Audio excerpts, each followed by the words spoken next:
Chapter 512. Inside the coining workshop, the hydraulic forging machine was constantly hammering, making loud thumping noises.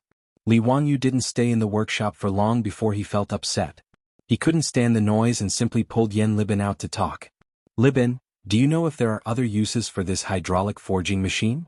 Replying to Master, "This disciple has thought about it since I made this forging machine. If the craftsmen of the Tang dynasty use it to forge armor and weapons, they will be able to get half the result with twice the effort. Nowadays, the best material in the Tang dynasty is 100 refinement steel, which is time-consuming, labor-intensive and labor-intensive. If this disciple reduces the weight of the hammer and makes the hammering speed faster, 100 refinement steel won't be difficult. It will be easy to forge a large amount of 100 refinement steel. It's hard for this disciple to imagine how strong and sharp the weapons forged on such a large scale will be." The 100 refinement steel mentioned by Yan Libin was a steel-making process in the Tang dynasty. The stir-fried steel was repeatedly heated and hammered until it was tempered 100 times. Repeated hammering could remove impurities in the steel and make it harder. The 100 refinement steel was repeatedly folded and hammered. It was very difficult to make and its production was extremely rare. The weapons forged by this method were all treasured swords of the present age. As for the steel used to make armor, it didn't need to be soft, thin and tough like the treasured swords and weapons.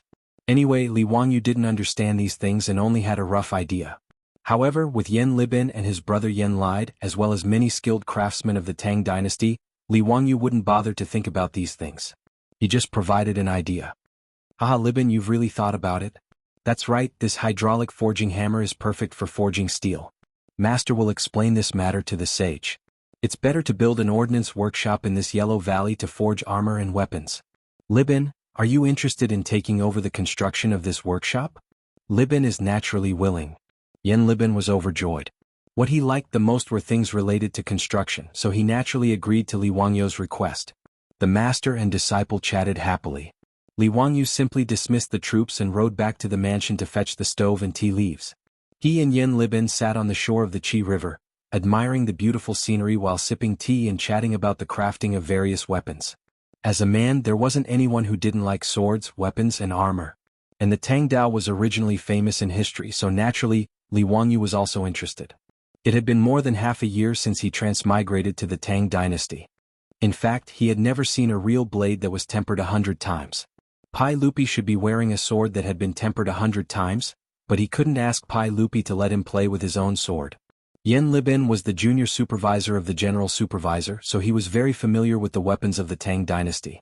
He gave Li Wangyu a detailed introduction of the advantages and disadvantages of the various weapons of the Tang dynasty. Li Wangyu listened with great interest. The weapons of the Tang dynasty were divided into 4 types. According to the Martial Library Decree of the 6th Tang dynasty, there were 4 types of weapons. The first was the ceremonial blade, the second was the wand blade, the third was the hungdao, and the fourth was the mo blade. The ceremonial blade was a ceremonial weapon. It was worn by the officials of the Tang dynasty and the palace guards. The one Li Wangyu was wearing belonged to the ceremonial blade. The wand blade was a short blade shaped like a dagger and was used for self-defense. The hungdao and the mo blade were the real killing weapons. The mo blade was a huge long sword with 2 edges. When in formation, it could enter like a wall. When waved, it could crush men and horses. Could be called a great killing weapon. The mo blade was about 3 meters long. The blade and the handle were 1.5 meters long and it weighed about 50 pounds. The mo blade wielders of the Tang dynasty were all strictly selected fierce soldiers. Their arm strength, stamina and courage were outstanding. Otherwise, they would not be able to wield the heavy and slender mo blade. A fully equipped mo blade wielder would cost at least 3,000 strings of copper coins. The cost was huge. Even in the Tang dynasty, it was difficult to equip them in large quantities. However, the mo blade wielders' deterrence and fighting power were extremely strong. They were the only infantry that could face the cavalry head-on. In the face of the cavalry's attack, the wall-like mo blade could cut the cavalry and their horses into 2. Its power could be imagined. Li Wangyu could only think about such a great killing weapon like the mo blade. Even if it was given to him, he would not be able to wield it. However, the hungdao was the one that Li Wangyu was most interested in. He knew that the hungdao was the ancestor of the Japanese samurai sword in the later generations. However, the hungdao did not have an arc and the blade was straight. In history, the hungdao was once given as a gift to the members of the diplomatic mission to the Tang dynasty and was brought back to Japan by them. Along with it, the forging technology of the Hungdao was also introduced to Japan, which later evolved into the samurai sword. Seeing that Li Wangyu was very interested in the Hungdao, Yan Libin immediately patted his chest and promised that when the military equipment workshop was completed, he would definitely forge a Hungdao made of well-tempered steel for his teacher. Li Wangyu naturally nodded and accepted it. However, he asked someone to bring a pen and paper and drew the design of the Song dynasty's Zamadeo on it. The Song dynasty's Zamadeo originated from the Tang dynasty's Hungdao, but the straight blade became an arc. In this way it could prevent the blade from being damaged while maximizing the power of the blade. This included the Arabian scimitar and the Japanese samurai sword. Libin, take a look at your teacher's blade. Is it possible to forge it like this? Yan Libin carefully looked at the Zamadeo drawn by Li Wangyu for a long time, but he was a little confused. Teacher, it is possible to forge it, but why does the blade have to be an arc? What are the benefits? Li Wangyu could not explain his question. Did he have to give Yan Libin a physics lesson? He had to understand it. Li Wangyu knew that the arc of the blade was good for slashing and could protect the blade. However, to explain 1, 2, 3 for how could he explain it? In response to Yan Libin's question, Li Wangyu only smiled faintly. Confucius said, "First speak, then follow. Libin, go and forge this Amadeo. After testing it, you will definitely learn something." Yes, this disciple understands. Yan Libin did not know about Li Wangyu's cunning mind. He thought that his teacher was teaching him and quickly bowed. After fooling Yan Libin, Li Wangyu did not dare to continue talking about the Hungdao. He was afraid that he would make a mistake, so he could only chat with him about romantic matters to pass the time. After waiting for almost 4 hours, the tea had been changed several times. Finally, there were galloping horses coming from the Yellow Valley. Li Wangyu knew that Niu Wu had returned. Along with Niu Wu was naturally Pai Lupi, as well as a large group of imperial guards behind him. "Zio, I heard that your troops reported that the coins have been forged?" "Uncle, it is indeed so." Li Wangyu smiled and handed a freshly forged copper coin to Pai Lupi. "Uncle, please take a look. This is the newly forged coin." Pai Lupi took the coin and looked at it carefully. Why are the words and patterns on this coin so clear? Is this the coin that you said was forged using water power? TSK, this coin is amazing. The workmanship is so fine. Compared to this, the official coins that were forged before the imperial court were more like private money. Quick, bring me to see how this coin was forged. Seeing that Pai Lupi was so impatient, Li Wangyu smiled and invited him into the coin workshop with Yan Libin. Chapter 513. For a country bumpkin like Pai Lupi, using water power to push a 20-stone hammer to hammer was extremely magical. After personally witnessing the coins being forged like this, Pai Lupi couldn't help but be overjoyed. He even ignored Li Wangyu and the others' dissuasion and personally sent the copper bar into the press, personally stamping out a shiny Kai Yuan Tong Bao coin. "Mi Tua, carefully put away this Kai Yuan Tong Bao coin for me. Aha, this is a coin that I personally forged." Pai Lupi very proudly picked up the coin and threw it to Mi Tua. Mi Tua laughed so hard that his eyes almost couldn't be seen. He held the extremely ordinary Kai Yuan Tong Bao coin with both hands and bowed. "Yes. This Kai Yuan Tong Bao coin that everyone personally forged will be the most precious treasure of the Tang dynasty. It should be sent to the Purple Palace of the Imperial Ancestral Temple to be worshipped by the people of the world." Flatterer. Li Wangyu secretly cursed in his heart. This Mi Tua was truly worthy of being the Minister of Internal Affairs. His words made Pai Lupi laugh and nod his head in agreement. The Imperial Ancestral Temple that Mi Tua spoke of was the Purple Palace 10 miles east of Lui County. It was rumored that this was the birthplace of Laozi. After Li Yuan recognized Laozi as the ancestor of the Li family, Laozi's temple naturally became the Imperial Ancestral Temple. It was also used as a foundation to build a large number of palaces and halls. This bastard Mi Tua actually urged Pai Lupi to send this Kai Yuan Tong Bao coin to the Imperial Ancestral Temple to be worshipped. Naturally, this made Pai Lupi very satisfied. Li Wangyu couldn't help but stare at Mi Tua hatefully. He secretly hated himself for not thinking of such a good idea. Mi Tua rolled his eyes and reached into the money pouch at his waist. He took out a 5-tael gold ingot and handed it to Pai Lupi. "Uncle, why don't you try this gold coin?" Pai Lupi was stunned when he heard this, but he didn't object. He took the gold ingot and placed it on the mold of the press. Gold coins had existed in China since ancient times, but they were very rare. During the Warring States period, the state of Chu loved gold, and the Western Han dynasty had 5 baht of gold. Real gold coins were not made of pure gold. They needed to be mixed with other metals to increase the hardness of the coins. However, Li Wangyu wasn't planning on making gold coins for circulation, so he didn't care too much. This press could even cast copper coins, let alone gold, which was relatively soft. The heavy hammer fell and the mold hit the gold ingot. Immediately, a shining gold Kaiyuan Tong bao was squeezed out. Gold-suppressed Kaiyuan Tong treasure was naturally much heavier than copper coins. 5 taels of gold ingot was cast into a 2 Chen Kaiyuan Tong bao coin. Li Wangyu did not even look at the remaining 4 taels of gold and 8 Chen of gold. He reached out and picked up the coin. "Uncle, I think that if we enshrine it in the Imperial Ancestral Temple, we should use this golden Kaiyuan Tong bao. Money can better represent Uncle's supreme dignity and imperial power." This time, it was Mito's turn to curse in his heart. He didn't expect this county count who to be such an expert. He had actually met his match. Li Wangyu and Mito's competition for favor left Yen Libin dumbfounded. His teacher was actually this kind of teacher.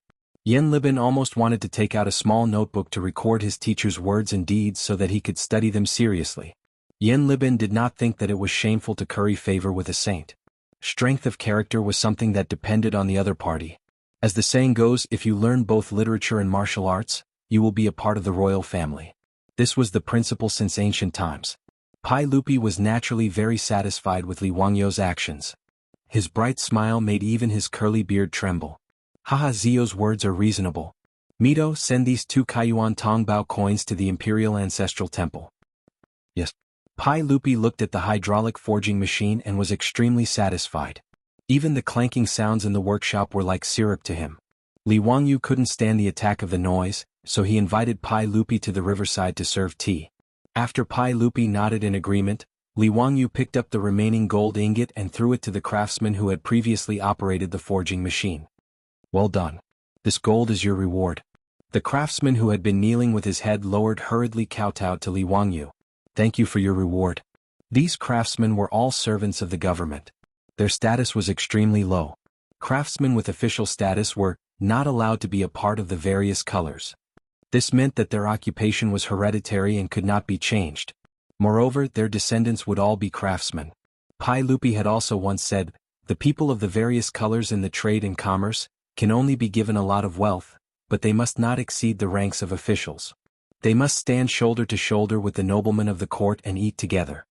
The low status of craftsmen in the trade and commerce and the various colors could be seen from this. Li Wangyu of course didn't agree with the craftsman system of the Tang dynasty, but there was nothing he could do. He could only shake his head and leave with Pai Lupi and the others. On the shore of the Qi River, Li Wangyu boiled a pot of green tea and everyone sat down again. "Zio, it's really good to use this hydraulic method to cast copper coins. How many copper coins can we cast in a day?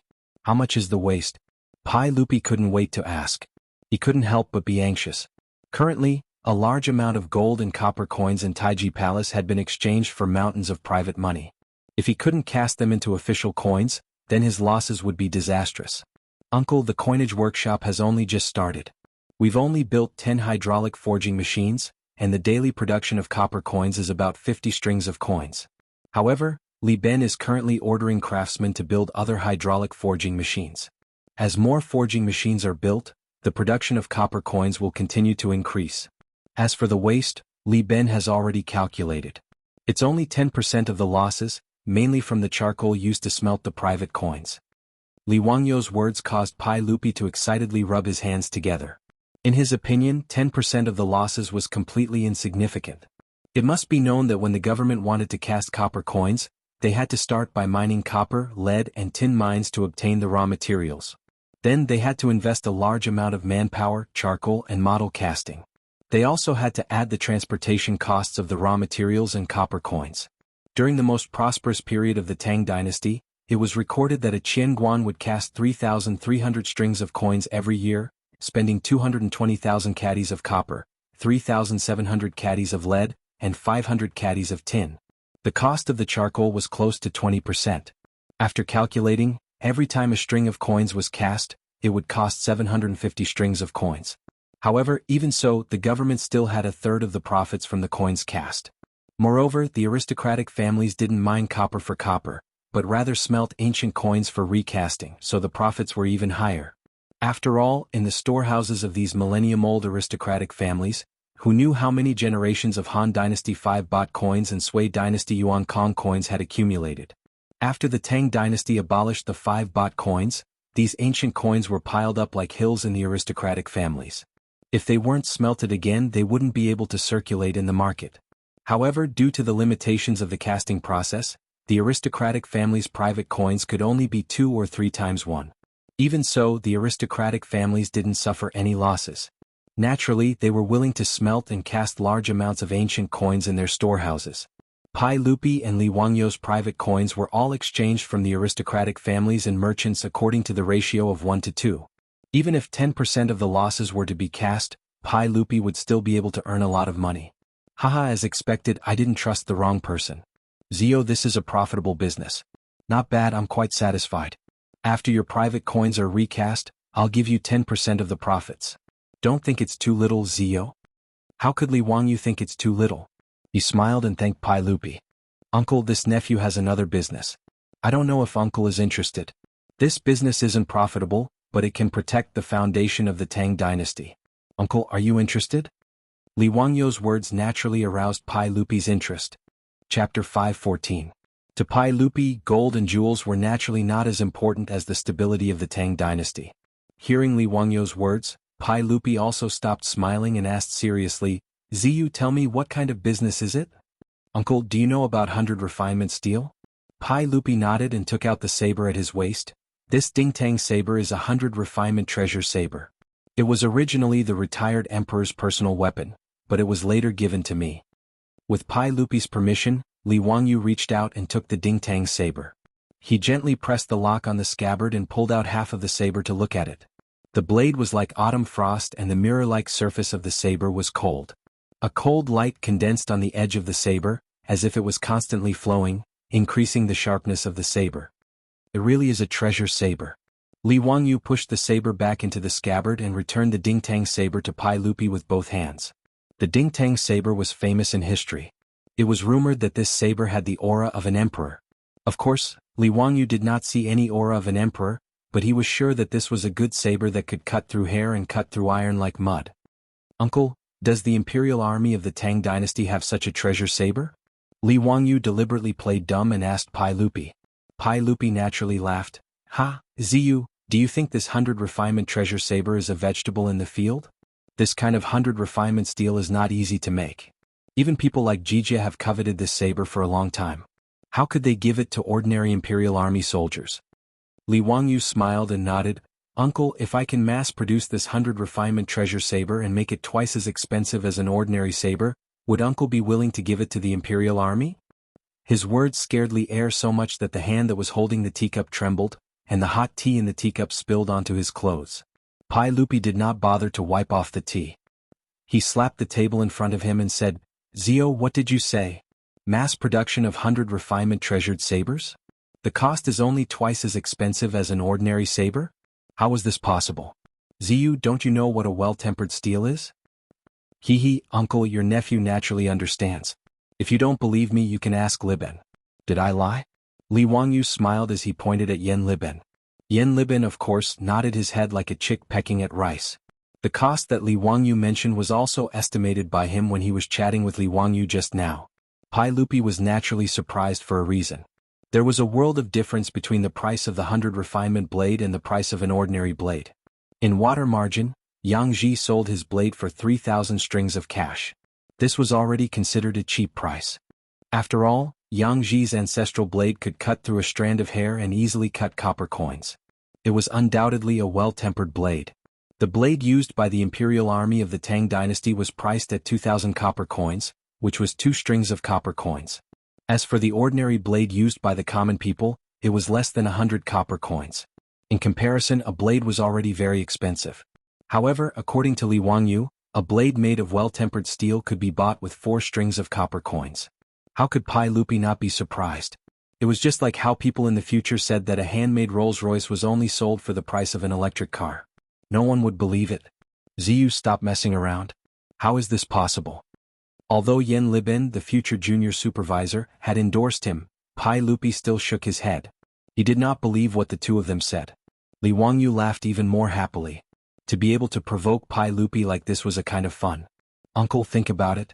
The reason why well-tempered steel is so rare is because it requires a blacksmith to hammer it thousands of times and expend countless amounts of manpower to repeatedly forge the steel. Is that so? Yes, that's right. This Tang blade of mine took 3 years to forge. Pai Lupi nodded. Uncle, there is a limit to how much manpower can be used to hammer steel. Especially for well-tempered steel, it naturally requires a blacksmith to expend countless amounts of energy. However, Uncle, have you ever thought of using water power to hammer steel? Just like coins, you only need to change the hammer head and it can be hammered day and night. There is no need to consume the blacksmith's energy. Li Wangyou's explanation caused Pai Lupi to suddenly wake up. This is really possible. Ziyu, what you said makes sense. Using water power to drive the hammerhead to hammer steel is naturally feasible. Wonderful, truly wonderful. Ziyu, you are truly the Qilin son of my Li clan. Haha, if the imperial army of the Tang dynasty were all equipped with well-tempered steel swords and Modeo swords, would the Tujue not be able to survive? Pai Lupi was not a fool. He only needed to look at the process of using water power to understand Li Wangyou and Yan Libin's intentions. Using water power to drive the hammer to hammer steel was indeed much faster than using manpower to hammer steel. What was even more wonderful was that there was no need for skilled blacksmiths. As long as they were trained, any blacksmith would be able to do the same. A large number of these new hammers would be able to produce an endless supply of well-tempered steel. From there, they would be able to create a large number of swords and Modeo swords to equip the imperial army. Pai Lupi understood this point. He suddenly stood up and excitedly paced back and forth. Ziyu, if this matter succeeds, I will not be stingy with the title of Duke. Not to mention Duke, I can even bestow upon you the title of Duke. In the Tang dynasty, there was a custom of not being bestowed with the title of Duke without military merit. At the level of County Marquis, it was no longer something that could be bestowed with ordinary merit. As for the title of Duke, it was usually bestowed to the imperial family. Li Wangyou was now Pai Lupi's nephew. It was possible for him to be bestowed with the title of Duke. Li Wangyou quickly stood up and saluted, Uncle, I am not doing this for the title of Duke. I just want to make some contributions to the soldiers of the Tang dynasty. I am now 16 years old, but Uncle has already bestowed me with the title of County Marquis several times.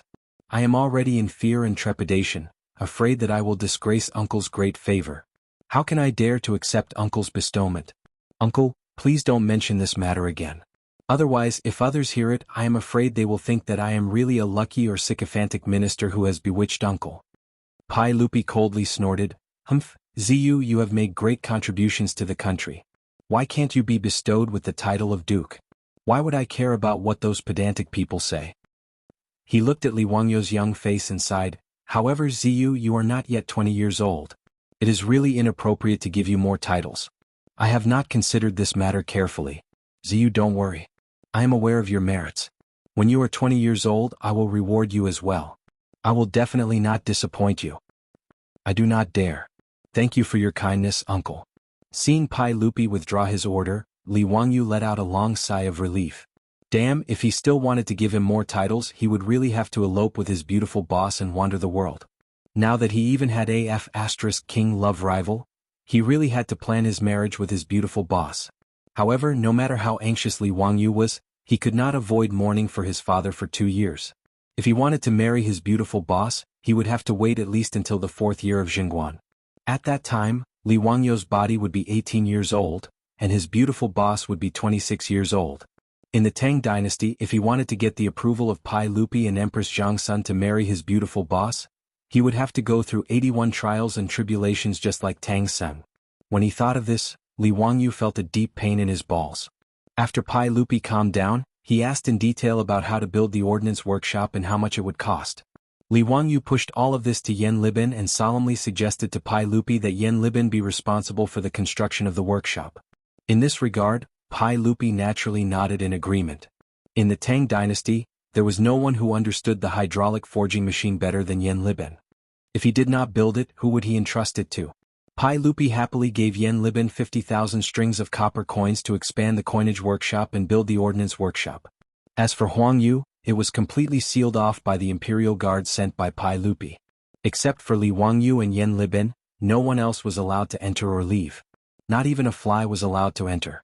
Li Wangyou naturally had no objections.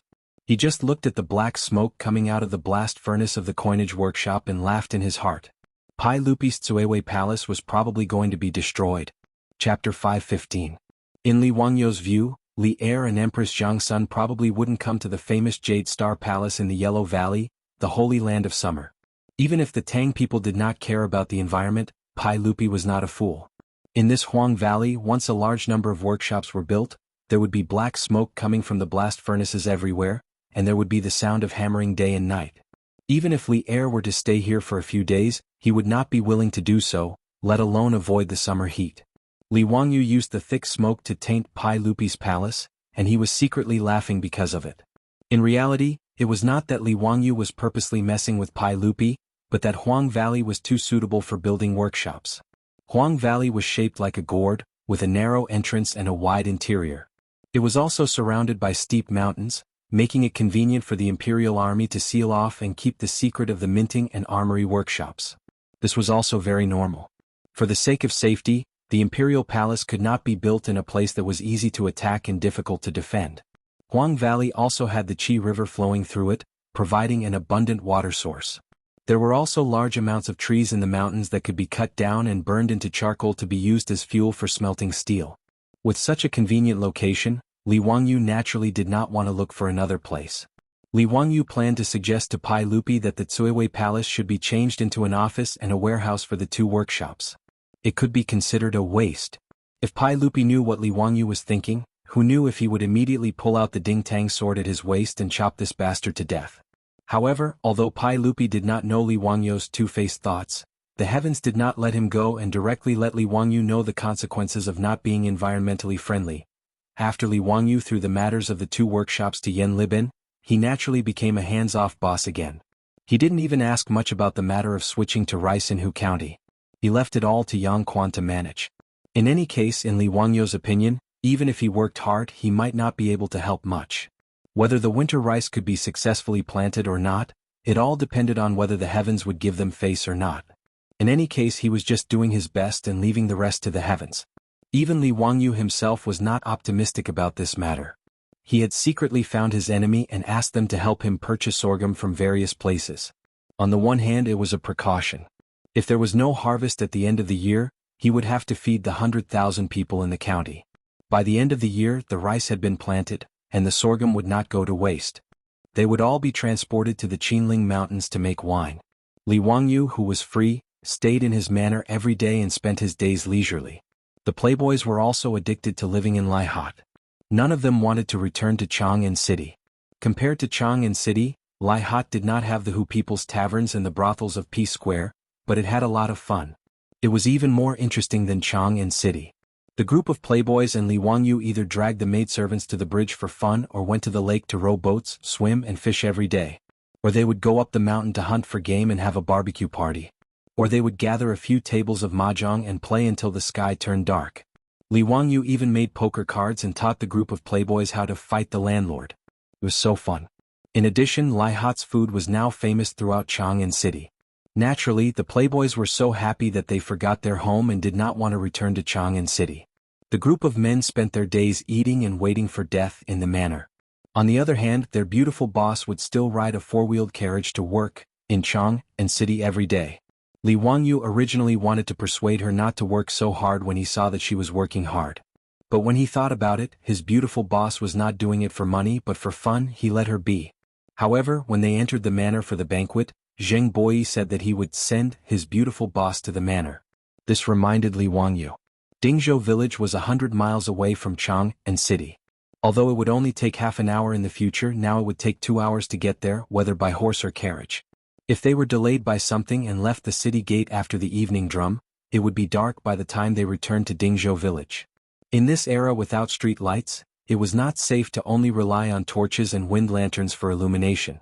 Even though his beautiful boss was accompanied by Niu Yong and 2 other troops, as well as maidservants in the manor, Li Wangyu was still worried about her safety. He did not want her to travel at night. In this way, it was necessary to buy another manor in Chang'an City as a temporary residence. During this time, Li Wangyu had asked the playboys to send people back to Chang'an City to inquire if there was a suitable manor for sale. He was ready to buy one. It was not easy to buy a manor in the Tang dynasty. First of all, with his status, it was impossible to buy a manor in the south of the city. That was the area where the commoners lived. Secondly, the Tang dynasty had a purchase restriction order. Even if someone wanted to sell a manor, he had to get the consent of his neighbors and the seller's clansmen. The Tang dynasty law stipulated that the buyer must first buy from his neighbors. In other words, neighbors and clansmen had the priority to buy. As for the extremely expensive housing in Chang'an City, it was not a problem for Li Wangyu. He was not short of money. But this was not a bad thing for Li Wangyu, who had spent all his savings, paid the down payment, and bought a house with a mortgage in the future and was prepared to be a mortgage slave for 20 years. Being hit by his beautiful boss and brought to the Tang dynasty was not a bad thing. In the future, it was simply a daydream for him to live in a manor that covered an area of thousands of acres. He would not be able to dream of it even if he worked hard for a lifetime. This day Fang Yai found Li Wangyu. "Zio, don't you want to buy a manor in Chang'an City? My troops just came from Chang'an City. They said that there is a manor next to the Jianfu Temple in Kaihua Square. The owner is going to sell it. If you are interested, you can go and have a look. The manor belongs to a retired official. It has 3 courtyards. The owner said that no one in the square is going to buy it, and his clansmen have no intention to buy it." Li Wangyu heard this and nodded. Kaihua Square was located in a good location between the east and west cities. It was only 2 streets away from the imperial city. It was a prosperous area in Chang'an City. To be able to buy a house, there was naturally nothing better than that. "Brother Yai, of course I have to go and have a look. Why don't you go with me now?"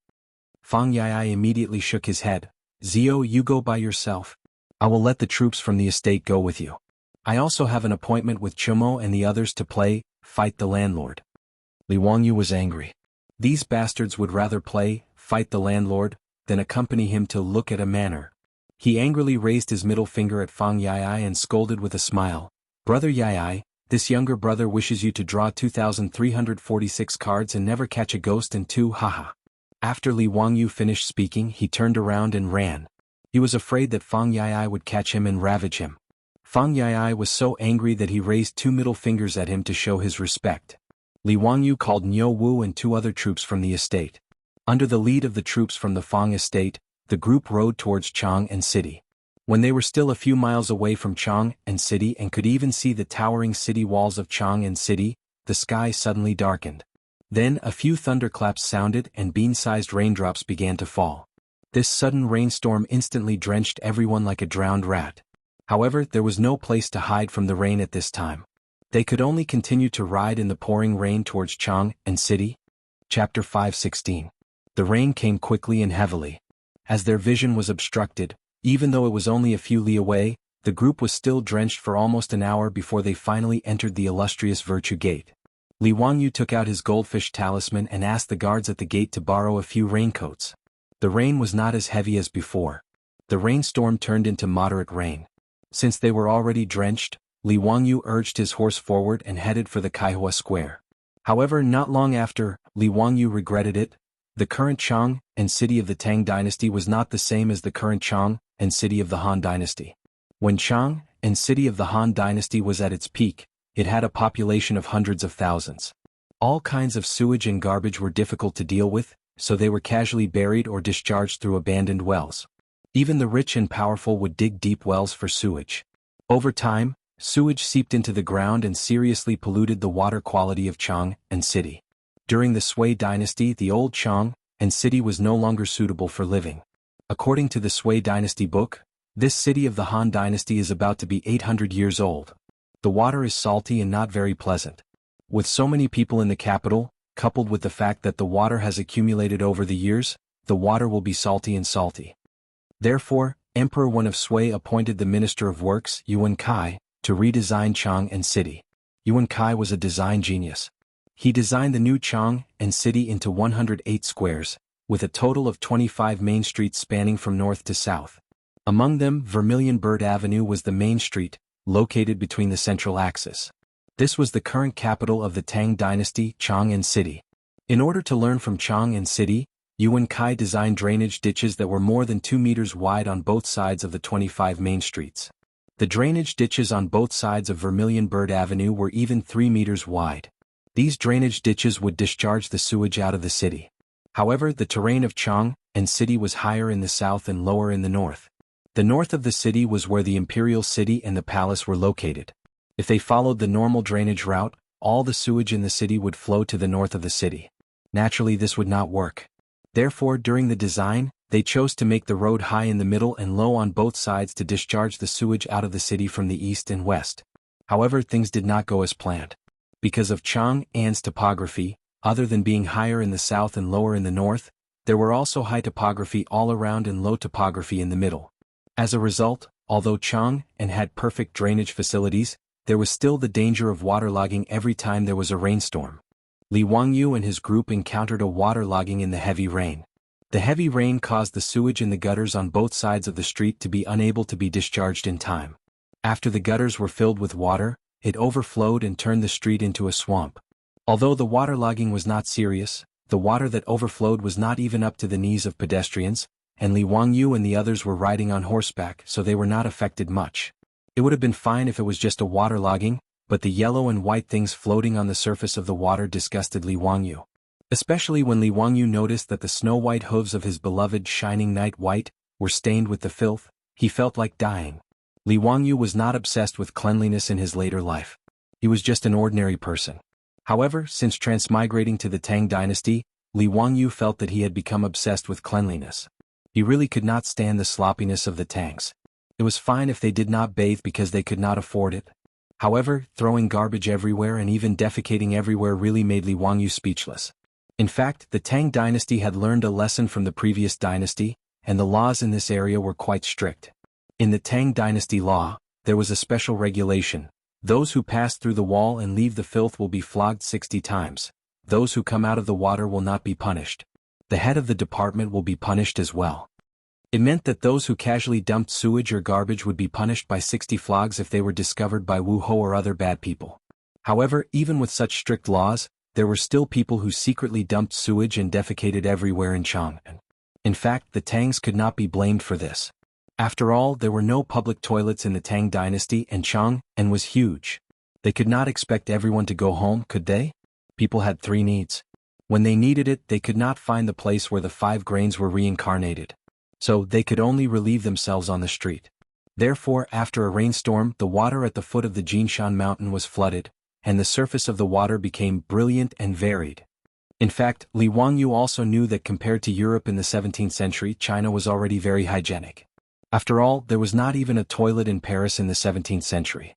At that time, the residents of Paris directly emptied the toilet bowl on the road when they woke up every morning. One could imagine the smell. In the romantic capital of Paris, it was not the smell of perfume that floated in the air at that time. When the American ambassador Franklin went to Paris for the first time, he directly fainted from the smell. Even the French palace of Versailles did not have a toilet until the 18th century. This topic could be said to be extremely heavy. In comparison, until Li Wangyu transmigrated to India, the toilet problem had not been solved. People still defecated in the open. In comparison, Li Wangyu really could not blame the Tangs for not being hygienic. Pinching his nose and suppressing the grievances in his heart, Li Wangyu could only continue to urge the horse forward in the dirty water. Fortunately, there was no water in Kaihua Square, which made him feel a little relieved. This was also because most of the people living in the square in the north of the city were high officials and nobles. The square in the square and the Wu Ho in the square were used to this kind of waterlogging after a rainstorm. In order not to affect the nobles, sandbags would be used to block the door every time there was a rainstorm to prevent the dirty water from flowing into the square. The owner of the house in Kaihua Square had already returned to his hometown. Only a housekeeper and a few servants were left to guard the house. Under the guidance of the butler, Li Wangyu looked around the house inside and out and was quite satisfied with it. The 3-section courtyard was slightly smaller than the house of the Li family in Huxian, but it was quite good for temporary residence. Although the courtyard was a little old, it was not a big problem to renovate and decorate it. The location of the house was good, and the owner asked for 4,000 strings of coins, which was a reasonable price. Li Wangyu directly made the decision. He immediately had the housekeeper of the house go with him to Wanyan County's Yamen in Shenyang Square to handle the documents for the sale of the house. Because the other party needed to carry the money on the road, Li Wangyu was very considerate and had Niu Wu go to the Chou family. He asked the Chou family for an advance of 600 taels of gold and gave it to the housekeeper to make it easier for them to carry. Since then, the money was settled and the house in Kaihua Square belonged to Li Wangyu. After spending 2 hours, Li Wangyu bought a house. He was very generous with his money. At this time the rain had stopped. After the rainstorm, the sky was blue. It made people feel relaxed and happy, but they could not lower their heads. The dirty water on the street was also slowly receding, but it left all kinds of filth on the street, making people unable to look at it directly. Li Wangyu sighed and turned his head away from those disgusting things. He had the troops behind him go to the clothing store to buy some clothes to change into. He also had Niu Wu go to the eastern market to inform his beautiful superior, who was still in the carriage business, that he had bought a house in Chang'an. Chapter 517. After receiving Niu Wu's talisman, she immediately led Niu Yong and Niu Wu over. Li Wangyu bought a house in Chang, and without informing her, but the beautiful boss did not have any objection. Anyway, with Lai Hot's current wealth, buying a house was not much different from buying groceries in the market. She naturally knew why Li Wangyu bought a house in Chang'an. She was quite touched by Li Wangyu's considerate actions. After touring the house inside and out, his beautiful superior was also very satisfied. Wangyu, this house is not bad. It's quite convenient. Tomorrow I'll ask the old housekeeper to send some people to clean up the house. Then you can move in. Okay, Changqing, you can do as you see fit. Li Wangyu replied absent-mindedly while watching Niu Wu and the others wash the horse and clean the dirt on Zhao Yebai. She also frowned. Why is Zhao Yebai so dirty? Is it too disgusting? Wangyu, where did you go? Hearing her say that, Li Wangyu felt wronged. It has nothing to do with me. Did you know that there was a rainstorm earlier? The streets of Chang'an were flooded with these filthy things. Niu Wu and the others happened to enter the city at that time. We couldn't avoid it, but I was so disgusted. She had been staying in the East Market, so it was naturally not flooded. She was in the carriage when she went out, so she didn't see the terrible situation on the streets. Really? Oh, it's too disgusting. She didn't want to talk about it anymore. She led the maidservants to check the house. Li Wangyu was also speechless. This was the worst thing he had encountered since he transmigrated to the Tang dynasty. He was in a daze for a long time. Then he stomped his foot and shouted at Niu Wu, "Niu Wu, get me another horse. I'm going to Taiji Palace." He didn't want to ride Zhao Yebai again. He had to change to another horse. "Langjun, let me go with you." "There's no need. You guys help Changqing clean up this residence. I'll go by myself. It's only a few steps away."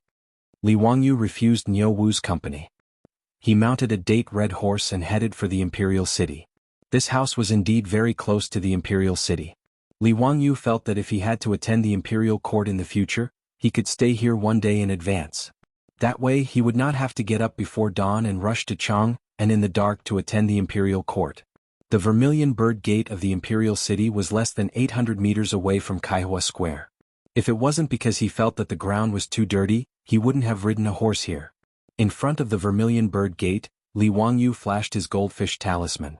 Naturally, he was unimpeded. Riding a horse was not allowed in the imperial city. He threw the horse to the guards of the imperial army and walked towards Taiji Palace. All levels of government offices of the Tang dynasty were located in the imperial city. When Li Wangyu walked towards the gate of heaven influence of Taiji Palace, he happened to meet the Minister of Civil Affairs, Dai Zhou.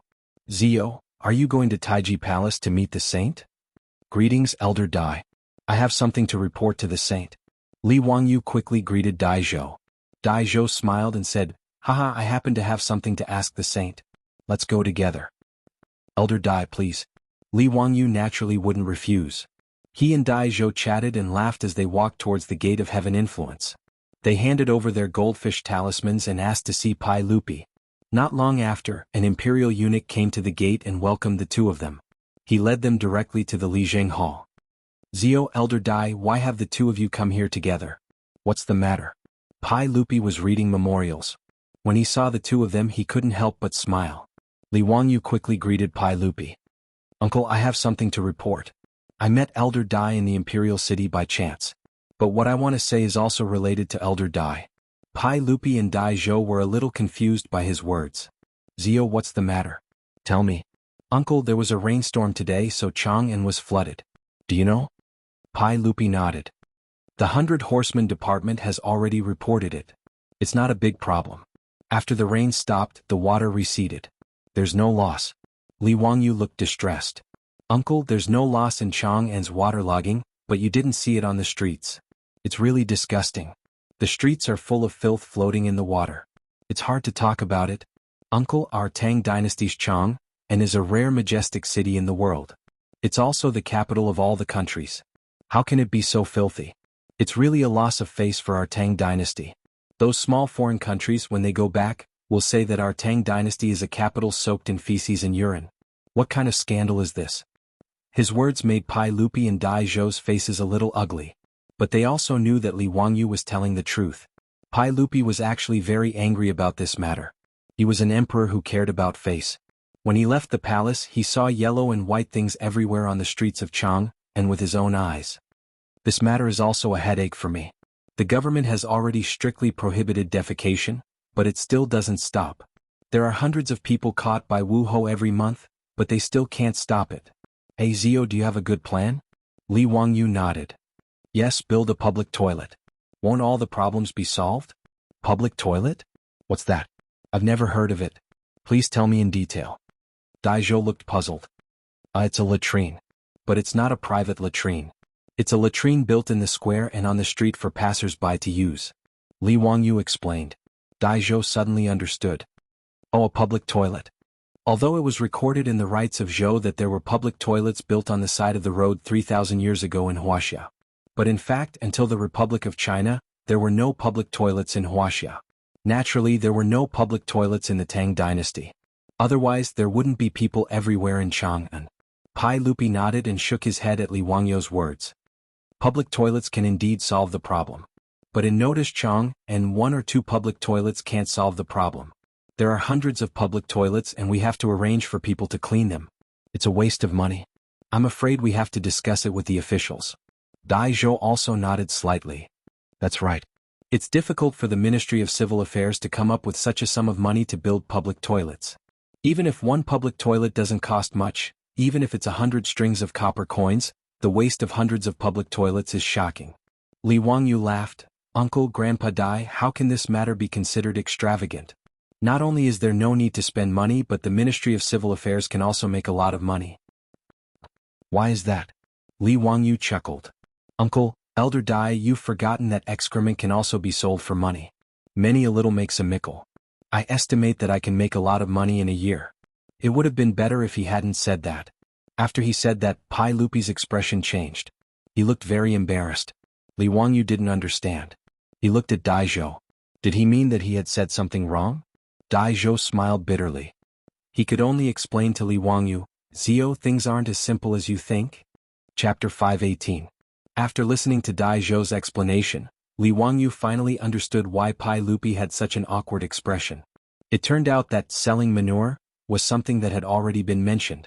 The junior supervisor of the junior supervisor's office had once suggested to Pai Lupi that he should collect and sell all the horse manure in Chang'an City. As the saying goes, crops and flowers all depend on manure. In an era without fertilizers, the fertility of crops and land all came from animal and human excrement. In Notice Chang'an City, latrines were all dry toilets or toilets. The residents of Chang'an City did not grow crops, so the waste was naturally useless. As for the poop pickers, who cleaned the latrines and emptied the toilets for each household, they made a lot of money because of this. The records of the court and the countryside recorded that in the Tang dynasty, Chang'an City is rich, and the luo hui is a profession of picking manure. The position of poop picker was not something that just anyone could casually become. The 108 workshops in Chang'an City were all divided into different districts. If one were to pick manure across districts, it would cause a fight. Just like the gangsters in the Hong Kong movies of the future, who fought over territory to collect protection fees, the fight over manure and urine would not lose out to the gangsters of the future at all.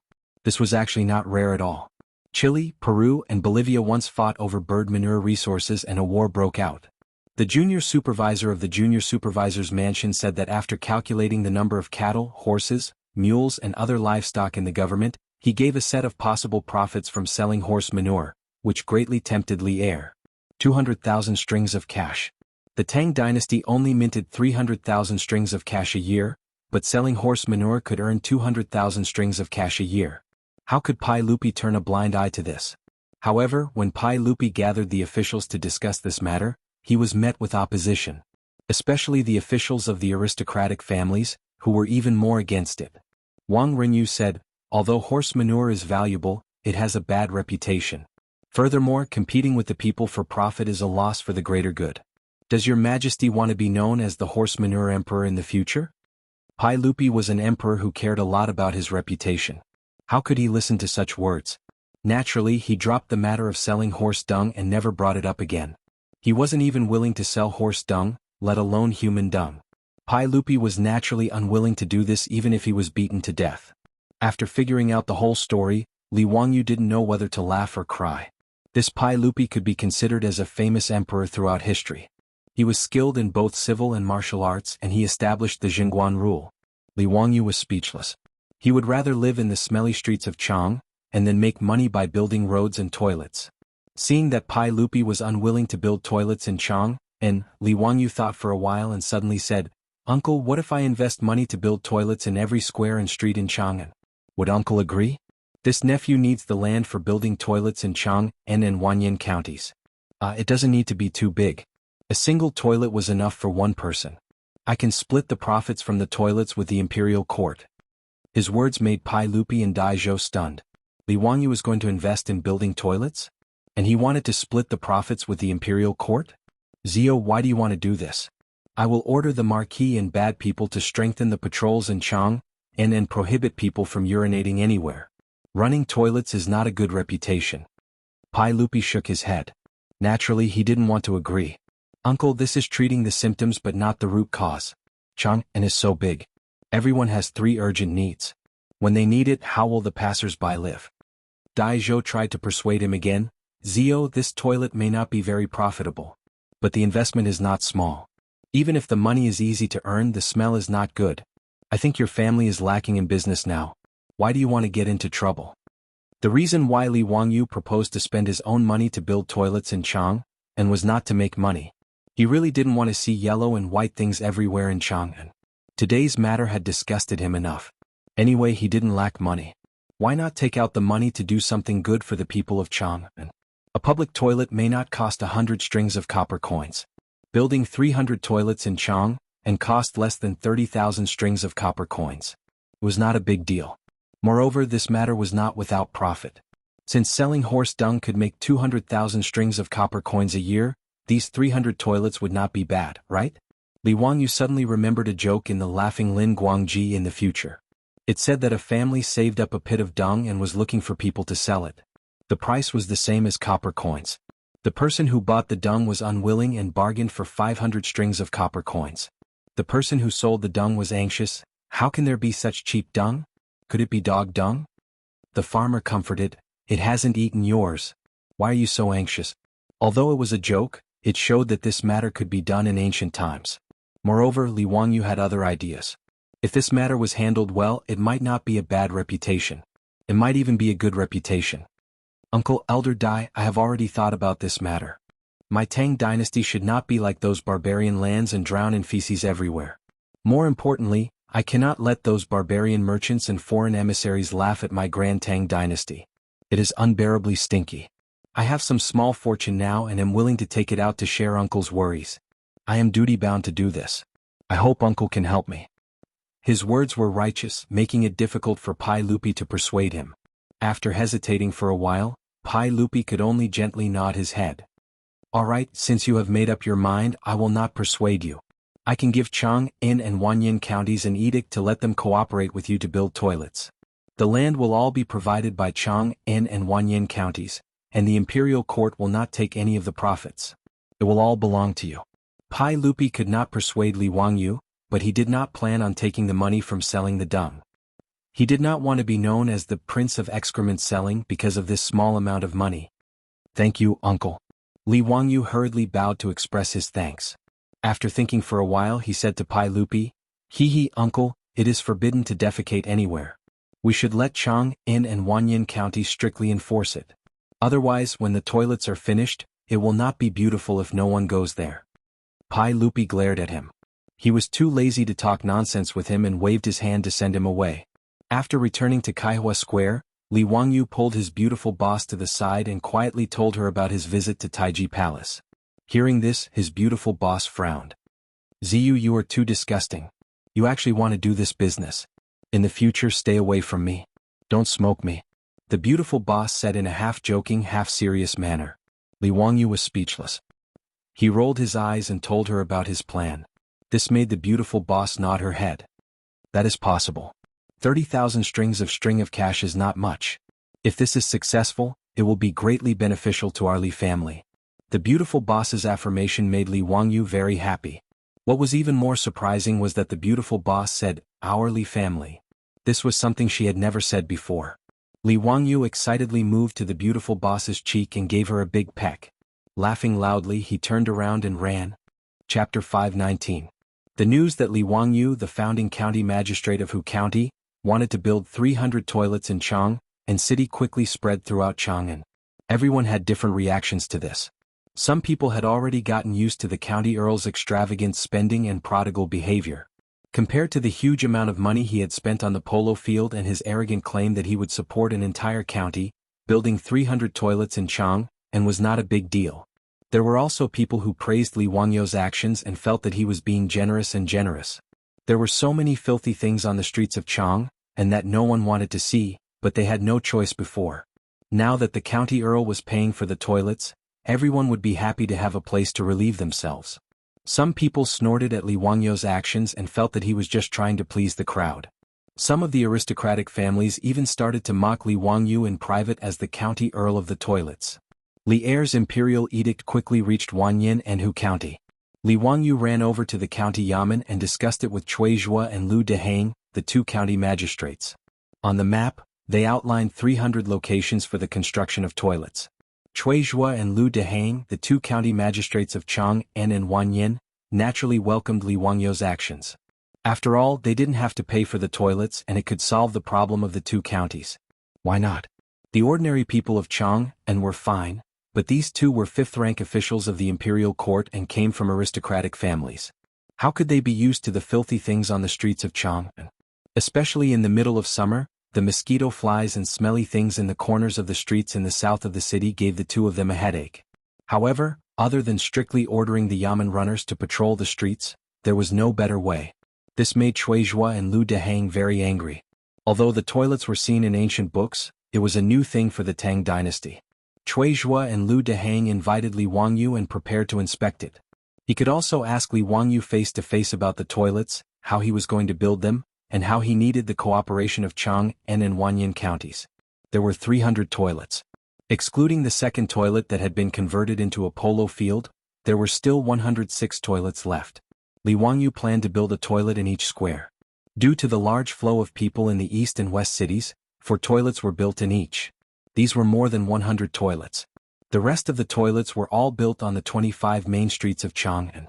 County Count Hu, how do you plan to build the toilets? I'm not sure, so please enlighten me. Cui Zhua bowed and inquired. Now he and Lu Dehang were truly convinced by this young man in front of them. Thinking back to the time when he went to Dingzhou village and met Li Wangyu, he was just a commoner. Compared to his status as a fifth-rank court official, the difference was like the difference between heaven and earth. However, in just half a year this young man had risen like a rocket. He had been promoted 3 times and was now a county earl of the founding county. Cui Zhua could only secretly rejoice that he hadn't completely offended this young man. He had also lowered his head quickly. Otherwise he really wouldn't know what to do. He sighed in his heart, but how could it not be that Lu Dehang, the Wanyan county magistrate, was sighing in his heart? Li Wangyu called over Niu Wu and took a stack of paper from his hands. Cui Minghouse, Lu Minghouse, please take a look. This is a sketch of the toilets that I drew. The construction of the toilets is very simple. You only need to dig out the latrine pit and solidify it with mirage mud to prevent the sewage from seeping into the ground. The toilets on the ground will be piled up with black bricks. It's square and very simple. He spoke very lightly, but in Cui Zhua and Lu Dehang's ears, they were inwardly speechless. Using something as precious as mirage mud to build toilets? This County Count Hu was indeed a rumored prodigal. County Count Hu, mirage mud is a good thing, but it's not cheap. Moreover, the production rate is low. Isn't it a bit wasteful to use it to build toilets? Li Wangyu smiled and said, it's fine. I've already informed the saints about this matter. This mirage mud was originally the formula that I offered. Now that I've transferred some, it's not a big deal. As for being wasteful, it's not a problem. It's just a matter of tens of thousands of strings of cash. Cui Zhua and Lu Dehang were speechless. Fine, you can be willful when you're rich.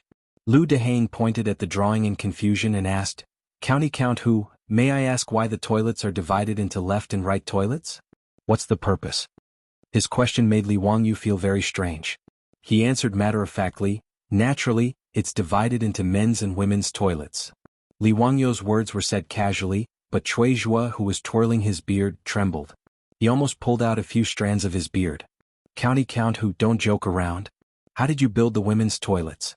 What kind of scandal is this? What? Why can't the women's toilets be built? Li Wangyu was a bit confused. He looked at Cui Zhuo and Lu Dehang, hoping to get an explanation. Cui Zhuo sighed and said, there's a difference between men and women. How can a woman use the toilets outdoors? It's really indecent. Even though I've looked through ancient books, there are toilets but women can't use them. Count who, the women's toilets must not be built. Lu Dehang also had the same attitude. He echoed, count who, how can a woman use the toilets outside? What kind of scandal is this? This can't be done. Their words made Li Wangyu burn on the outside and tender on the inside. He didn't expect that it would be so difficult to build a women's toilet in the Tang dynasty, which was famous for its openness in history. In fact, Li Wangyu didn't know that there were no women's toilets in China since ancient times. Even in the Republic of China, many women's schools couldn't find toilets in their dormitories. When they needed to use the toilet, they had to take the toilet out from under the bed. In 1935, in order to build the women's toilets, the Guangzhou Health Bureau published a special report, saying that they would build 2 women's toilets somewhere, which were only for women. They reminded men not to break in, and if they deliberately violated, they would be arrested. They looked to the people and others to take note of this.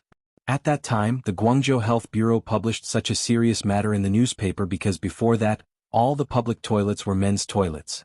After the women's toilets were built in many cities, there were often cases where men were used to it and didn't know that there were women's toilets. It caused a lot of embarrassment. This was the case in the Republic of China, not to mention the Tang dynasty 1,400 years ago. Li Wangyu wanted to build a women's toilet. In the eyes of the Tang people, it was completely incomprehensible. It was even a betrayal of the orthodoxy. After understanding all this, Li Wangyu was also shocked speechless. He really didn't know what to say. He suddenly understood why his beautiful boss didn't want to ride a horse now and wanted to take a 4-wheeled carriage. It seemed that this was also the reason. There was no toilet in Chang'an City, but a toilet could be carried in the horse carriage. Cui Zhuo's and Lu Dehang's words made Li Wangyu very depressed. According to the customs of the Tang people, he didn't care about only building a men's toilet. But he was afraid that if his beautiful boss knew about this, would she beat him to death? Even he couldn't understand this kind of thing, let alone his beautiful boss. Li Wangyu thought for a while and finally gritted his teeth and said, let's build it like this first. We'll talk about it after it's built. In this regard, Cui Zhuo and Lu Dehang shook their heads. When this matter spread out, it would cause another wave in Chang'an City. Chapter 520.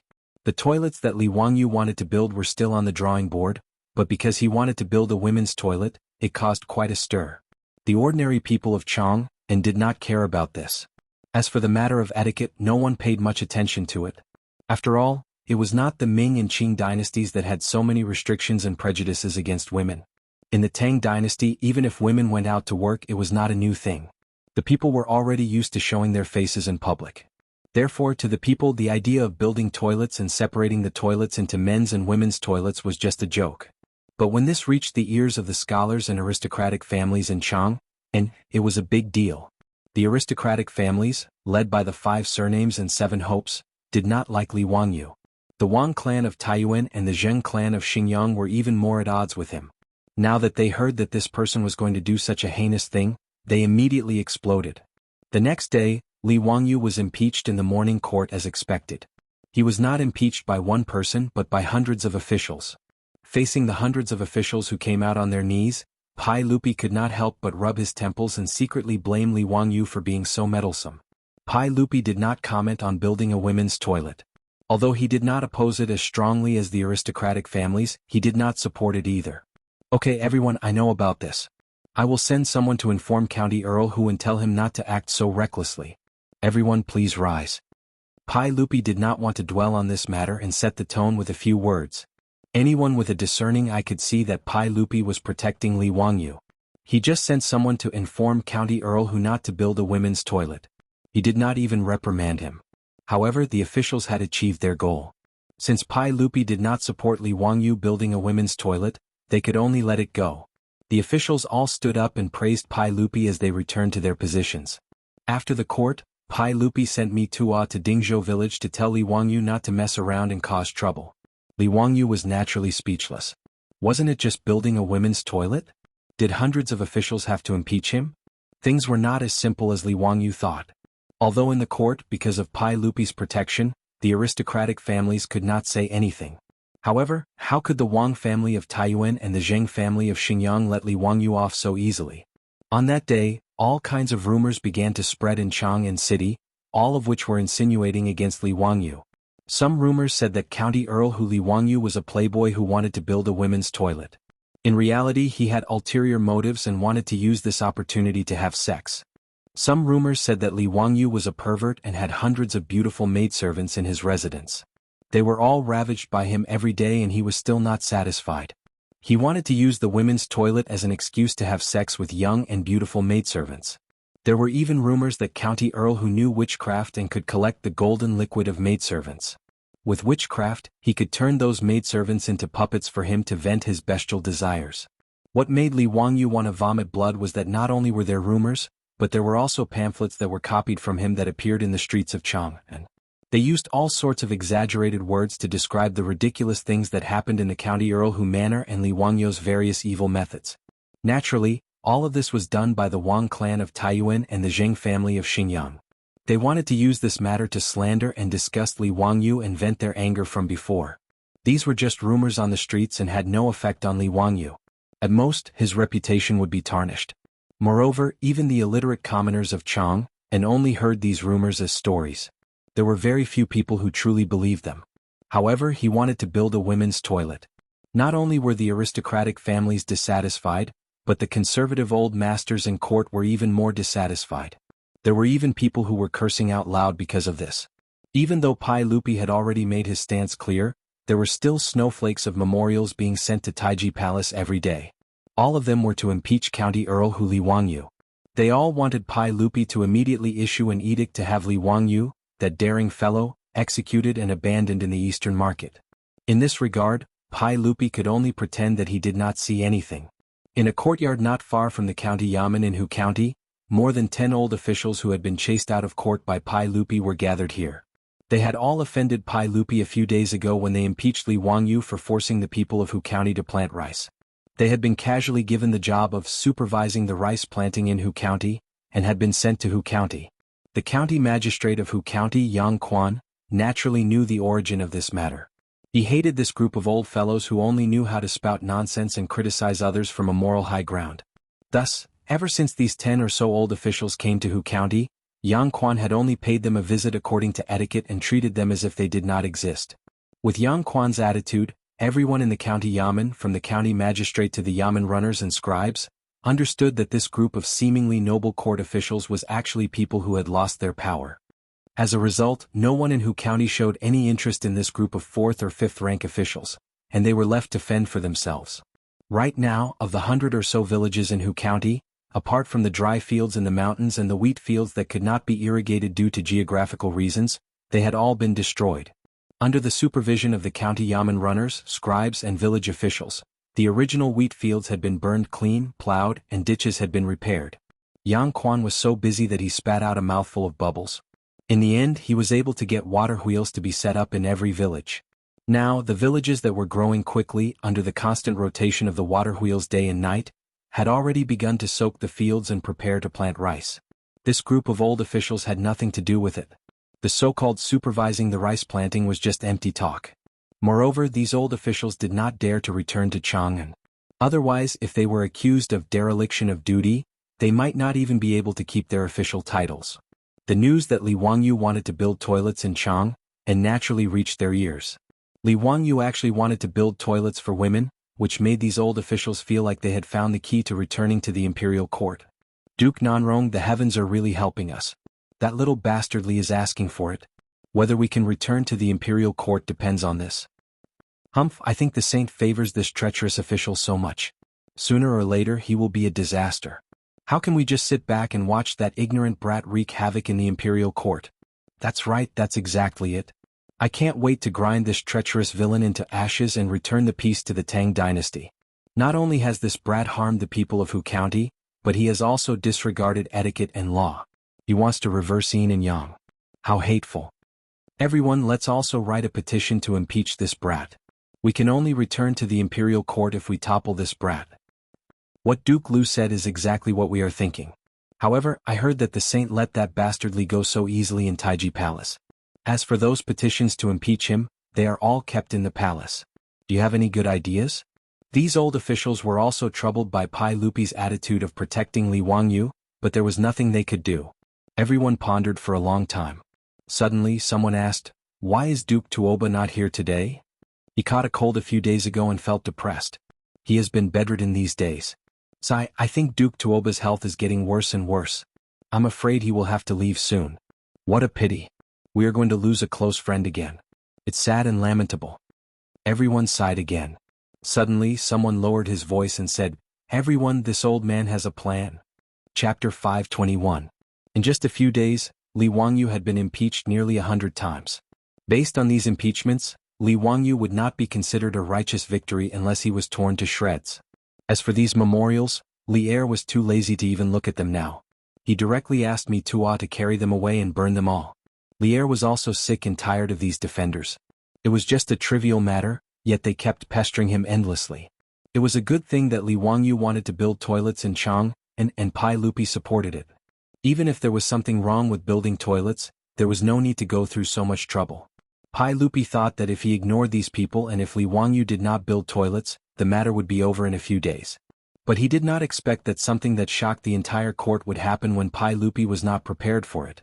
Early in the morning, the soldiers guarding the illustrious Virtue Gate pushed the heavy winch to open the heavy city gate of the illustrious Virtue Gate. The hinges of the city gates squeaked loudly. It was very ear-piercing in the early morning. The soldiers had long been used to this kind of noise and turned a blind eye to it. There were already many people waiting outside the city gates to enter the city. These were the villagers from the villages around Chang and city. They were going to the Chang and city market to sell their crops. There were also merchants who were in a rush and missed the closing time of the city gates. They were forced to stay outside the city gates for the night. Seeing that the city gates had opened, everyone obediently lined up and waited for the soldiers guarding the gates to inspect the city. Just as the city gates were in a mess, a group of people came from not far away. The strange movement gave everyone a shock. More than 10 white-haired old men in dark and light red official robes carried a thin coffin with great effort. Their faces were filled with grief and indignation. They walked toward the illustrious Virtue Gate without saying a word. This naturally frightened the guards. They did not dare to stop this group of 4th and 5th ranked officials. Someone immediately ran to inform the colonel in charge of the illustrious Virtue Gate. When the colonel received the news, he was also shocked. What was the matter with carrying a coffin into the city? In the history of Chang, and only coffins were transported out. A group of officials carrying coffins into Chang, and had never been seen. "Gentlemen, may I ask where you are heading?" The colonel had his duty and blocked the group of old officials. "Out of the way. This is the coffin of Tuoba Xingyang, the Imperial Academy scholar Tuoba Xingyang. We're going to send him to the Taiji Palace to attend the imperial court. Don't get in our way." The leading old man reprimanded. His words shocked the colonel even more. The coffin of the academician? To be carried to Taiji Palace? Are these old officials crazy? However, this wasn't something that a small gatekeeper colonel like him could stop. Naturally, he could only step aside and watch as the group of old officials carried the coffin away. When they were far away, he grabbed a soldier beside him and said, "Quickly ride a horse and report to the Vermilion Bird Gate. Something is going to happen." The group of old officials had not even carried the coffin into the imperial city. At this moment, the officials in the imperial city who were preparing to attend the imperial court already knew about this matter. The Imperial Academy scholar Tuoba Xingyang was someone that everyone naturally knew. This person was a scholar from the Sui dynasty. After joining the Tang dynasty, he had been working in the Imperial Academy. This person was 67 years old this year and could be considered a great scholar in the imperial court. He had quite a reputation. A few days ago, Tuoba Xingyang had been chased to Hu County by Pai Lupi because of the impeachment of Li Wangyu. It had only been half a month, so why was he carried back in a coffin? Du Ruhui's expression changed. He hurriedly pulled Fang Xianling to the side and said, "Xianling, I'm afraid something is wrong. Don't let them carry Tuoba Xingyang's coffin into the imperial city. If I'm not wrong, these old officials probably didn't come with good intentions. I'm afraid it has something to do with the Huxin Count matter. Being reminded by him, Fang Xianling came to her senses. These old officials were chased out of the imperial court by Pai Lupi because of the impeachment of Li Wangyu. If Tuoba Xingyang had passed away due to old age, his family would naturally be in charge of the imperial court. Now that these old officials had silently carried his coffin into Chang'an City, it was obvious that things were not so simple. Fang Xianling immediately nodded. She turned around and ordered people to stop the guards guarding the imperial city from letting the old officials in. All of this was within the expectations of the old officials. After being stopped by the guards outside the Vermilion Bird Gate, they did not make any noise. They placed down Tuoba Xingyang's coffin and all of them knelt in front of the Vermilion Bird Gate without saying a word. Outside the Vermilion Bird Gate was where the Golden Light Gate Street and Vermilion Bird Street intersected. Seeing such a scene in front of the Vermilion Bird Gate, it naturally attracted the attention of everyone, not knowing what was going on. The commoners did not dare to get close and could only stand far away and point. However, those low-ranking officials and scribes who needed to work in the imperial city did not avoid such a taboo. Many people knew this group of old officials and some officials were even friends with them. When they saw this scene, they naturally came forward to ask for the reason. Lu Gong, may I ask, what are you doing? What's going on with this coffin? Seeing that someone had raised the question, the group of old officials who had been silent all this time suddenly became spirited and bristled with anger. Everyone, please know that inside this coffin is the current dynasty's 5th-rank imperial grandee, imperial scholar Tuoba Xingyang, Duke Tuoba. Duke Tuoba? What's going on? Why is he gone all of a sudden? Humph. Today there is a traitor who is going against the law and harming the people, trying to mess up the ethics of the Tang dynasty. A traitor without morals is a traitor to the country. However, the traitor deceived the saint and made a name for himself. Duke Tuoba was a loyal and righteous man, a pillar of the country. Because he could not get rid of the traitor, he hanged himself in grief and anger to show his loyalty. Duke Tuoba left a letter in blood, asking the saint to kill the traitor. The old official's words caused an uproar among the crowd. Some people who did not know what was going on even foolishly asked the people around them who the traitor was that could force the Duke Tuoba to hang himself. Immediately, someone covered his mouth and whispered a few words into his ear, which made him realize what was going on. His words reminded people of the recent uproar in Chang, and about the incident in the toilets. County Count Huxin wanted to build a female toilet. Other than a few old officials who kept writing letters, everyone else just treated it as a joke. However, they did not expect this to happen today, which shocked everyone. Leaving a letter in blood and hanging himself. How much hatred did he have with County Count Huxin? Those who were friends with this group of old officials were all filled with righteous indignation after hearing this. They all knelt in front of the Vermilion Bird Gate, wanting to seek an explanation for Tuoba Xingyang. The leading old official straightened his back and held a letter in his hands as he looked in the direction of the Taiji Palace. What happened outside the Vermilion Bird Gate was immediately reported to Pai Lupi. After hearing this, Pai Lupi was also stunned. What was going on? Wasn't it just Li Wangyu who wanted to build a female toilet? Moreover, he was stopped before he could do it. Did it have to be like this? Chapter 522. After this incident, Pai Lupi was not in the mood to continue with today's court session. After Mi Tuo went to the imperial city to announce the cancellation of today's court session, he summoned Fang Xianling, Du Ruhui Zhangsun Wuji, and the others to the Taiji Palace to discuss countermeasures. Just as the big shots were having a headache, the incident had spread through the entire Chang'an city at the speed of light. It caused a huge uproar in the Imperial College. Tuoba Xingyang had been working in the Imperial College for most of his life and was well known. When they heard that this Imperial College professor had used his death to prove his loyalty to Pai Lupi because Li Wangyu wanted to repair the female toilet, the entire Imperial College was in an uproar. Tuoba Xingyang will not rest in peace if he does not get rid of the national traitor. Tuoba Xingyang is such an old man, yet he was forced to death by that treacherous official. This is so frustrating. I swear that I will never forgive that traitor. You said that the treacherous official deserved to die, and you were fooled by his poems. What else do you have to say now? Let's go.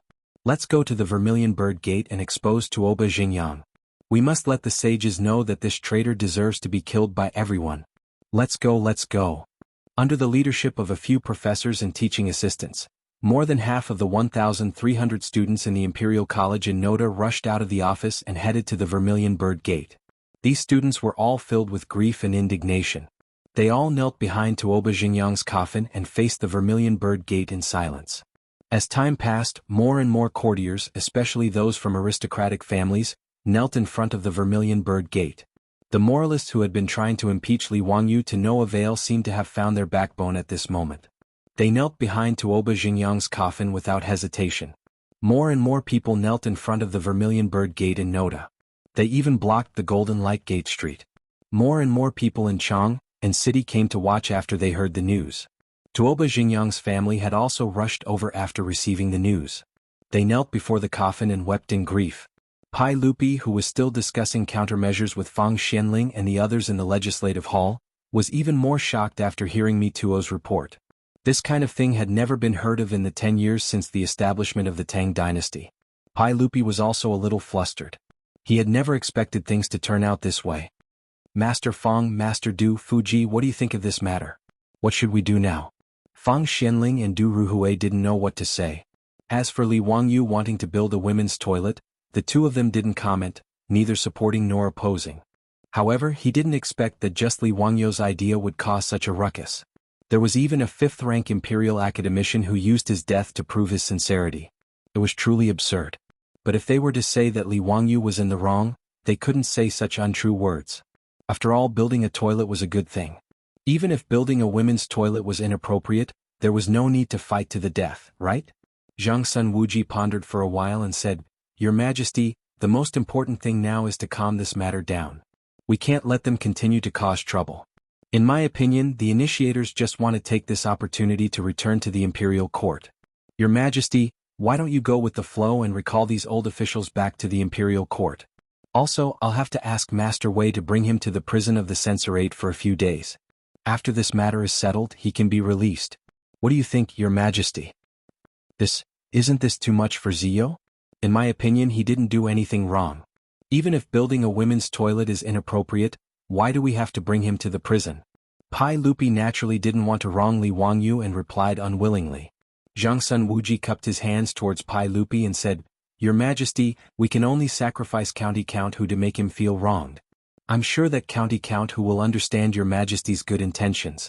Furthermore, having County Count Hu stay in Tai prison for a few days is also to protect him. Pai Lupi hesitated and looked towards Fang Xianling and Du Ruhui to ask for their opinions. Although Fang Xianling was unhappy with Zhang Sun Wuji's bad idea, there was nothing he could do.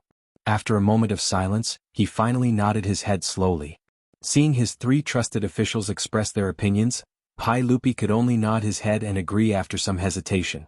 Not long later, Mito walked out of the Taiji Palace with a yellow imperial edict in his hand and went straight to the Vermilion Bird Gate. There is a system.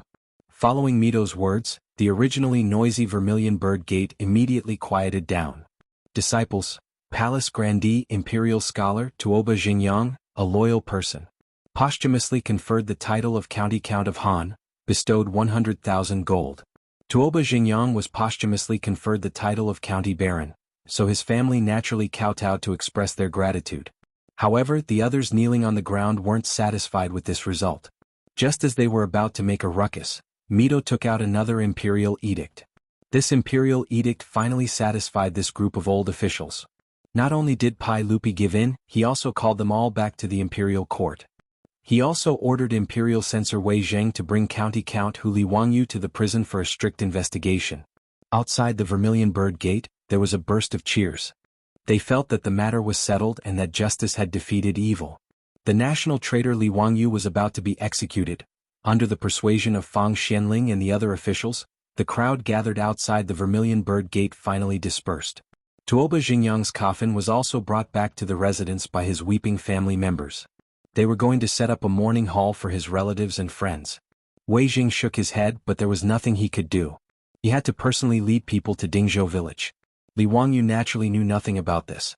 When he heard the maidservant report that Imperial Censor Wei Zheng had come, he was very puzzled. Although he was good friends with Wei Shuyu and could be considered as brothers, he didn't have much of a friendship with this sheep nose. When the maidservant came to report, he was playing cards with the foppish lords. Brother Shuyu, why is your family's lord here? Do you know? How would I know? I've lived in your residence for so long. I haven't returned to Chang'an and I haven't seen my father. Maybe he's looking for you on official business? Wei Shiyu answered casually as he threw out a card from his hand. For twos. Bomb. Waha, I still have one card left. Pay up, pay up. Fang Yi looked at the card in his hand, blinked, and instantly threw it into the pile of cards. Why are you still playing cards? Quickly go and welcome your lord. F***CK. Last love, are you going back on your word again? No, I'm just afraid that your lord will be anxious from waiting. Then pay up first. We haven't lost yet, why should we pay up? The foppish lord stopped playing cards and went to welcome Wei Zheng. Wei Zheng's first sentence shocked everyone. They wondered if this old man had gone crazy. Li Wangyu, come with me. The saint has issued an edict to take you down for investigation. Wei Shiyu stuttered, Father, is there a mistake? What crime did Zio commit? Does he need to trouble you to take him down for investigation? Yes, Elder Wei, is there a misunderstanding? Zio was perfectly fine. Why would the saint issue an edict to take him down for investigation? The foppish lords also started to make a ruckus. Wei Zheng was so angry that he glared at them. Shut up. What do you know? Isn't this bastard brat's own fault? The saint's action is to protect him. Li Wangyu was even more confused. What? Everything was fine, but he was sitting at home and trouble came from the sky? What did he do wrong this time? Why was he being taken to the prison? Chapter 523. The whole Lai Hot was in chaos when they heard that Imperial physician Wei Zheng was going to take their Lang Jun to the stage prison. Li Heng, the old housekeeper, was so shocked that he didn't know what to do. He knelt down in front of Wei Zheng and asked, Mr. Wei, what law did my Lang Jun break? Why is he going to be taken to the stage prison? Niu Wu stood in front of Li Wangyu and prevented Wei Zheng from taking him away. Li Wangyu, on the other hand, was relatively calm. He pushed Niu Wu aside and helped Li Heng up before bowing to Wei Zheng and asking, May I ask Wei Gong what exactly happened? Even if I die, you should at least let me know what happened. Wei Zheng glared at him and said, It's all because of your toilet. He made a long story short and recounted what had happened in Chang'an today. However, Li Wangyu and the foppish playboys all stared at each other in bewilderment, feeling that it was simply too ridiculous. That old man called Tuoba Xingyang was also a lunatic. Even though he was going to build a female toilet, he had no choice but to give up the idea after Pai Lupi said so. But now there was not even a single toilet in Chang'an City. What did this old man mean by seeking death for no reason? Young man, I know you can't be blamed for this. However, Tuoba Xingyang died because of you. The sage can't pretend that he didn't see anything. Letting you stay in the stage prison for a few days is for your own good. When this matter is settled and Tuoba Xingyang is buried, you will be released. Don't worry. The sage has also instructed this old man to not mistreat you. Even if you stay in the stage prison, you won't be wronged. Just think of it as a change of place to cultivate your character. What the hell? Who the hell wants to cultivate their character in the stage prison? In response to Wei Zheng's words, Li Wangyu could only roll his eyes and had nothing to say. Since Wei Zheng was here, what else could he say? Since that's the case, let's go. I'll have to trouble eunuch Wei to take care of me. Li Wangyu turned around and gave a few instructions to Li Heng and Niu Wu, telling them to listen to their beautiful superior's orders and to guard the door well. Just as she was about to mount her horse and leave with Wei Zheng, Aphrodite and Perrin also ran over after being notified by the servants of the residence. The two girls were weeping like raindrops on pear blossoms, making me feel pity for them. Langjun, what happened? Why did Master Wei want to take you out of the prison? Langjun, I'll go with you. I'm not afraid of going to jail. I'll go with you. The two women's cries made the other hedonistic young masters wink at Li Wangyu with wretched expressions on their faces. They were now clear that Li Wangyu was fine this time. He had just suffered an unexpected calamity. In order to appease the crowd, the saint let Li Wangyu stay in the stage prison for a few days. Since he couldn't bear the punishment and was fine, they all began to tease Li Wangyu. Li Wangyu hurriedly jumped off his horse and reached out to pull Aphrodite and Perrin into his arms while comforting them softly. At the same time, he didn't forget to raise his middle finger at the hedonistic young masters behind their backs to show his respect for them. Li Wangyu repeatedly assured them that he was fine and that he was only going to stay in the stage prison for a few days. Only then did Aphrodite and Perrin stop crying, though they were still skeptical. Langjun, are you really fine? You're not lying to me, are you? Don't worry, why would I lie to you? Be good and listen to Chongqing in the residence. After comforting the two women, Li Wangyu mounted his horse again and rode back to Chang'an City with Wei Zheng and the other imperial censors. How could the hedonistic young masters be in the mood to continue staying in Dingzhou village? They all called for their troops and followed Wei Zheng, Li Wangyu, and the others back to Chang'an City. The old steward Li Heng was at a loss at this moment. He pulled Niu Wu over and said, "Quick, bring some men and follow them.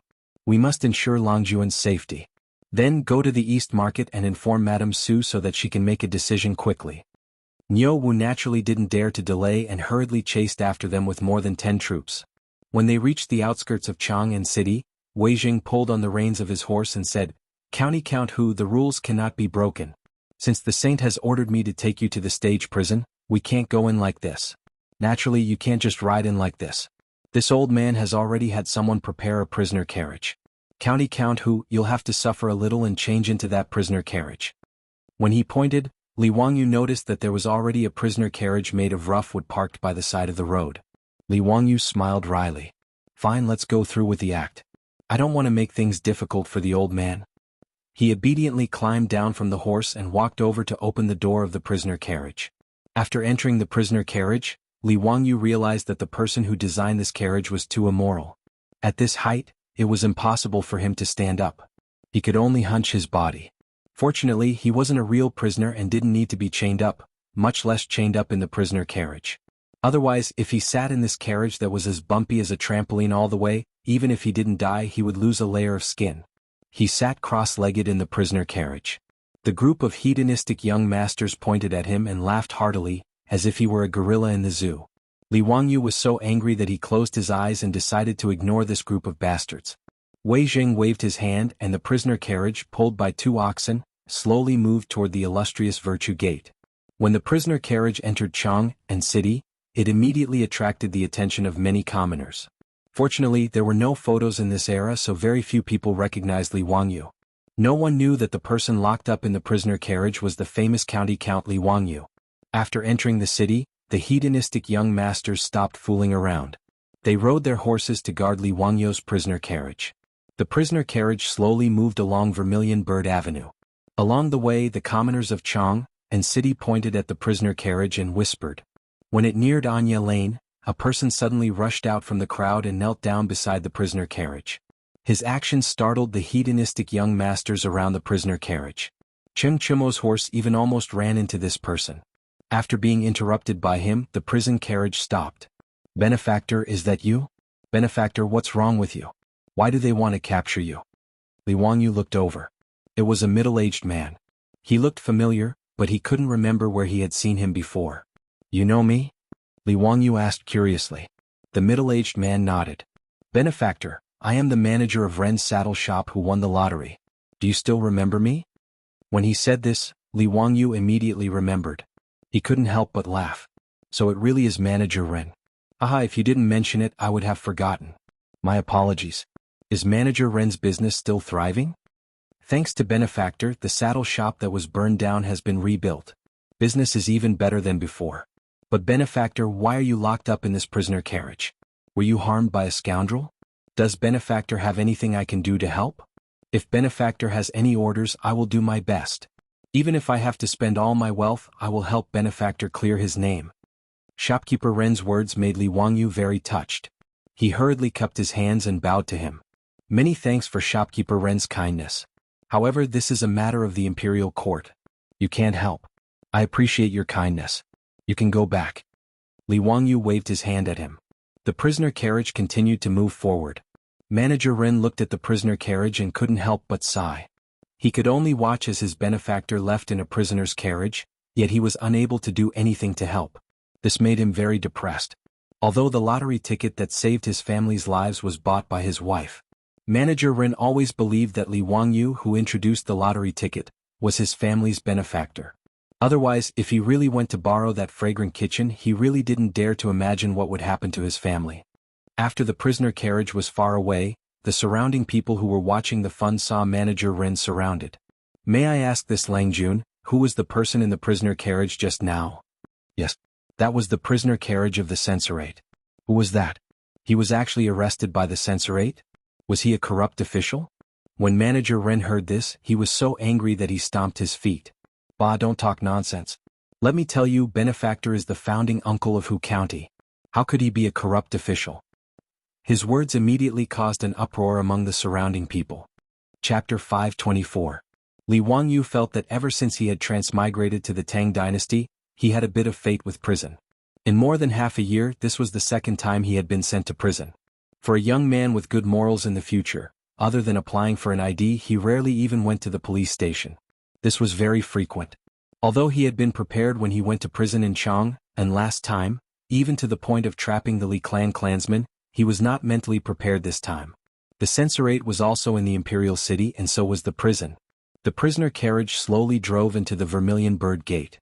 This was the first time he had entered the Vermilion Bird Gate's imperial city in this way, and it was a very novel experience. However, most of the people in the imperial city were officials, so they naturally knew Li Wangyu. They also knew that Pai Lupi had ordered him to be sent to the prison. Ever since the prisoner carriage drove into the imperial city, there were many officials pointing at him in the carriage. Many officials and officials who were supposed to be working in various government offices also ran out to watch the commotion. There were also many moralists and officials from aristocratic families who angrily spat on the ground. They looked as if they wanted Li Wangyu to be sent to the Eastern Market for execution right now. After the prisoner carriage drove into the censorate's prison, the cage was opened. Li Wangyu crawled out and struggled to move his muscles and bones. The short journey made him feel as if his bones were about to break. County Count Hu Xingo. This old man has already arranged a prison for you. I definitely won't let you suffer any hardships. As long as you do not leave the prison, I will not restrict your movements. When this matter is settled, I will let you go. Wei Jing waved his hand at the prison head, indicating that he should take Li Wangyu to his cell. Hehe, thank you for your kindness, Duke Wei. Li Wangyu was also open-minded. Since he was already here, he might as well take things as they came. In any case, Pai Lupi had ordered him to be sent to the prison. There was no point in crying. This was the first time the prison head had encountered such a situation. The people locked up in this prison were all officials captured by the censorate. When Li Yuan was in power, the imperial censorate's assistant minister and imperial censorate each arrested people.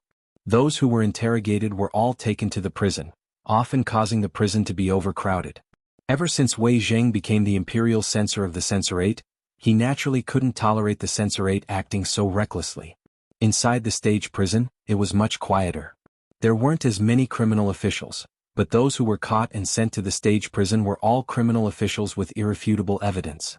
Since they were criminal officials, there was naturally no need to be polite to them. Even the ordinary prison guards of the stage prison would often insult and reprimand these high and mighty officials. They would even use some private punishment. That was a common occurrence. But today the head of the prison had received a notice from the imperial censor, asking him to find a dry and well-ventilated prison cell and clean it up for a noble to stay in. The jailer almost thought that he had misheard. A noble was staying? This was the prison, not the hostel of Chongren Square. What did he mean by checking in? Shouldn't he be in prison? The head of the prison was baffled. He could only lead a group of prison guards to find a cell in the stage prison and clean it up. Hearing that a criminal had arrived, he hurried out to pick him up. But the scene in front of him scared the jailer so much that his legs trembled. He didn't know Li Wangyu, but he knew Wei Shuyu. He was the eldest son of the big boss of the censorate. No matter how blind he was, he couldn't not recognize him. But just now, he clearly saw that the noble who was going to be locked in the stage prison kicked the son of Prime Minister Wei in the butt. But young Master Wei just laughed and didn't care at all. Even Master Wei acted as if he didn't see it. He led a group of imperial censors away. The head of the stage prison immediately understood that this was a noble who couldn't be offended. He really came to stay in the stage prison. The playboys didn't leave. They clustered around Li Wangyu and walked into the stage prison. The head of the prison hurriedly led the way in front. If someone who didn't know saw this, they wouldn't believe that this was the head of the stage prison. They would treat him like a waiter in a hostel. Wei Shuyu pointed at the head of the prison carelessly and said, "You come here. This is the founding county Earl of Hu County. He will be staying with you for a few days. Take care of him carefully. What needs must be satisfied. Do you understand? If there is any mistake, be careful of your bones." Yes, I understand. County Earl of Hu County, young dukes, please be careful. The ground is slippery. These lazy bones. I will teach them a lesson when I come back. Let them clean up the moss on the ground. The environment in the stage prison was much better than the prison in Chang and County where Li Wangyu was last time. After all, the people locked here were all criminal officials. They had to leave some face for them. At least the stage prison didn't have the stench of the prison in Chang and County. There were no rats running around on the ground. However, it was still a dark prison cell. The only source of light was the torches on the wall. Even though the outside world was bright and sunny, this place was still dark and damp. The head of the prison and the jailers had already helped Li Wangyu clean one of the cells and replaced it with fresh, dry straw. However, when Wei Shiyu saw the cell, he couldn't help but become angry. He scolded, "You bastards, is this how you do things? Is this a place for people to live? Don't you know how to set up everything? Bastards, you really are itching for a beating." His words made the head of the prison and the jailers want to cry. The prison cell had been cleaned and the straw had been replaced with new ones. What else did he want? Did he really think the stage prison was a hostel? Was this County Earl of Hu County really here for a vacation? Li Wangyu smiled and stopped Wei Shiyu from continuing to be angry. "Brother Shiyu, don't make things difficult for these people. I reckon that my family's troops will be here soon. Just let them handle it." As soon as he finished speaking, a commotion could be heard from the entrance of the stage prison. A jailer jogged over and said to the head of the prison, "Head of the prison, someone is here to visit County Earl of Hu County. Master Wei has already said that anyone who comes to visit County Earl of Hu County is to be let through. If County Earl of Hu County needs anything, just let us do it." The head of the prison felt a headache coming on. Was this still a freaking stage prison? He didn't dare to say anything else and could only have the jailers invite the visitors in. Before long, his beautiful superior led Aphrodite, Perrin, Niu Yong and Niu Wu into the stage prison, along with a group of Li family troops. "Changqing, you're here? Aphrodite, Perrin, didn't I tell you to stay in the residence? Why did you come to Chang'an?" Li Wangyu asked curiously when he saw the two girls. Aphrodite and Perrin looked aggrieved. If it weren't for the fact that there were so many people around, they probably would have burst into tears. "Langjun, after you left, the old steward was worried that no one would take care of you, so he had us lead a few maidservants and troops to Chang, and on horseback." Li Wangyu nodded and looked at his beautiful superior. "Changqing, please take care of the family during this time."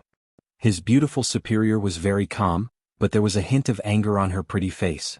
"Wangyu, I heard from Niu Wu that you were sent to the stage prison because of the toilet incident?" Li Wangyu looked at his beautiful boss's face, which was flushed red from anger, and helplessly nodded his head. Chapter 525. His beautiful boss didn't get angry. She just took a few deep breaths and calmed herself down. "Wangyu, leave this to me. I can't let those people frame you like this." "I don't believe it. Did they jump out from the cracks of a rock?" Li Wangyu understood his beautiful boss. Although she wasn't a feminist, how many of the beautiful women in the later generations were easy to get along with? There were all kinds of jokes about men hiding money on the internet. Although it was a joke, it was also reality. His beautiful boss, who could hold up half the sky, now knew that Li Wangyu was framed and sent to prison because he only had the idea of building a female toilet. How could she not be angry? "Changqing, don't be rash. Let's think about this at length. As you can see, I'm fine. Wei Zheng and Li Shimin don't really want to lock me up. They're just putting on an act."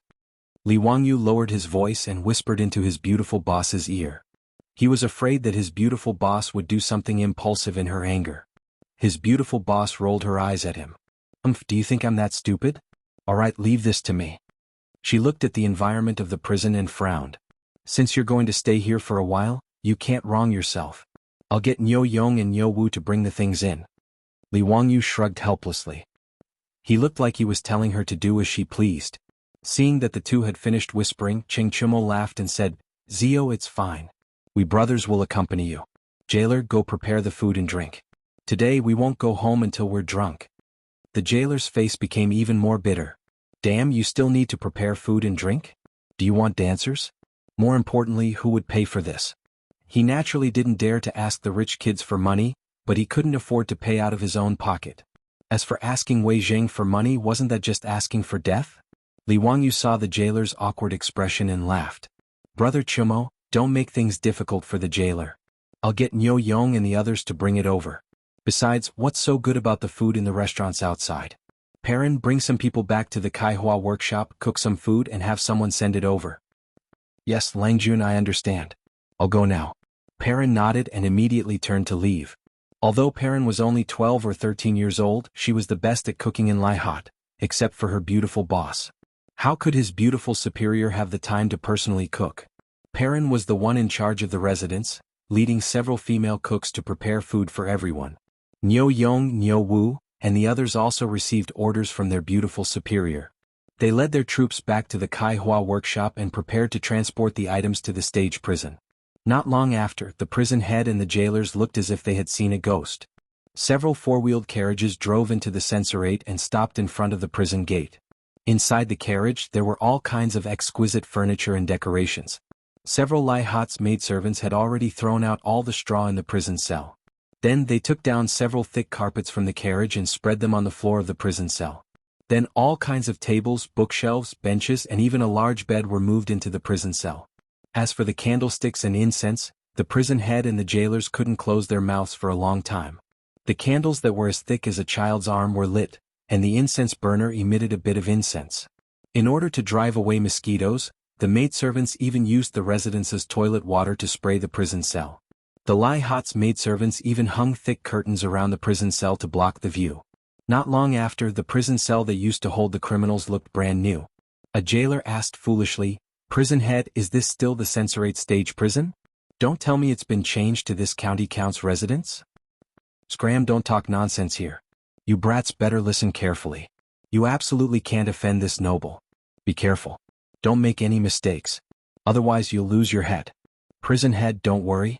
Do you think us brothers don't have good eyesight? Tiske, I've long heard that this county count is the god of wealth. It seems that it's true. I've seen those carpets in the eastern markets who merchants shop. They were all shipped from the western regions. Guess how much they cost?" "How much? Don't tell me it's a few strings of cash? Bah, you want to buy it with a few strings of cash? Are you dreaming? Let me tell you, 100 strings of cash is not a penny less." "Oh my God, isn't this county count just spreading his money on the floor? I saw at least 3 carpets in this prison cell. Isn't that 300 strings of cash?" "Tiske, what's the big deal? Did you forget that this county count spent a lot of money to build baseball fields in Det and in Zhaoxing? Tiske, is there really a mountain of gold and silver in this county count's mansion? The layout of this prison cell is many times more luxurious than my home. What do you know? Aren't you ashamed to compare your doghouse? Do you see those arm-thick candles? One candle is worth a few strings of cash. Even if you sell everything in your doghouse, would it be worth a single string of cash?"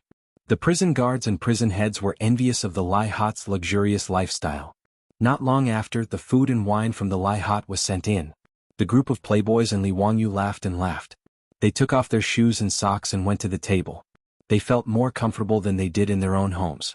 Although the censorate was in the imperial city, ordinary people couldn't enter. But after all, the prison only held criminals. Even if they were criminal officials, their family members were allowed to visit.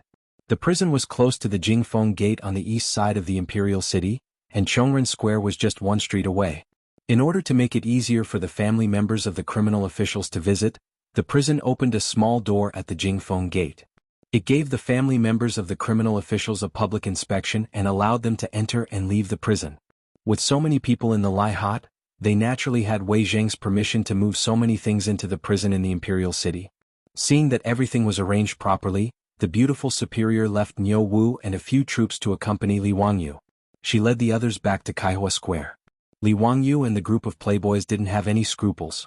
They ate, drank, played finger-guessing games and drank in the prison of the censorate. It was very lively. When everyone was drunk, they saw a group of people rushing in from the prison gate. They were cursing and swearing. Behind them, the prison heads and prison guards were smiling apologetically. Li Wangyu's luxurious prison cell naturally attracted the attention of this group of people. Immediately, someone pointed at Li Wangyu's cell and started quarreling with the prison heads and prison guards. One of the jailers seemed to be explaining to them with a smile, but the leader suddenly slapped the jailer in the face, causing a loud smack, which attracted the attention of all the foppish sons and Li Wangyu. Li Wangyu looked at the group of people with drunken eyes. He couldn't help but fly into a rage. The wine cup in his hand directly smashed on the ground.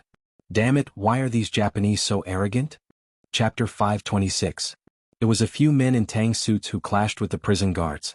However, Li Wangyu immediately recognized the identity of this group of people from their hair buns and strange voices. The Japanese.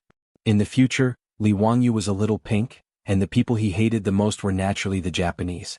Now that he saw a group of Japanese appearing in the prison and acting so arrogantly, he couldn't help but fly into a rage. Motherf asterisk her. How dare you be so arrogant in the territory of the Tang dynasty? Li Wangyu was already a little drunk. Under the stimulation of alcohol, he grabbed the wine jug on the table and threw it at the group of Japanese. The Japanese who were cursing the jailers didn't expect Li Wangyu to suddenly attack. Caught off guard, their leader was hit by the wine jug. The porcelain wine flask smashed into the head of the Japanese, causing his head to split open. Blood mixed with the wine and flowed out. Baka. The group of Japanese finally reacted and cursed. They rolled up their sleeves and prepared to attack. Li Wangyu was even faster. He ran out of the cell and waved his fist at them. Li Wangyu made his move. Although the silk pants didn't know what was going on, they didn't care about that and rushed out. As for Niu Wu and the other Lai Hot troops, they naturally couldn't sit idly by and watch their Lang Jun fight with other people. Without any hesitation, they rushed over and started punching and kicking the group of Japanese. The group of Dongying people only had 7 or 8 people, while Li Wangyu had more than 10 silk pants, not to mention Niu Wu and a few Jinwu guards. This was basically a one-sided battle. In just a few minutes, the floor of the prison was filled with Japanese. All of them were crying out in pain. The head of the prison and the group of prison guards were already dumbfounded. They didn't even dare to say anything to stop him. This was the first time the jailer had seen something like this in his 7 or 8 years of service. Who County Earl, young Duke, don't hit him. If you hit him again, he'll die. These Dongying people are all envoys. After a long while, the prison head finally came back to his senses and shouted with a trembling voice. Li Wangyu glared at him. Speak clearly. What's up with this bunch of Japanese? Oh no, Japanese? Replying to the prefectural uncle, these are the members of the Japanese diplomatic mission. Members of the diplomatic mission? Why was he locked in this prison? Why do you still dare to beat up the prison guards? The jailer's face was already wrinkled like a bun. Replying to the county head, a few days ago, this group of Japanese envoys had a conflict with the people of Silla country when they were drinking at Ping Kong Fong and started fighting. They were too heavy-handed, and an envoy from Silla was beaten to death. Naturally, the Silla kingdom would not accept it and went to the saint to complain. Enraged, the sage ordered his men to capture the group of Japanese envoys and teach them a lesson. Originally, they should have been locked up in Wanyin County or the Ministry of Justice's prison, but these 2 offices refused to take over.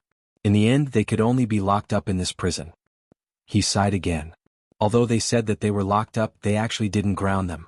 They were just giving Silla country an explanation so that they wouldn't continue to pester us. We had no choice but to let this group of Japanese do as they pleased. These Japanese are really despicable. My brothers and I have long been tired of them. However, they are the envoys of Japan after all, so we can't do anything about it. Li Wangyu glared at the Japanese who were lying on the ground and screaming. He was so angry that he went up and kicked them a few more times. These Japanese were not the envoys sent by the Tang Empire. The Japanese had sent envoys to the Tang Empire in the 4th year of Jingguan. The prodigal sons laughed and laughed. They didn't think that beating up the Japanese envoys was a big deal at all. In the eyes of the Tang people, they were just small foreign countries. In the great Tang Empire, where Huji and Kunlun slaves were sold as slaves from thousands of miles away, there was no need to count on these prodigal sons to take the Japanese envoys seriously. Zio, come, let's continue drinking. Don't bother about these Japanese. It's better if they're dead. Cheng Chumo and the others only thought that these Japanese had insulted and beaten up the jailers and angered Li Wangyu. They also didn't understand why Li Wangyu called them Japanese. The spoiled brats naturally couldn't imagine what kind of calamity would befall China in the future. They also couldn't imagine that the Japanese, who had been lying on the ground like mud, would charge into China like wolves and tigers 1,000 years later. They would burn, kill, pillage, and commit all kinds of crimes. There was naturally a reason why Li Wangyu hated the Japanese so much. Back then, the 3 million Sichuan soldiers resolutely went out of Sichuan to fight against the Japanese. They suffered more than 640,000 casualties, and the number of casualties was the highest in the country. Li Wangyu's grandfather was a member of the team that went out of Sichuan to fight against the Japanese. After a fierce battle in Tai, village, although he was lucky enough to survive, he had a few more bullet holes on his body. He would feel incomparably painful whenever it rained. Regarding this, his grandfather felt very fortunate. Compared to his brothers who had died on the battlefield, he was already very satisfied. The enmity between the country and his family made Li Wangyu's eyes turn red when he saw the Japanese. After dealing with the Japanese envoys, Li Wangyu couldn't be bothered with them anymore. He ran back to his cell with the other prodigal sons and continued to drink. The jailers would take care of the mess outside. After all, the prodigal sons and Li Wangyu weren't afraid of the Japanese envoys. They would complain to Pai Lupi and naturally wouldn't care if they lived or died. In the battle just now, Niu Wu and the other old soldiers had used a lot of force. Many of the Japanese envoys had their arms and legs broken, and they were all lying on the ground crying out. The jailer had a helpless expression on his face. He prepared to get the jailers to find a doctor and also inform the imperial censor to see how they could deal with this mess. Just as Li Wangyu and the others were drinking merrily, they heard a woman scream from outside the cell. When Li Wangyu heard this voice, his expression changed greatly. He threw down the wine bowl in his hand and rushed out again. Although his cell was surrounded by thick curtains that blocked his line of sight, Li Wangyu dared to swear that the voice just now came from Pei Lan. The prodigal sons naturally also heard the voice and rushed out with Li Wangyu. They saw that one of the Japanese who had been beaten down by them had actually gotten up. It was the person who had his head smashed by Li Wangyu's wine jug. At this moment he was using his arm to tightly restrain a young girl. If it wasn't Perrin, who else could it be? Beside Perrin's feet was an overturned food box filled with all sorts of delicacies. Clearly, Perrin had returned to Kaihua Square and prepared some food for Li Wangyu and the prodigal sons to send to the prison. She didn't expect that the moment she entered the prison, before she could even greet the jailer and the jailers, someone would rush out and grab her. Perrin screamed in fright. She wanted to turn around and run, but the Japanese grabbed her by the neck. This sudden turn of events gave the jailers a fright. Were these Japanese's brains filled with sh*t? The young lady who was caught was clearly one of Count Huxian's people. Was this Japanese crazy? He actually dared to touch that noble's woman? Not only did the Japanese grab Perrin, he even pulled out a short blade from his waist and pressed it against Perrin's chest. Baka, you actually dare to humiliate the emperor's samurai? All of you kneel down. Otherwise I'll stab this woman to death. Li Wangyu's eyes were bloodshot as he glared at the Japanese. Chapter 527.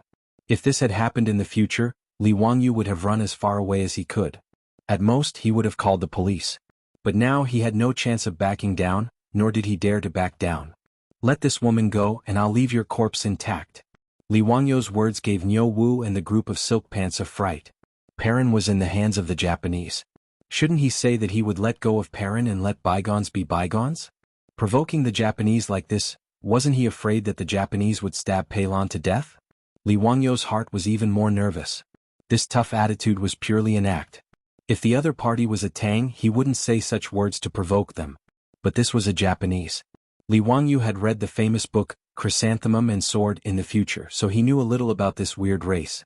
Bushido was a part of the Japanese's moral system, and it had a deep meaning to the Japanese's thinking.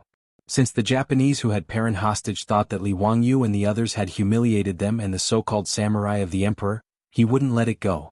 Because Li Wangyu said that he would let bygones be bygones, he definitely wouldn't let it go. To the Japanese that would be a humiliation. In the book Chrysanthemum and Sword, the Japanese's personality was categorized into two contradictory extremes. For example, they loved beauty and were aggressive, they respected etiquette and were aggressive, they liked the new and were stubborn, they obeyed and were unyielding. So when the Japanese placed the sword in front of Perrin's chest, Li Wangyu understood that this wasn't something that could be done with empty words. Baka, you bastard. I am the samurai of His Majesty, Emperor Shu Ming of the Sunrise Country. You actually dared to humiliate me. You must suffer my anger and revenge. The Japanese man roared, but before he could finish, he was interrupted by Li Wangyu. Ba bulsh *t emperor. How dare you call yourself an emperor? I'll count to 3. If you don't release this woman, I'll kill one of your companions. Li Wangyu said coldly as he stared at the Japanese. As he spoke, he drew a biscuit from Niu Wu's waist and held it in his hand. Baka. The Japanese was stunned by his words. He wanted to curse again, but Li Wangyu ignored him. He walked slowly to a Japanese who couldn't get up from the ground and stepped on his chest.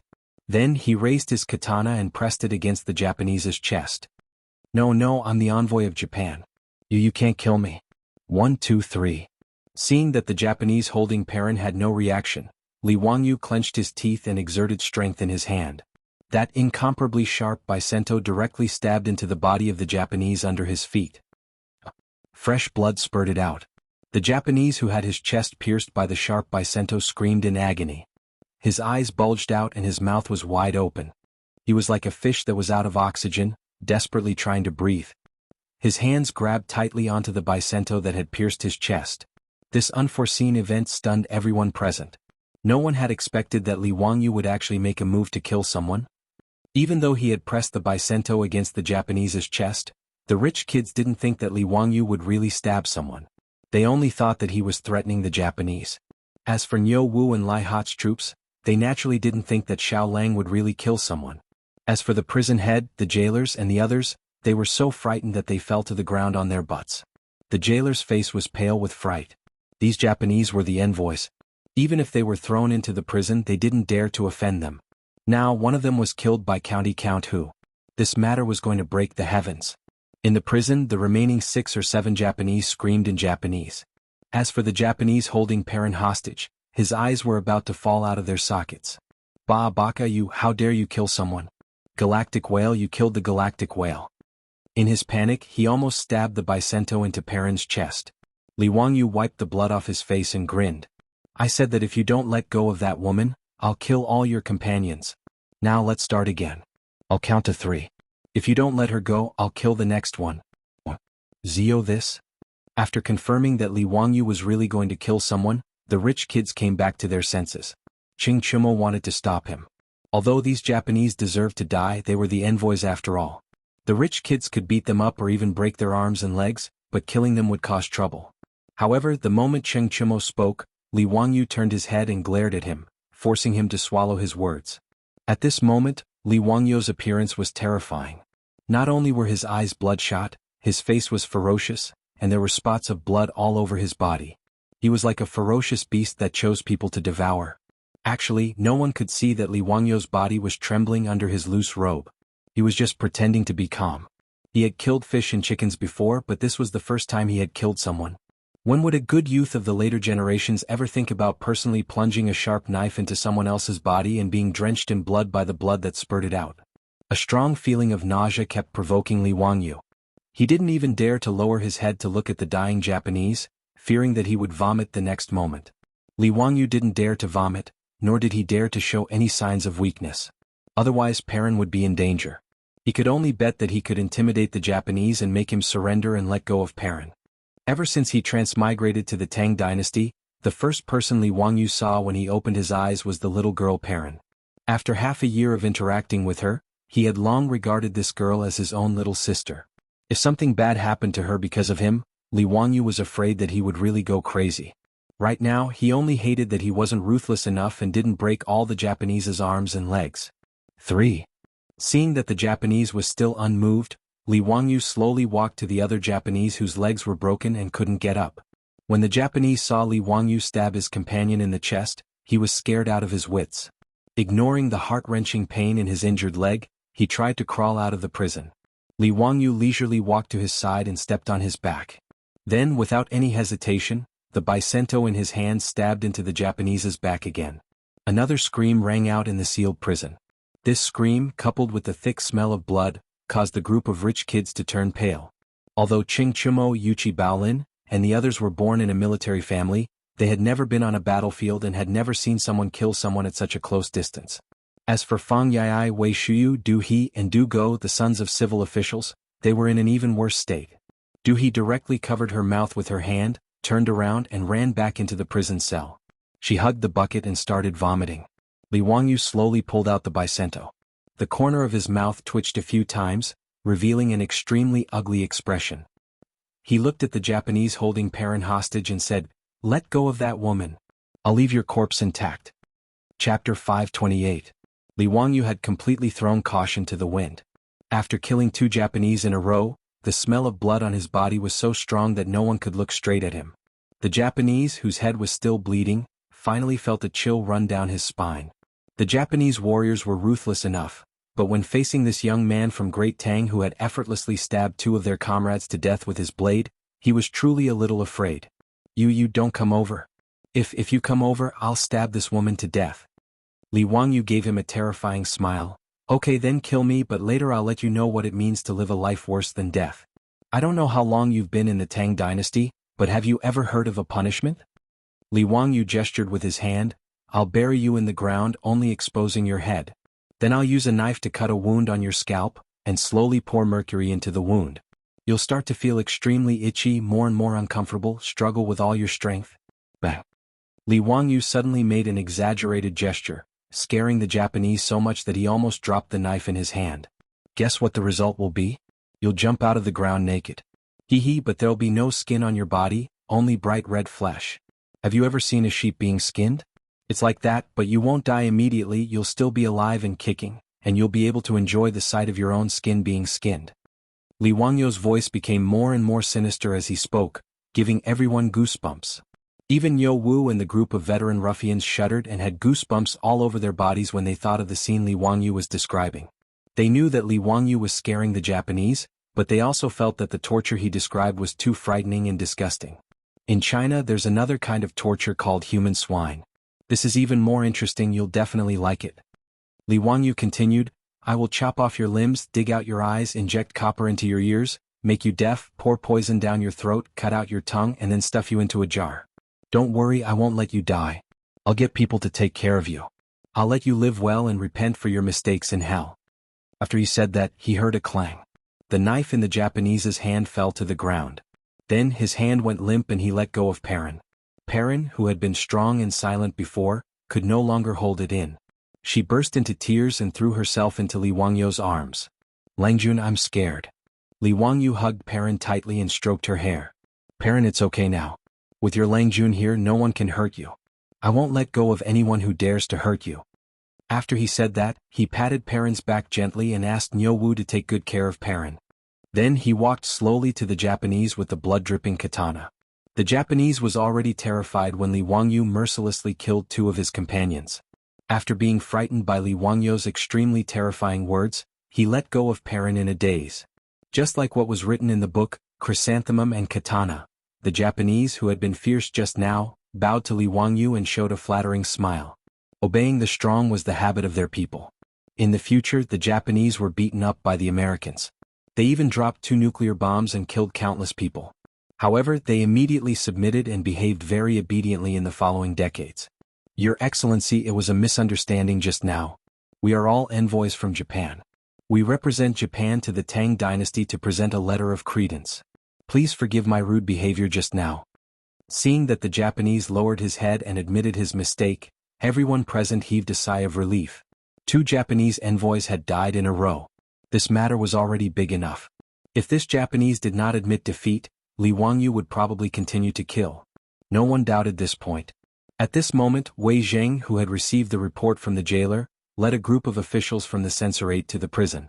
Seeing the blood on the ground and the bodies of the 2 Japanese envoys lying on the ground, even Wei Zheng was shocked. No one had expected things to turn out like this. Just as Wei Zheng was about to speak, Li Wangyu suddenly raised the katana in his hand and directly stabbed it into the back of the Japanese who was still bowing. This stab was quite ruthless. It directly pierced his heart from the back. Blood spurted out again. The Japanese did not expect Li Wangyu to attack him at this time.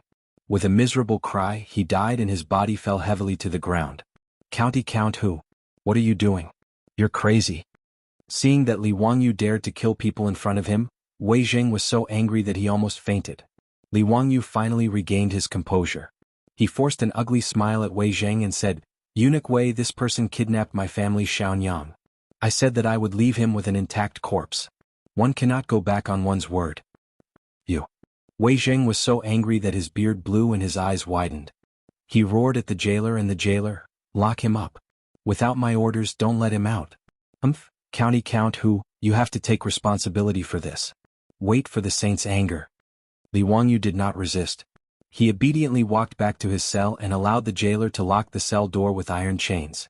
Excuse me, can you bring me some water later? This blood is sticky and really uncomfortable, Li Wangyu whispered to the jailer. The jailer squeezed out a smile that was uglier than crying and nodded silently. Perrin was so frightened that she was crying loudly. She threw herself against the cell door and refused to let go. Nyowu, you guys send Perrin back. There's no need for you guys here, Li Wangyu ordered. Nyowu nodded silently. Right now, it was indeed not suitable for them to continue staying in this prison. Not only Nyowu and the others, but even the group of wastrels were all chased out by the furious Wei Zheng. He also ordered the Imperial Censorate to treat the Japanese and remove the 3 corpses to wash the blood stains. Right now, this matter was no longer something that Wei Zheng could handle. He could only report the truth to Pai Lupi and ask him to make a decision. After hearing Wei Zheng's report, Pai Lupi couldn't help but be stunned. Duke Wei, are you joking? That brat Zio suddenly killed 3 Japanese envoys in the prison? How could he have such guts? Yes, Your Majesty. There was a reason for this matter. Previously, when the Japanese envoys humiliated the prison guards, County Count who was indignant. Together with my son, Ching Chumo, Fang Jun and the others he beat up the Japanese envoys. Originally the matter was over, but who would have thought that one of the Japanese envoys would use a knife to hold the Lai hot hostage? This caused County Count Hu to fly into a rage and kill the envoys. Although Wei Zheng was angry, he still explained the facts clearly, causing Pai Lupi to frown. This group of Japanese truly deserved to die. They even dared to hold a woman hostage in the prison. I feel that Zio did well. This group of barbarians who don't know etiquette should all die. Duke Wei, have you heard of Zio's ode to chivalry? Killing one in 10 steps. This brat really wasn't just talking about it. Between the Japanese and Li Wangyu, Pai Lupi chose to side with him without hesitation. Moreover, this matter was clearly instigated by the Japanese. From Pai Lupi's point of view, Li Wangyu's actions weren't wrong at all. Wei Zheng's expression was bitter. Your Majesty, I'm afraid this matter isn't that simple. Chapter 529. In the prison of the censorate, Li Wangyu washed off the bloodstains on his body after the jailer brought him clean water. He then lay on the bed with his hands behind his head and stared at the ceiling of the prison with his eyes wide open. Even now Li Wangyu still hadn't calmed down. His fingers were still trembling and his eyes were bloodshot. He really didn't expect that he would kill people today, and 3 people at that. Even though they were only Japanese, Li Wangyu still didn't feel good. He closed his eyes and wanted to sleep, but the scene of blood splattering everywhere kept replaying in his mind, making it impossible for him to fall asleep. After an unknown amount of time, Li Wangyu heard footsteps in the silent prison and stopped at the door of his cell. Li Wangyu opened his eyes and looked up. He saw Pai Lupi glaring at him angrily. He quickly got off the bed and bowed to Pai Lupi. Nephew greets uncle. Zio, I underestimated you. I didn't expect that you would actually dare to raise your knife and kill people. Li Wangyu smiled bitterly. Uncle, it's not that nephew is arrogant, it's just that the situation forced me to do so. If I didn't do it, that Japanese probably would have already stabbed the knife into my parents' body. I won't hide it from uncle, but nephew's hands are still trembling. This is also nephew's first time killing someone.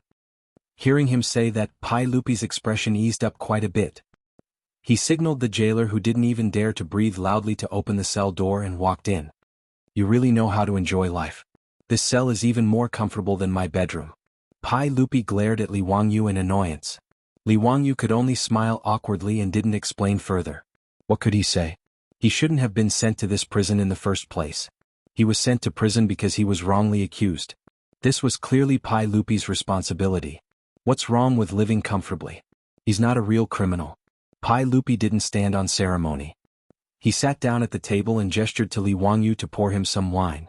Li Wangyu hurriedly changed the wine glass and poured Pai Lupi some good wine. As for the leftover dishes from the debauches, they naturally couldn't be used to entertain Pai Lupi. Fortunately, his beautiful boss was attentive.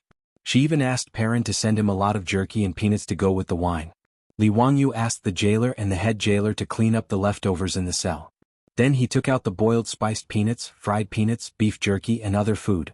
Most people think that peanuts originated from Peru and Brazil in South America. But in fact, peanuts have existed in China since ancient times. They are known as longevity fruits, falling peanuts, or ground beans. However, the Tang people naturally didn't know how to eat spiced peanuts or fried peanuts. Pai Lupi curiously took one and put it in his mouth. His eyes lit up. Zio, I really have to hand it to you for that mouth of yours. When it comes to cooking, you're number 1 in the entire Tang dynasty. I've never seen anyone who can compare with your family. If uncle likes it, eat more. This is perfect to go with wine. Pai Lupi ate a few peanuts and drank a mouthful of good wine. He was in a much better mood. He waved his hand to signal the guards and jailers to leave. Then he put down the wine glass and spoke to Li Wangyu seriously. Zio, you almost messed up my big plan this time. I killed the Japanese. I can't refute that. I'll naturally be at uncle's disposal. If it's just a few Japanese, what's wrong with killing them? Moreover, those Japanese also deserve to die. They actually kidnapped your wife. Death isn't worth regretting. But you shouldn't have killed them now. Pai Lupi glared at Li Wangyu with dissatisfaction. Li Wangyu didn't understand. Uncle, what do you mean? These Japanese are here to submit a letter of credence to me. They hope that I will allow them to send envoys to pay tribute and learn the culture of the Tang dynasty. They're called envoys. This matter concerns the dignity of the Tang dynasty. Since the Japanese are willing to submit, I will naturally allow them to come to the Tang dynasty to learn. However, many people in the imperial court are criticizing this. Zio, aren't you making things difficult for me by killing 3 Japanese envoys? I'm afraid that Wang Renyu, Zheng Yuanshou, Cui Xin, and the others are overjoyed.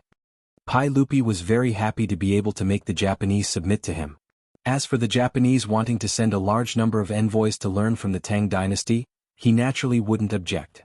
One must know that during the Sui dynasty, the Japanese sent envoys to meet Emperor Yang of Sui.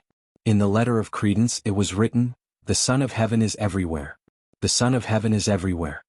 The Emperor of Heaven called himself the Son of Heaven, and called Emperor Yang of Sui, "The Son of Heaven is everywhere." This naturally made Emperor Yang of Sui furious. And now, under Pai Lupi's wise and mighty leadership of the Tang dynasty, those barbarians from before had all bowed their heads and submitted to him. How could Pai Lupi not be happy? In fact, there were many officials in the imperial court who supported the Japanese sending envoys to the Tang dynasty. Whether it was Fang Shenling, Du Ruhui, Zhang Sun Wuji, or even Wei Jing, they all supported it. After all, from their point of view, to be able to attract a large number of students from the surrounding vassal states showed the prosperity of the Tang dynasty. It also showed that the Tang dynasties might shook the world. Actually, it wasn't just the Tang dynasty that was like this. Even in the future, in order to attract students, didn't a certain Chinese university come up with a student companion system that countless netizens ridiculed? And now, in the imperial court, the ones who opposed the matter of sending envoys were Li Wangyou's enemies, the aristocratic families. This was actually very easy to understand. The aristocratic families didn't want Pai Lupi to be in the limelight. They also didn't want Pai Lupi to show off his political and military skills and continue to consolidate Pai Lupi's imperial power. The aristocratic families found all sorts of excuses to go against Pai Lupi in the imperial court. They wanted to stop this matter. Now that Li Wangyou was angry and killed 3 Japanese envoys for a woman, this matter would probably be spread by the aristocratic families. For example, the Japanese were rude and unreasonable and couldn't be taught. They said that those who weren't of their race must have a different heart. They used this to stop the matter of sending envoys. It was precisely because of this that Wei Zheng was so worried. After understanding the whole story, Li Wangyou couldn't help but be speechless. What the F***ck was this? In Li Wangyou's heart, he couldn't wait for the matter of sending envoys to come to an end. Li Er and the rest didn't know, but Li Wangyou knew very well that the Japanese who were looking at each other across the sea had wild ambitions. During the Tang dynasty, the Japanese sent a total of 17 envoys to the Tang dynasty. There were at least 100 people and at most 500 to 600 people. Other than the officials, the Japanese also included doctors, painters, musicians, shipbuilders, carpenters, blacksmiths, jade workers and other craftsmen. It could be said that the envoys sent by the Japanese were from all walks of life. They studied the Tang dynasty in all aspects.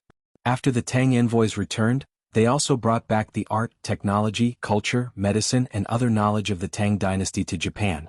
More importantly, the envy of Huaxia's culture also ignited the ambition of the Japanese to expand their territory. After the Japanese absorbed the essence of the Tang dynasty's culture, even though the Song dynasty became more prosperous, there were no more envoys. During the Ming and Qing dynasties, the Japanese were fully fledged. They even started to think about invading Huaxia. Therefore, Li Wangyou didn't think that sending envoys was a good idea. He also didn't think that there was any glory in it. Of course, what made his balls hurt even more was that the people who stood on the same side as him were his previous enemies, the aristocratic families. Chapter 530. Li Wangyou felt really embarrassed. If he made a mistake, he might end up like Zhu Beiji looking at himself in the mirror.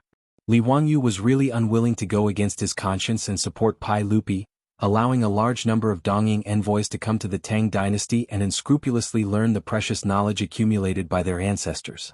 If he stood together with the aristocratic families and openly opposed the Tang envoys, Pai Lupi might really throw him into jail in a fit of rage. Li Wangyou pondered for a while before slowly saying, "Uncle, forgive me for speaking bluntly, but I'm afraid the Neon envoys have some ulterior motives. I have some understanding of the Neon people. These dwarfs are all alone overseas. I'm worried that they will become a big problem in the future after learning all the good things of the Tang dynasty." Pai Lupi naturally didn't believe his words. He just thought that the Neon people had kidnapped his wife today. After the conflict, he naturally wouldn't say anything good about them. Right now, the main enemy of the Tang dynasty was the Turks in the north. As for the Neon people, even the aristocratic families who opposed the Tang envoys the most didn't feel that they were a threat to the Tang dynasty. Li Wangyu thought for a long time but couldn't find any excuse to persuade Pai Lupi. This made him very distressed. Uncle, in short, it's better to be careful. We can't cultivate another problem for the Tang dynasty. I think that the Tang envoys sent to the Tang dynasty can learn the classics of the ancient sages and the doctrines of Taoism and Buddhism. They can even enter the court to observe politics. However, the craftsmen of the Tang dynasty can't be taught to them. It should be strictly kept secret. Pai Lupi didn't comment. Oh, why is that? Li Wangyu's eyes spun for a long time before he came up with a reason that wasn't really a reason. Uncle, Neon, Beach, and Silla face each other across the sea. It's not far from Goguryeo. Goguryeo was built by the Wei dynasty in Korea. According to the book of the later Han, it said that Goguryeo is of the same race as the Neon people and their language is similar. Uncle, you have to be on your guard. If the Wen nation learned how to build warships, sabers, and even military systems from our Tang dynasty and secretly imparted them to Goguryeo, wouldn't they be aiding the enemy? When Neon is alone overseas and has no enemies at all, why do we need to learn this? He bowed deeply to Pai Lupi and said, Uncle, the 3 expeditions of the Sui dynasty to Goguryeo failed. The corpses of hundreds of thousands of Chinese men were used by the Goguryans as a capital. How humiliating is that?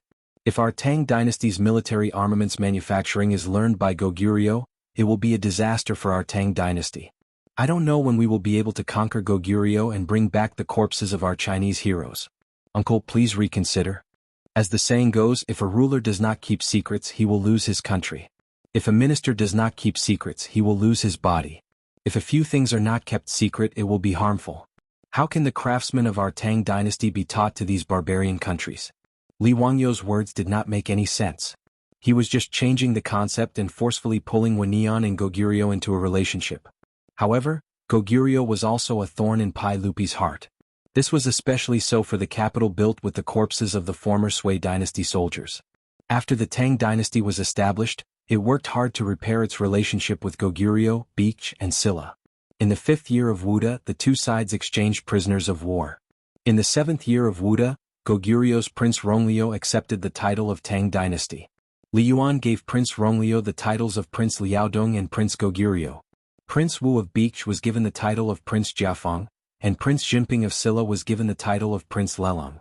But regardless of whether it was Li Yuan or Li Er, when they asked Goguryeo to retrieve the remains of the fallen officers and soldiers of the Sui dynasty, they were both rejected.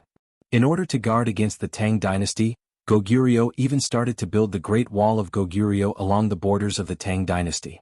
This naturally infuriated Pai Lupi, but he had no choice but to endure it. After all, the Tang dynasty needed to rest and recuperate, and its greatest enemy was the Turks in the north.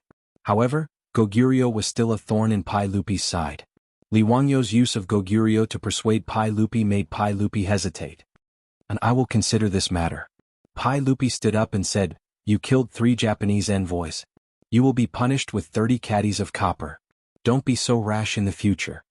After saying that, Pai Lupi turned around and left, leaving Li Wangyu in a daze in the prison cell. That's it? 30 caddies of copper? Is that simple? So in Pai Lupi's eyes, the life of a Japanese envoy was only worth 10 caddies of copper? Damn it, he was forced to live in the prison of the censorate just because he wanted to use the nun's toilet. But he was only punished with 30 caddies of copper for killing 3 Japanese envoys. That's it?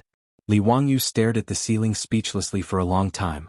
In the end, he simply lay back on the bed and fell asleep. The psychological pressure from killing someone was completely washed away by Pai Lupi's sentence of 30 caddies of copper. Sure enough, the next day Wei Zheng's order of confinement was lifted. Not only was Li Wangyu's prison cell not locked, but he could also stroll into the prison's courtyard to bask in the sun at any time. The rich playboys and people from the Lai Hot could also enter the prison to visit him at any time. Zio, you don't know, but the news of you killing 3 Japanese envoys yesterday has spread throughout Chang'an. Fang Yai grabbed a steamed bun from Perrin and ate it while telling Li Wangyu about the gossip. Lai Hot steamed buns were the rich playboys' favorite, especially the steamed bun with fresh meat and chicken sauce. They could never get tired of eating it.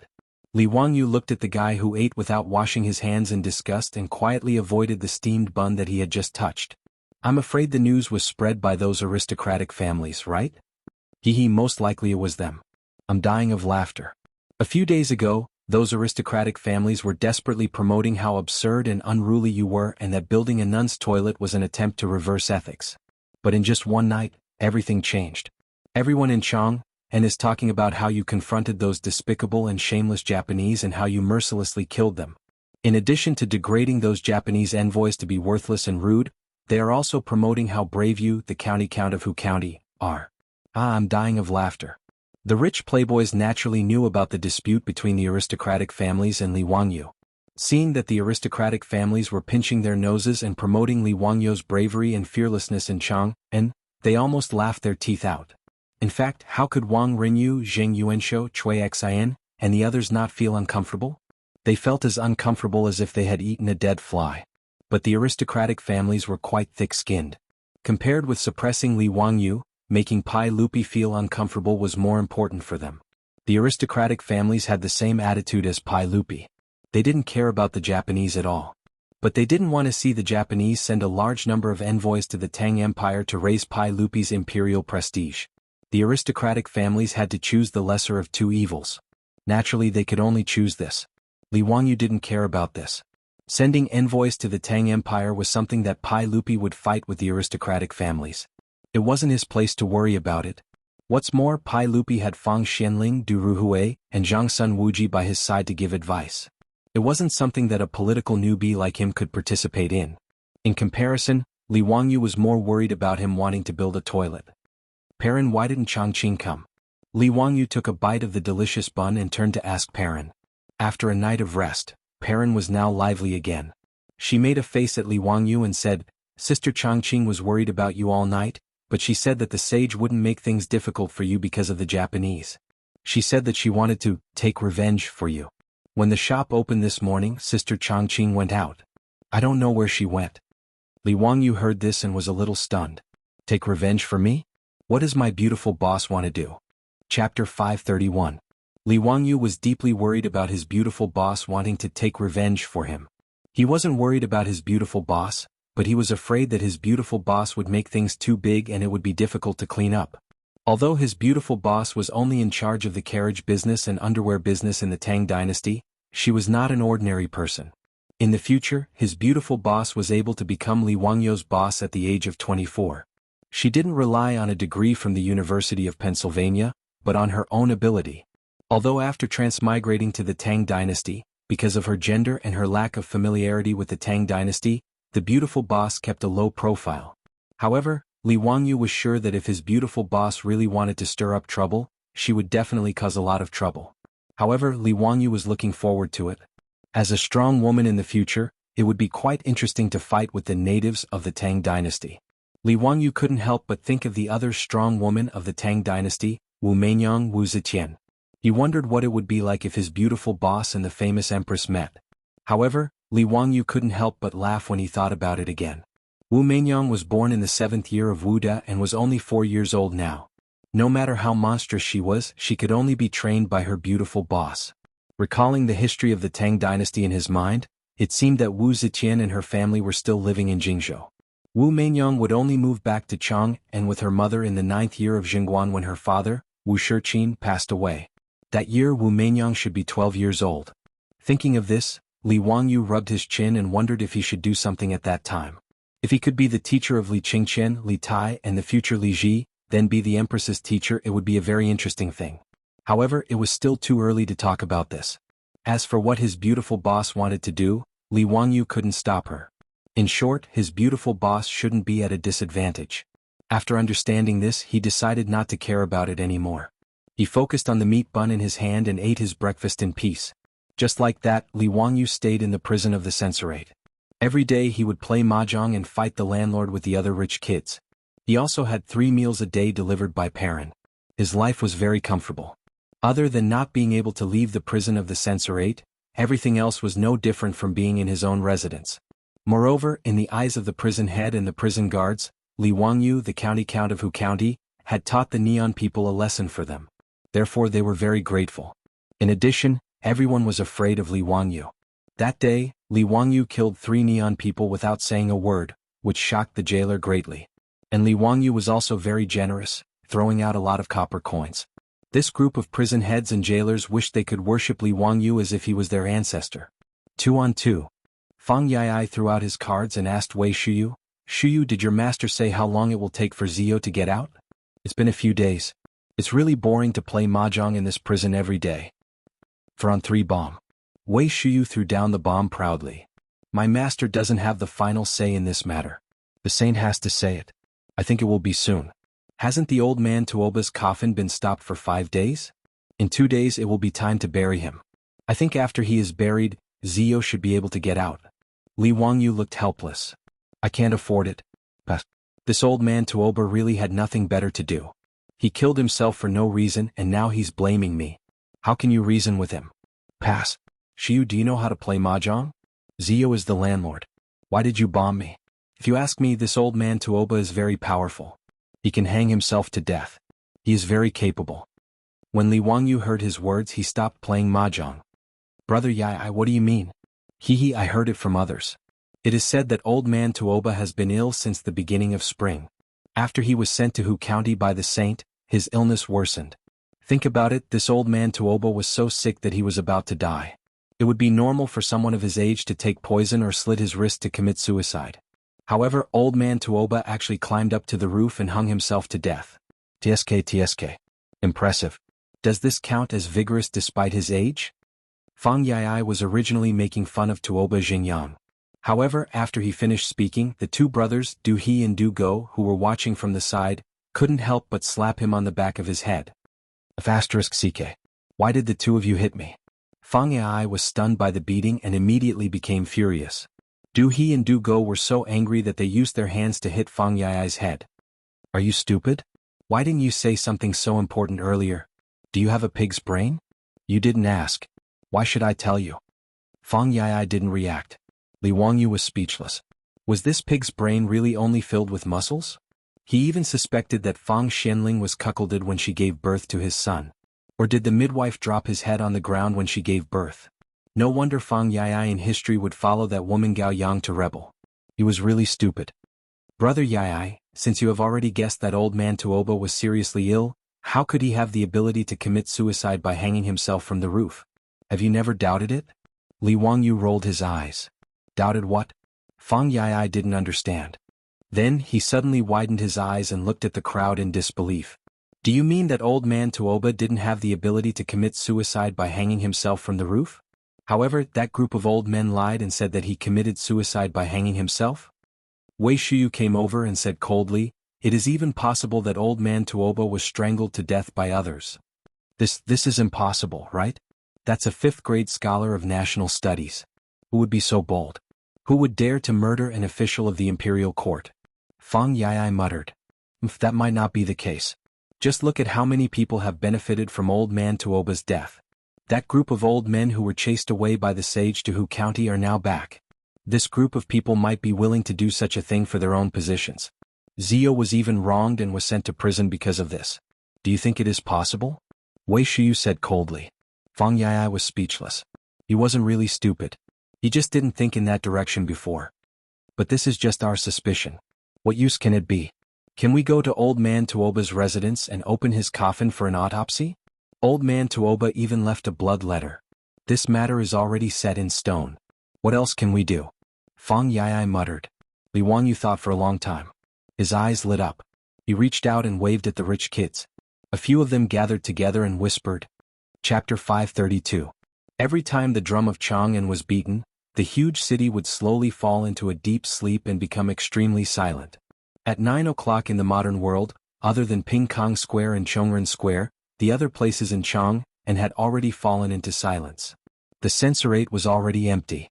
Other than the night watchman, there was no other movement. As for the prison of the censorate, there were only a few dim lanterns swaying in the night wind, giving off a dim light. The tightly shut door of the prison opened with a creak. The sound was not loud, but it traveled far in the night sky. It seemed to be frightened by the opening of the door. After a long time, whispers could be heard from the dark prison. Count Hu, you must come back before 5 o'clock. Otherwise you won't be able to survive. If others find out that you're released, you'll be dead. This was the voice of the prison head. Don't worry, it won't take too long. I guarantee that I'll be back before 5 o'clock. Just remember to open the door for me. Li Wangyu's voice came. Yes. Count Hu, come this way. The prison can only send you to the vicinity of Jingfeng Gate. Can you really leave the imperial city? The gates of the imperial city will not be opened unless there are special circumstances. Don't worry, you don't have to worry about this. The two figures carefully avoided the light of the lanterns and sneaked out along the corner of the censorate.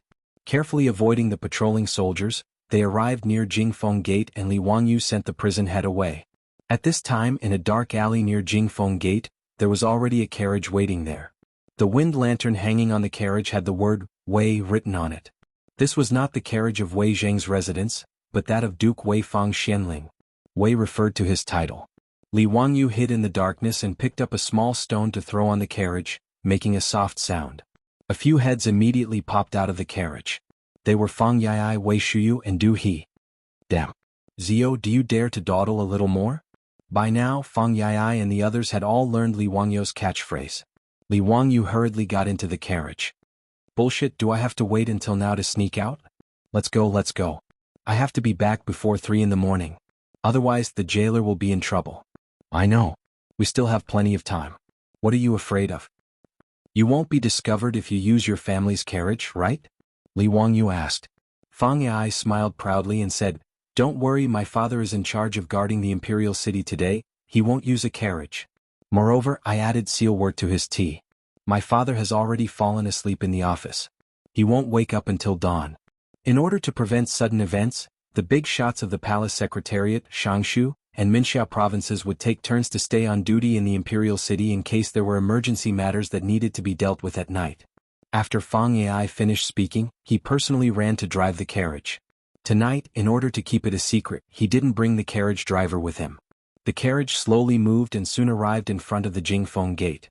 The colonel guarding the gate naturally recognized Fang Xuanling's carriage and hurriedly came forward to greet him. Greetings, Lord Fang. Are you out of the city for something? Shu, lower your voice. My lord has finally fallen asleep. Don't wake him up. Today is the 7th day of Duke Tuoba's death. My lord is busy with work during the day and can only take time to pay his respects. Quickly open the door. Don't waste time. I have to come back later. Fang Yai lowered his voice and pretended to speak to the colonel. His words naturally didn't arouse any suspicion. The colonel bowed to the carriage and asked the soldiers to open the side door. Although the imperial city and the gate couldn't be opened at night, it was obvious that people at Fang Xuanling's level were not included. Sometimes, when he dealt with work late, he would often leave the imperial city and return home in the middle of the night. As for the golden guards patrolling the streets of Chang and city, they wouldn't check the carriage of the Duke Wei mansion. Wouldn't that be looking for trouble? Fang Yai smoothly drove the carriage out of the imperial city and toward the Taoist square in the east of the city. Tuoba Xingyang's mansion was in the Taoist square. Tuoba Xingyang was a 5th-rank scholar and naturally didn't have the right to open the main gate of his mansion on the street. Fang Yai followed the same pattern and asked the gate of the Taoist square to open. He smoothly stopped the carriage near the Tuoba mansion. Seeing the carriage arrive, several people walked out from the nearby dark corners. Naturally, it was Cheng Chumo and the other foppish young masters. There was a good show to watch tonight. How could these foppish young masters miss the opportunity to watch a good show? Naturally, they all gathered here. Zio, we're here. What do we do next? Are you sure that all the officials in Tuoba Mansion are present today? Li Wangyu asked. Fang Yai nodded. Of course. Tomorrow morning, after the drum of dusk is sounded, the funeral will begin. Even if those fellows are just putting on a show, they still have to gather at Tuoba Mansion tonight to keep watch and send him off. That's good. Let's act according to our previous plan. You guys go in and pay respects to Tuoba Mansion. When the candles in the main hall are extinguished, you guys just have to act according to plan. The brothers Du He and Du Go looked at each other and were still a little confused. Zio, just like what you said, we can bring Tuoba Mansion back to life? This doesn't sound very reliable. You even know this kind of witchcraft? Hehe, you don't have to worry about this. Anyway, it won't be wrong. Li Wangyu didn't explain and smiled mysteriously. Fang Yai, Wei Shuyu and the others looked at each other and could only shake their heads. They jumped off the carriage and tidied their clothes. After making sure that they had brought everything, the group of foppish young masters walked toward Tuoba Mansion. Because of the funeral, the main gate of Tuoba Mansion had been open day and night for the past few days so that the guests who came to pay respects could enter. Tuoba Xingyang's morning hall was located in the central room of the mansion. In the morning hall, his filial son and grandson, dressed in white, were burning paper money. The dozen old officials who carried Tuoba Xingyang's coffin back to Chang and city were also in the main hall. They were chatting softly to pass the time. Other than these old officials, some of Tuoba Xingyang's friends and students were also in the main hall. Even though it was already late at night, Tuoba Mansion was still very lively. Li Wangyu was hiding at the side. When he saw Fang Yai and the others enter Tuoba Mansion, he whistled softly. Two people walked out from an alley not far away. They were Niu Wu and Su Lu, a member of Tuoba Mansion's troupe. Both of them were dressed in black and carried a short bow on their backs. Niu Wu, Su Lu, do you remember what I said before?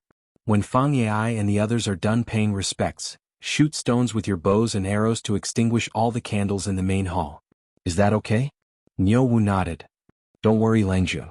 It's a piece of cake. Su Lu didn't say anything. He just nodded. He and Niu Wu came to this political square before the drum was sounded and had been hiding until now. Be careful. Don't be discovered. After this, you don't have to worry about it. Go find a place to sleep. When the gate opens in the morning, go back to Kaihua Square. Got it? Niu Wu and Su Lu nodded. The two of them took a few steps back and ran up the wall of Tuoba Mansion. Then they disappeared into the darkness. Chapter 533. Cheng Chumo and the other prodigal sons came to pay their respects to Tuoba Xingyang in the middle of the night, which attracted the attention of everyone in the morning hall. Although Tuoba Xingyang's family did not know why these prodigal sons came, they were guests from afar. Moreover, they were the sons of the first wife of the High Duke's public house, so they had no choice but to think too much about it. After greeting the family members of Tuoba Xingyang, the foppish lords lit incense for the old man one after another. After the ceremony was over, they stepped aside and comforted the family members of Tuoba Xingyang perfunctorily. As they were talking, a few almost inaudible sounds of something breaking through the air were heard in the morning hall. Following that, the candles in the morning hall went out one after another. The originally brightly lit morning hall was immediately plunged into darkness. Only the fire in the brazier where the Joss money was burned could still be seen. This sudden change caused an uproar among the people in the morning hall. Some called for the servants to bring in the candles and some screamed in shock. The morning hall was in a mess. Without a doubt, it was Niu Wu and Su Lu who shot out stones with their short bows to extinguish the candles in the morning hall. No one noticed that the prodigal sons who were gathered together had scattered under the cover of the darkness when the candles went out. They even took out things from their sleeves and threw them in all directions. As the prodigal sons moved, green will-the wisps suddenly appeared in the dark morning hall. They floated around the morning hall, making it look extremely eerie and terrifying. This strange scene shocked the panicking people in the morning hall into shutting their mouths. They were so frightened that they trembled and did not know what to do. Ghost, ghost, ghost. Someone was so frightened that he fell to the floor and shouted while pointing at the wisps in the air. In fact, not only were the prodigal sons in the morning hall frightened, but even the prodigal sons who followed Li Wangyo's plan were also frightened by this scene. Cheng Chubi's back was covered in a layer of white sweat. He moved closer to his elder brother's ear and whispered, Big brother Zio, he can't really know witchcraft, right? Is he really going to summon Tuoba Xingyang's soul back? Shut up. Cheng Chumo glared at him. In fact, his palms were sweating. The wisps that appeared out of nowhere were beyond everyone's comprehension. Then, someone suddenly pointed at Tuoba Xingyang's coffin, and he could not utter a complete sentence for a long time as if someone was grabbing his throat. Coffin, there's white fog. Everyone who had been scared out of their wits looked up. Under the illumination of the green will-o'-the-wisps, Tuoba Xingyang's coffin was indeed emitting waves of white mist that drifted in all directions. At this moment, everyone felt a chill run down their spines. There was even a fishy smell coming from the morning hall. It was obvious that someone was so frightened that they lost control of their bowels. Just as he was terrified, he heard a voice from Tuoba Xingyang's coffin. I died a horrible death. The voice was old and seemed to be similar to Tuoba Xingyang's voice, but it also sounded hollow and empty. When the voice came from the coffin, a few people in the morning hall rolled their eyes and fainted. The group of old officials who carried Tuoba Xingyang's coffin were even worse. Among the dozen or so people, many of them had fainted from fright. Most of the others were so frightened that they fell to the ground. Tuoba Xingyang's family members, on the other hand, were relatively calm. After all, he was their family. Even if he had turned into a ghost, they were not particularly afraid. Tuoba Xingyang's son fell to his knees in front of the coffin and sobbed uncontrollably. Father, are you back? I'm so unfilial. Father, do you have any unfulfilled wishes? Please tell me. Since the northern and southern dynasties, Huaxia had believed that the souls of the deceased would return home on the seventh day of their death. Although no one had seen it with their own eyes, it was the custom. Thus, Tuoba Xingyang's family naturally thought that Tuoba Xingyang's soul had returned to his home. The ethereal voice sounded again, "Dalang, my son, I've died a terrible death. Someone killed me in Hu County. My son wants to avenge his father." Tuoba Xingyang's son heard it clearly this time. The voice had indeed come from his father's coffin. Although the voice did not sound like his father's, he and his family members assumed that it was the voice of a person who had died. The words that came from the coffin made the group of old officials even more terrified. "Lord Tuoba, a person's death is like an extinguished lamp. Let bygones be bygones. Lord Tuoba, don't spout nonsense. You hung yourself. It has nothing to do with us." The old officials were in a mess. Everyone in the mourning hall was suspicious. Tuoba Xingyang's son turned to look at them. He asked the coffin, "Father, who killed you? I won't let him go." "Dalang, the person who killed me is in this mourning hall," the faintly discernible voice continued to be heard. When these words were spoken, the group of old officials became even more flustered. This has nothing to do with me. Lord Tuoba, every injustice has its perpetrator and every debt has its debtor. Don't get the wrong person. Lord Tuoba, it wasn't me who killed you. Lord Lu, this was all Lord Lu's idea." "Nonsense, Lord Tuoba. I didn't grab your leg and stuff you into the white silk. Don't get the wrong person." "Yes, it was you old thief. How dare you spout nonsense? It was clearly your idea." Tuoba Xingyang's soul had returned, and he even claimed that he had died an unjust death in front of everyone. The murderer was right in the mourning hall. Naturally, these old officials were scared out of their wits. In their panic, they blurted out everything they could think of. The old officials began to argue with each other in the mourning hall. Their words, combined with what Tuoba Xingyang's ghost had said earlier, made everyone realize what had happened. It turned out that the nonsense about hanging himself and using his death to prove his innocence was all fake. Tuoba Xingyang had died an unnatural death, and the murderer was this bunch of pretentious old officials who had carried his coffin into Chang, and with righteous indignation. Tuoba Xingyang's son roared angrily and pounced on Lord Lu. He sat on him and punched him. "Old thief, how dare you kill my lord? I'll beat you to death today and have you pay for it with your life." The old official with the surname Lu did not have time to defend himself before he was knocked unconscious by the barrage of punches. Tuoba Xingyang's friends and students were worried that they would not be able to explain themselves if they killed an official. They hurriedly pulled Tuoba Xingyang's son away. "Dalang, don't beat him to death. When the sun rises, carry your lord's coffin and bring these old thieves to Vermilion Bird Sect to complain. We must ask the saint to uphold justice for Princess Tuoba." "That's right. Guards, keep an eye on these old thieves. Don't let any of them escape. When the gates open, take them to Vermilion Bird Sect." "Bah! Bastards with a human face and a beast's heart. To think that I actually believed your nonsense." While the mourning hall was in chaos, no one noticed that the popinjays had secretly taken something from beside the coffin and left Tuoba Xingyang's residence. Chapter 534. Fang Ai drove the carriage and called for the gate to open again. Under the cover of the night, they quietly returned to the imperial city. This time the carriage was unusually slow. There was no other reason, it was seriously overloaded. After witnessing the strange scene in the Tuoba residence, the foppish playboys all felt like their hearts were being scratched. The foppish playboys who were supposed to disperse now refused to leave. They all squeezed into the carriage intending to follow them back to the prison. Tonight, if Li Wangyu didn't explain things clearly to them, they wouldn't be able to sleep. More than 10 people squeezed into the carriage that usually only had 2 or 3 people. Even Fang Ai was frightened, fearing that the axle of the carriage would break. Fortunately, it was the carriage of Fang Xianling, the head of the Minister of Secretaries, so it was quite sturdy. Although the wheels kept making squeaking sounds, at least the carriage smoothly entered the Jingfeng gate. After thanking the colonel guarding the gate, Fang Ai stopped the carriage in an alley near the censorate. The prison head had been waiting here anxiously. Seeing the carriage appear and Li Wangyu jump down from it, the jailer heaved a sigh of relief. But in the next moment his eyes widened. One by one the foppish sons jumped down from the carriage. From the seemingly small carriage, more than 10 foppish playboys jumped off one after another. The prison head was completely dumbfounded. He carefully looked at the carriage and felt that this carriage must be a divine object. It must be a divine object that the immortals used in the legends to create a mustard seed. Otherwise, how could it fit so many people? If Li Wangyu knew the prison head's thoughts, he would definitely snort. What was this? In the future there were even more amazing things. There was once a traffic police officer who caught a van that was seriously overloaded.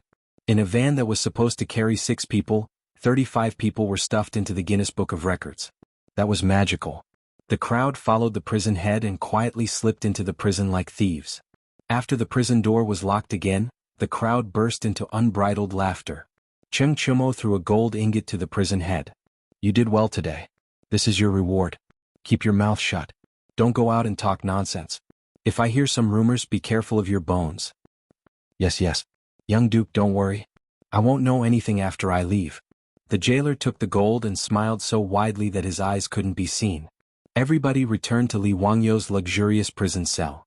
They lit the candles, brought wine and food, and drank to their heart's content. After 3 rounds of wine, Fang Yai finally couldn't take it anymore.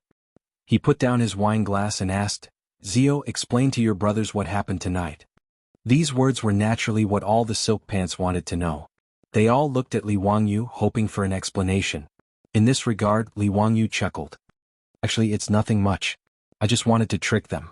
I didn't expect that group of old thieves to have such poor mental fortitude and confess without being pressed." After hearing Fang Yai's words 2 days ago, Li Wangyu took it to heart.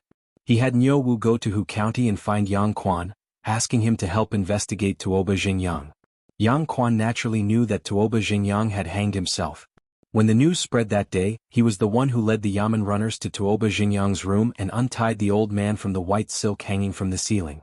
After hearing Niu Wu's words, Yang Quan couldn't help but have some doubts. He found the county magistrate, Fang Chun, and went to investigate again. When the group of old officials arrived in Hu County, they just happened to live in the Lai Hot. After Li Wangyu paid off the debt to the county Yamen, he didn't sell it and left it empty. After the group of old officials arrived in Hu County, Yang Quan arranged for them to live in the residence. He also arranged for a few servants to serve them and didn't bother with them anymore. Yang Quan and Fang Chun summoned the servants who served the old officials in the residence to the county Yamen's main hall and asked them about what happened that day. However, the servants didn't know anything. They only said that on the night Tuoba Xingyang hanged himself, the old officials chased all of them to the front yard. As such, no one knew what happened. However, they confirmed that Tuoba Xingyang was seriously ill a few days ago. The servants even invited the county's doctor to take a look at him. Yang Quan naturally ordered the Yamen runners to summon the doctor for questioning. He learned that Tuoba Xingyang was old and weak and had caught a cold. He also asked the doctor if Tuoba Xingyang could get out of bed and if he had the ability to climb to higher places. In response, the doctor shook his head and said that Tuoba Xingyang was bedridden and didn't have much time left. It was difficult for him to even walk on the ground, let alone climb to higher places. Yang Quan couldn't help but feel angry when he heard some of the servants' and doctors' testimonies. However, these testimonies weren't enough to refute the old officials' claims. After all, they could say that Tuoba Xingyang had a momentary recovery of consciousness before his death. It wasn't impossible for him to hang himself because he was indignant. After Niu Wu reported the results of Yang Quan's investigation to Li Wangyu, he naturally guessed the cause of the incident. He sighed in his heart. This group of old thieves was really ruthless. They didn't hesitate to kill their own colleagues for their own positions and even used it to smear their reputation. They were really shameless. However, Li Wangyu didn't have any evidence to accuse this group of old thieves. Therefore, he came up with the idea of pretending to be mysterious. He made use of the rumor that the souls of the dead returned on the 7th day of Tuoba Xingyang's death to accuse him of being the murderer. However, he didn't expect the effect to be so good. After a series of operations, the group of old thieves was scared witless and revealed many flaws. "Zio, tell me clearly. What was in those small porcelain bottles that you asked us to scatter in the morning hall? Did you create those terrifying will-o'-the-wisps?" Ching Chumo asked. Li Wangyu laughed. "That's right, brothers. Those porcelain bottles contained phosphorus powder. When this powder was scattered, it would emit a green light in the dark. This is the so-called will-o'-the-wisps. Those who had some scientific knowledge in the later generations knew that the so-called will-o'-the-wisps were the spontaneous combustion of phosphine produced when human bodies or animal remains decomposed. In fact, will-o'-the-wisps were spontaneous combustion of phosphine. This had been known in Wuxia since ancient times.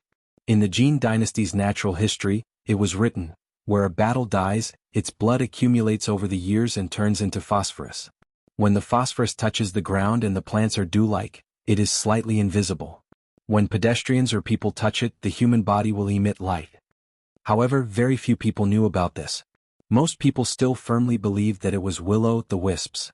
As for the method Li Wangyu used to collect the phosphorus powder, it wasn't enough to mention. It was a really smelly process. In fact, it was very simple. It was to distill human urine.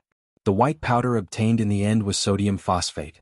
In order to create this thing, Niu Wu, Niu Yong, and the others complained for a long time. It was really disgusting. Li Wangyu asked Niu Wu and the others to distill a few small bottles of phosphorus powder. He put them in small porcelain bottles and gave them to the debauches. After the candles in the morning hall were extinguished, they were to scatter the contents of the porcelain bottles.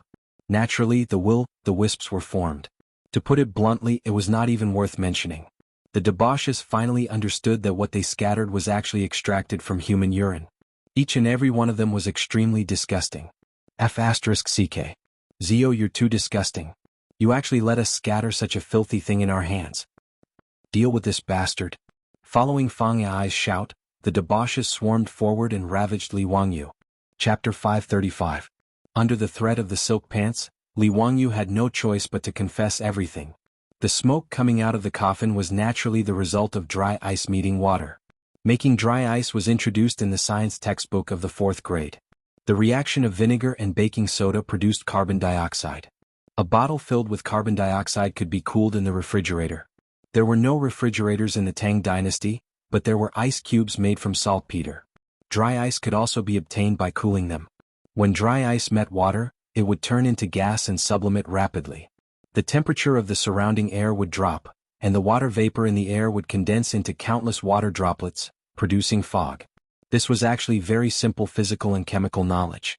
As for the matter of Tuoba Xingyang's resurrection, Li Wangyu refused to say anything. He only said that it was an ancestral technique that could not be taught to outsiders. The fops could only give up. The reason why Li Wangyu did not say anything was because he could not say anything. The method he used was the same as the one he used in front of the Taiji Palace. He used a phone and a Bluetooth speaker. Originally, because there was no electricity, the Bluetooth speaker had become useless. It had been hidden in the Dao ancestor statue and was consecrated by Li Er in the Taiji Palace. Later, Li Wangyu created a hand crank generator. Naturally, he did not want to leave the speaker in the Taiji Palace. He had already found an opportunity to secretly take the Bluetooth mini speaker from the statue in Taiji Palace. He brought it back to his residence and charged it. He used it often and listened to music with his beautiful boss in the room. In order to keep the secret, Li Wangyu asked the craftsman to make a small wooden box that could not be opened. He put the Bluetooth speaker in it and gave it to Cheng Chumo. He asked him to place it next to Tuoba Xingyang's coffin during the chaos. On the other hand, he was outside the Tuoba residence, using his phone to create a good show. Of course, he could not tell these details to the fops. Not only could he not explain the phone and the Bluetooth speaker, but he also did not dare to let this matter spread. Otherwise, if Pai Lupi knew, he would skin him alive. The small wooden box containing the Bluetooth speaker was also secretly brought back by the rich kids and returned to Li Wangyu. Unbeknownst to anyone, the foppish lords cooperated with Li Wangyu and created a great show where Tuoba Xingyang came back to life. The silk pants drank and celebrated in the prison until dawn. The group of people were too lazy to return to their residences. They slept soundly in Li Wangyu's prison cell. At this time, the morning drum of Chang and city had been beaten, and the gates of the city were opened. The city of Noda began to recover from the darkness. At Vermilion Bird Gate, the imperial army guarding the gate as well as the officials preparing to attend court, couldn't help but widen their eyes. A few days ago, Tuoba Xingyang's coffin was brought here, and it was already an eye-opener for everyone. Why was it happening again today? Because of Tuoba Xingyang's death, Li Wangyu, the county count of Huxian, was ordered by the saint to take over the prison. Could it be that these people were still not satisfied? Why did they bring Tuoba Xingyang's coffin to Vermilion Bird Gate? What surprised the imperial army and the officials even more was that the group of old officials who carried the coffin a few days ago looked as if they had lost their parents. Their clothes were disheveled and their hair was messy. Some of the old officials even had nosebleeds and bruises on their faces. They were in a sorry state. "Everyone, may I ask where you are going?" The colonel guarding Vermilion Bird Gate didn't dare to be negligent.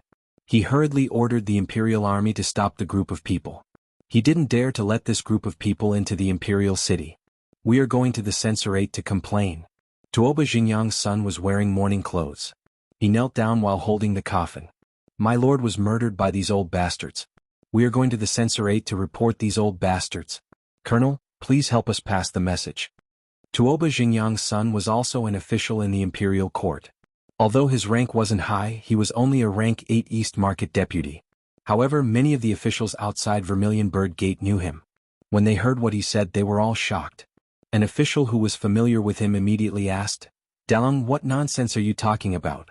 Didn't your lord commit suicide by hanging himself because that county count wanted to build a female toilet? He used his death to show his sincerity. How did it become Eunuch Lu and the others who murdered your lord? Dalong, why are you saying this?" Tuoba Xingyang's son was waiting for someone to ask. He immediately stood up and pointed at the dozens of old officials. He raised his voice and said with righteous indignation, "I dare to tell everyone that last night was the 7th day of my lord's death." He came back to his senses and told everyone about this. Last night, there were dozens of people in the mansion who witnessed it.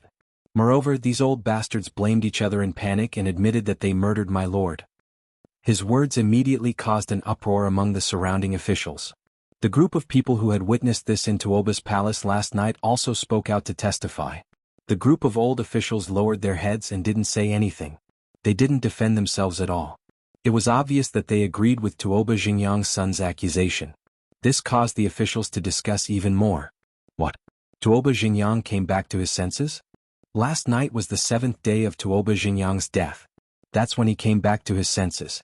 So Tuoba Xingyang was killed by someone. No wonder he came back to his senses and pointed out the culprit. Eunuch Lu and the others killed Tuoba Xingyang? How dare they? Isn't that county count very wrongly accused? He's still locked up in the prison by the saint. Isn't that right?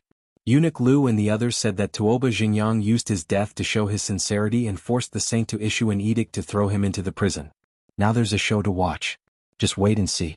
The saint will definitely be furious because of this. Bah, these old bastards dare to distort the truth like this. They're not human. When the Vermilion Bird Sect's colonel saw this, he didn't dare to delay any longer. He quickly ordered someone to report to the censorate. When Wei Jing heard this, he was also shocked. This kind of thing was unheard of even in the Sui dynasty, let alone the dynasty that had been established for more than 10 years. It was already shocking that more than 10 old officials murdered their colleagues. Now there was even a dead person who came back to his senses and pointed out the culprit. Wei Jing really couldn't believe what he had heard. Wei Jing hurriedly brought a group of censors from the censorate and officials to Vermilion Bird Sect. He asked Tuoba Xingyang's son, "Tuoba Xn, you said that your lord's soul came back last night. Is this true?" "Eunuch Wei, this is absolutely true. Dozens of people saw it last night." "Right, Eunuch Wei, your eldest son also came to pay respects to my late father. He also saw it with his own eyes. If Eunuch Wei doesn't believe me, you can call your eldest son over and ask him." When Wei Jing heard that his son Wei Shuyu was also present, he couldn't help but be stunned. He didn't think that his son would be so kind as to pay respects to Tuoba Xingyang. After all, Wei Shuyu and Li Wangyu were very close and were like brothers. In recent days, Wei Shuyu and a group of foppish sons had been staying in the prison with Li Wangyu. Why would this kid go to pay respects to Tuoba Xingyang for no reason and cause Li Wangyu to go to prison? Wei Jing subconsciously felt that this matter was fishy. However, when he looked at those silent and panicked old officials, he knew that the accusation made by Tuoba Xingyang's son was most likely true. Tuoba Xingyang's death was likely caused by those old officials. "Men, take these people to the prison. Investigate carefully and find out the truth behind Duke Tuoba's death," Wei Jing called out. Immediately, people from the censorate came forward and took the old officials to the prison. Chapter 536. The citizens of Chong and all felt that there was too much news worth gossiping about recently. It was too much for their eyes to take in. Just a moment ago, they were still talking about how County Earl who wanted to build a female toilet and forced an old official to commit suicide. The next moment, the topic changed to how County Earl who fought against the despicable Neon people and killed 3 Neon envoys to save his wife. The citizens of Chong and were dumbfounded. The situation had changed too quickly. Then an even more shocking news came. Professor Tuoba Xingyang's resurrection on the 7th day of his death and his identification of the murderer caused an uproar in Chong. And compared to County Earl who, the citizens were more interested in the resurrection of the dead. Many busybodies even went to the Taoist Square to find out more about this. As soon as the servants of the Tuoba Manor left the manor, they would be surrounded by people who wanted to know what had happened last night. Most of these servants had witnessed the resurrection of Tuoba Xingyang with their own eyes last night. When they were questioned, they all described the resurrection of Tuoba Xingyang vividly. Everyone who heard this was amazed. Naturally, the news quickly reached Pai Lupi's ears and made him furious. Today in the Taiji Palace, Pai Lupi scolded the group of old officials in front of hundreds of officials for more than 10 minutes. His anger was evident in his words. Minister Wei Daozong, the Censorate and the Ministry of Justice will investigate this case together. We must find out the cause of Tuoba Xingyang's death. Yes. Wei Zheng and Li Daozong stood up at the same time. This time, no one stepped out to plead for mercy for the group of old officials. Even the old friends of the old officials felt a chill down their spines when they heard that they had murdered their colleagues. These old officials might not die. After all, there were so many of them. Pai Lupi couldn't order the execution of so many old officials at once. That would tarnish his reputation. In addition, in the laws of the Tang dynasty, there were provisions for reducing the punishment of officials. There were 8 kinds of punishments: pleading, reducing, redeeming, and pawning. Pawning meant that if an official committed a crime, he could use his official title as pawning. If nothing unexpected happened, this group of old officials should be fined copper coins to compensate the families of the deceased. Then they would be stripped of their official positions, reduced to commoners, and chased out of the imperial court. After all, these old officials were too old. If they were convicted of the crime of being vagabonds, they would probably all die before they could even reach their destination. After Pai Lupi lost his temper, Wei Jing stood up again. Your Majesty, County Count who is still being held captive in the Censorate's prison. Should we release him? Since he could basically confirm that the death of that old man, Tuoba Xingyang, had nothing to do with Li Wangyu, then as far as Wei Zheng was concerned, it was naturally time to release Li Wangyu. Pai Lupi nodded. Originally, he had imprisoned Li Wangyu in the Censorate as a last resort. Since Tuoba Xingyang's death had nothing to do with him, it went without saying that he should be allowed to return home. But before Pai Lupi could say anything, dozens of officials came out from the hall and knelt on the ground. Your Majesty, you can't do that. Even if County Count who had nothing to do with Tuoba Xingyang's death, it is a fact that he tried to build a women's washroom. Furthermore, we would like to impeach County Count who for colluding with the merchants of Chang, and to humiliate us. That's right, Your Majesty. That County Count who is not only unrepentant but even worse. Now he is colluding with the merchants to humiliate us. This is truly lawless. We would like to ask Your Majesty to issue an imperial edict to severely punish those merchants and County Count who. Impeaching Li Wangyu again? Pai Lupi was confused by the officials' words. What did they mean by Li Wangyu colluding with the merchants to humiliate the officials? What was this all about? My lords, why do you say this? How could the merchants dare to humiliate you? The merchants of the Tang dynasty were all inferior. Even if they were wealthy, their status was lowly. How could the merchants dare to humiliate the officials? Pai Lupi didn't believe it himself. Not only did he not believe it, but the officials in the hall also didn't believe it. Your Majesty, what we have said is true. The merchants of the eastern and western markets, including those barbarian merchants, all refused to sell when they heard that we were going to buy goods from them. Your Majesty, isn't this deliberately humiliating us? Your Majesty, how could those lowly merchants dare to humiliate us like this? They are really disloyal. Your Majesty, please issue an imperial edict to arrest all these rebellious merchants and put them in prison as a warning to others. Those merchants even put up notices in front of their shops, refusing to trade with us. Your Majesty, this can't be allowed. What do these merchants want to do? He's threatening the imperial court. Your Majesty, they even dared to refuse us in a brothel like Peace Square. How dare they do this? Your Majesty, please uphold justice for us. The complaints of these officials made Pai Lupi, Fang Xianling, and the others stunned, and then they couldn't help laughing. Those who came forward to severely punish the merchants of the eastern and western markets were all the officials and defenders who had fiercely attacked Li Wangyu during this period of time. In the eyes of Pai Lupi, Fang Xianling, and the others, this was Li Wangyu's revenge. After all, since they had scolded Li Wangyu so happily, it was normal for Li Wangyu to fight back. There was a regulation in the Tang dynasty law, that if you bought fake or substandard goods, you could return them within 3 days. When returning the goods, a notary must inspect the goods and confirm that there were quality problems. If the merchants refused to return the goods, they could report it to the officials, who would come forward to mediate the return and punish the merchants with 40 lashes as punishment. This was much stricter than the protection of consumer rights in the future. However, Pai Lupi didn't think there was anything wrong with the merchants refusing to sell to the officials. The laws of the Tang dynasty didn't stipulate that merchants had to sell their goods to the officials. In fact, Pai Lupi, Fang Xianling, and the others misunderstood Li Wangyu. For this matter, Li Wangyu didn't know anything at all. Many merchants of the eastern and western markets of Chang and city refused to sell to the officials. In fact, it started from the day when Li Wangyu was escorted into Chang and by the censorate's prisoner carriage. On that day, after shopkeeper Ren of the Ren saddle shop recognized Li Wangyu, he stopped in front of the prisoner carriage and kowtowed. He was just a small merchant, so naturally he couldn't do anything about Li Wangyu's experience. However, shopkeeper Ren was also a person who valued friendship. He believed that Li Wangyu had done his family a favor, so he thought about what he should do for his benefactor. After pondering for a while, shopkeeper Ren simply put up a notice in front of his saddle shop. It said that the Ren saddle shop refused to trade with any customer who had insulted and humiliated the county magistrate. His notice naturally attracted the attention of countless people in the eastern and western markets, who had different opinions. In fact, shopkeeper Ren's action didn't have any effect. There were many saddle shops in Chang'an City. If he didn't do business with others, naturally, others would do it. However, his action reminded the beautiful boss. Soon, the Shunfeng Express Carriage Company posted the same announcement. SF Express was different from the Ren saddle shop.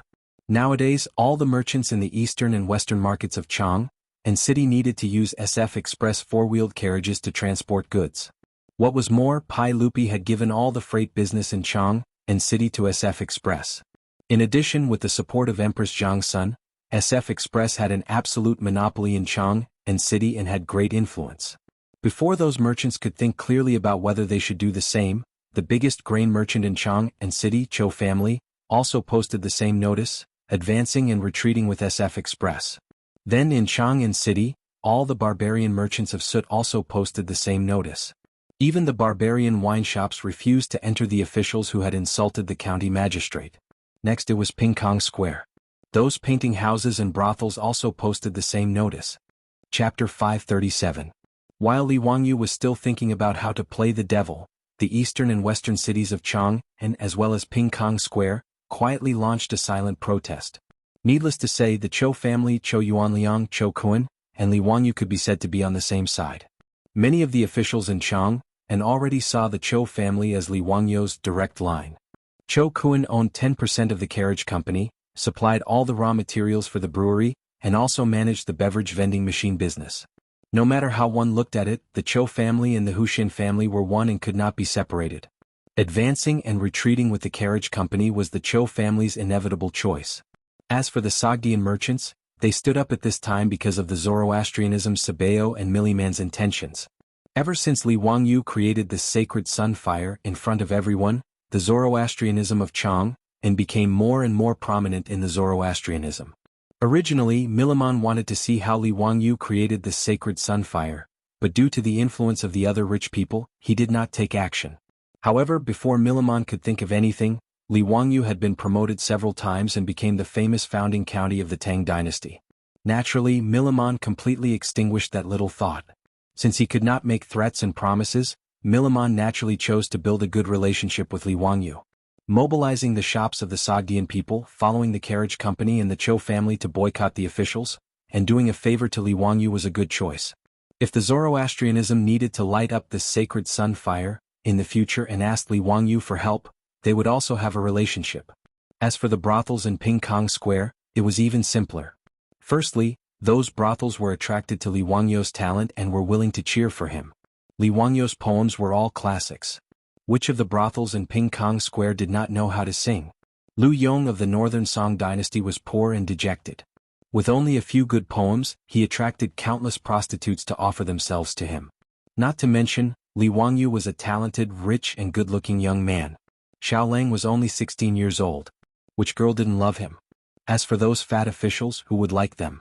At most, they had no choice but to receive these guests for the sake of Kaiyuan Tong Bao and the gold ingots. Now that there was a conflict between the two, the prostitutes of Peace Lane did not even need to think to know who they would support. Furthermore, although these prostitutes had fallen into the secular world, they were still women. Li Wangyu was impeached and sent to prison by these old Taoist defenders for building a female toilet in Chang'an. Although these prostitutes could not do anything, they could express their attitude by refusing to receive customers. With the precedent set by Shunfeng Carriage Company, the Cho family, the Sut people and Pingkong Square, the other tens of thousands of merchants in the other two cities simply followed and posted notices, refusing to do business with those officials who slandered Li Wangyu. Even if there were merchants who did not want to offend those officials, or those who sneered at Li Wangyu's actions in the face of such a situation, they had no choice but to go with the flow, lest they be treated as outliers by the tens of thousands of merchants in the other two cities. Therefore those officials who opposed Li Wangyu the most were unlucky. Not only were they rejected when they went to Pingkong Square, but they were also rejected when they wanted to buy some cloth, oil, salt and vinegar from their own mansions. This forced the servants of these officials to go out to buy goods. They could only conceal their identities for fear of letting others know the identity of their masters. This made these officials feel extremely humiliated, but they could not do anything about these merchants. Therefore they could only file a complaint today, accusing Li Wangyu of bullying and humiliating them. After understanding the whole story, Pai Lupi could not help but shake his head. This group of officials was really too disappointing. They actually had the nerve to bring this kind of thing to Taiji Palace to impeach Li Wangyu. They really did not know what they were talking about. Qing Yaojin and the other big shots directly laughed out loud in the hall, feeling that this group of officials was really too funny. Originally, everyone could not hold back their laughter, but when they saw Qing Yaojin and the others laugh out loud, they could not help but roar with laughter. They actually had the nerve to bring this kind of shameful thing to the main hall. It was really the shame of hundreds of officials. And the group of officials who had complained tearfully before were now all red in the face from the ridicule of their colleagues. They wished that a crack would open in Taiji Palace for them to hide in. Pai Lupi naturally would not punish Li Wangyu or those merchants because of this group of officials' impeachment. To be treated like this by the merchants, other than showing that this group of people was incompetent and did not have the support of the people, what else could be explained? Alright, dear officials, think of a way to deal with this matter. Don't bring it up in court again. Official way, since Tuoba Gong's death has nothing to do with Li Wangyu, then let him go. Pai Lupi was too lazy to continue arguing with this group of people and directly ordered Wei Zheng. Wei Zheng naturally accepted the order. Although he did not approve of Li Wangyu building the female toilet, he also did not think that Li Wangyu should be detained in the prison for this reason. It was really a bit absurd. The officials who had impeached Li Wangyu did not dare to say anything. They could only bow their heads and retreat among the hundreds of officials like ostriches. This matter was considered to be over. Just as Pai Lupi was about to discuss court politics with the officials, he saw Mi Tua hastily come in from the back of Taiji Palace and whisper in Pai Lupi's ear. Everyone, Her Highness the Empress and Consort Yang led all the concubines out of the palace. They said they were going to Dingzhou village in Hu County for a short stay. Hearing this, Pai Lupi couldn't help but furrow his brow. His wives had all left the palace at this time without even notifying him. This made Pai Lupi very surprised. Do you know what this is about? Why do I not know about this? Everyone, this servant does not know either. When the morning drums sounded and the palace gates opened, Her Highness the Empress led all the concubines out of the palace in a carriage. This servant did not dare to ask. Pai Lupi was very unhappy about this, but he could not say anything at this time. However, he was willing to bet that it definitely had something to do with Li Wangyu. His wives had all gone to Dingzhou village. No matter what, he had to find Li Wangyu and ask him about this matter. He turned his head and ordered me to go to the censorate and take that bastard Li Wangyu to the legislative hall. I will deal with him after court. Mi Tua made a sound of agreement but did not move. Pai Lupi asked curiously, why are you still not going? Is there something else? Mi Tua looked awkwardly at the officials in the hall. After hesitating for a moment, he reported in a small voice, everyone, the 100 Cavalry Department reported that the ones leaving the city for Dingzhou village in Hu County were not only Her Highness the Empress and the concubines, there were also. And what else? Don't stutter, tell me clearly. Yes, there were also the madams and young wives of the Duke's manors. Mi Tua quickly lowered his head and replied. His words made Pai Lupi stunned. What did he mean? Seeing that Pai Lupi did not understand, Mi Tua quickly explained, everyone in Chang'an City, these 4th or 5th grade officials, as well as the madams and young wives of the noble manors, after the city gate opened today, they all boarded the carriages of their manors and joined Her Highness the Empress. They left the city together and went to Dingzhou village. Pai Lupi understood Mi Tua's words and he was completely stunned. What was going on? A gathering of the noble women of Chang'an City? Or were the noble women collectively leaving home? Why was there no news at all before? His wife and the noble women of Chang'an City were collectively leaving the city. There must be something wrong. Pai Lupi did not care that he was in court. He suddenly slapped the armrest of the throne and stood up. He said angrily, "Go bring that bastard Li Wangyu to me. I want to know what he wants to do." Chapter 538. When Li Wangyu was brought into Taiji Palace from the prison of the censorate, all the officials in the main hall already knew what had happened. At this time there was a lot of discussion. They couldn't understand why their wives and daughters had run off to Dingzhou village together without a word. "Kid, why did you kidnap your aunt to Dingzhou village? You better explain it clearly to me." Qing Yaojin had a fiery temper. When he saw Li Wangyu enter the main hall, he went forward to grab him and interrogate him. Li Wangyu was directly confused by his question. What and what? For the past few days, other than sneaking out of the prison last night to act mysterious, he had been obediently staying in the prison. What kind of nonsense was this old hooligan Qing Yaojin spouting? What did he mean by kidnap his wife? "Uncle Qing, what are you talking about? Your nephew has been locked up in the prison of the censorate for the past few days. Uncle Qing, did you make a mistake?" Li Wangyu had an innocent face. He really didn't know what this old hooligan was talking about. Qing Yaojin glared at him. Her Highness the Empress, Consort Yang led the imperial concubines in the palace, as well as the wives and young wives of the officials and officials. They all left Chang and city early this morning and went to your Dingzhou village. You brat, you tell me you don't know? Do you believe that I won't punish you? What? Li Wangyu looked at the surrounding officials in confusion. He saw that everyone was nodding their heads, agreeing with Qing Yaojin's words. He turned his head stiffly and looked at Pai Lupi on the throne. However, he saw that Pai Lupi was also glaring at him with an angry face. It was actually Pai Lupi's wife who had led the wives of the officials and officials in the main hall to escape? But why the hell did they go to Dingzhou village? Li Wangyu suddenly quivered. Damn, he almost forgot that his beautiful superior had said that she would take revenge for him. This, probably should be the revenge of his beautiful superior. Li Wangyu's back was covered in cold sweat. Sure enough, his beautiful boss didn't make a move, but once she did, she made a big move. He didn't know what method she had used, but she was able to make everyone from Empress Zhang's son to the madams and young ladies of the officials, all run to Dingzhou village. Furthermore, the secrecy was done too well. Not only did the officials not know, even Pai Lupi did not know. In other words, even the 100 Horsemen division was kept in the dark. His beautiful boss was really good at keeping secrets. However, although Li Wangyu guessed that this matter was 99% caused by his beautiful boss, he didn't dare to admit it. Not only could he not admit it, but he also had to insist that this matter had nothing to do with him. Otherwise, wouldn't Pai Lupi, Qing Yaojin, and the others tear him apart? "I can't afford to offend this bunch of men whose wives left home." Li Wangyu hurriedly cleared his name. "Your Majesty, gentlemen, I've been locked up in the prison these days. I really don't know what's going on in Chang'an. It's even more impossible for me to get Her Highness and the madams of the officials to Dingzhou village. If your Majesty doesn't believe me, you can ask eunuch Wei." Pai Lupi looked at Wei Zheng inquisitively. Wei Zheng could only nod helplessly, indicating that Li Wangyu really didn't leave the prison. Wei Zheng naturally didn't know that Li Wangyu sneaked out last night. Although he was very suspicious about his son and the others running to Tuoba Xingyang's mansion to pay respects last night, he didn't have time to care about this matter now. His wife also quietly followed Empress Zhang's son out of the city. How could this not make Wei Zheng, the goat-nosed eunuch, anxious? Pai Lupi received Wei Zheng's reply, but still looked at Li Wangyu with suspicion. After all, his wife and the others ran to Dingzhou village.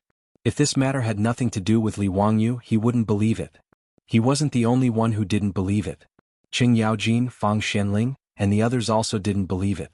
Seeing that Pai Lupi and the others still didn't believe it, Li Wangyu became anxious and swore, "If I, Li Wangyu, did this, I'll be struck by lightning and die a horrible death. Pus will flow from the top of my head and ulcers on the soles of my feet." The Tangs were still quite respectful and humble towards oaths. Seeing that Li Wangyu dared to make such an oath, they had no choice but to believe it. Li Wangyu secretly breathed a sigh of relief in his heart.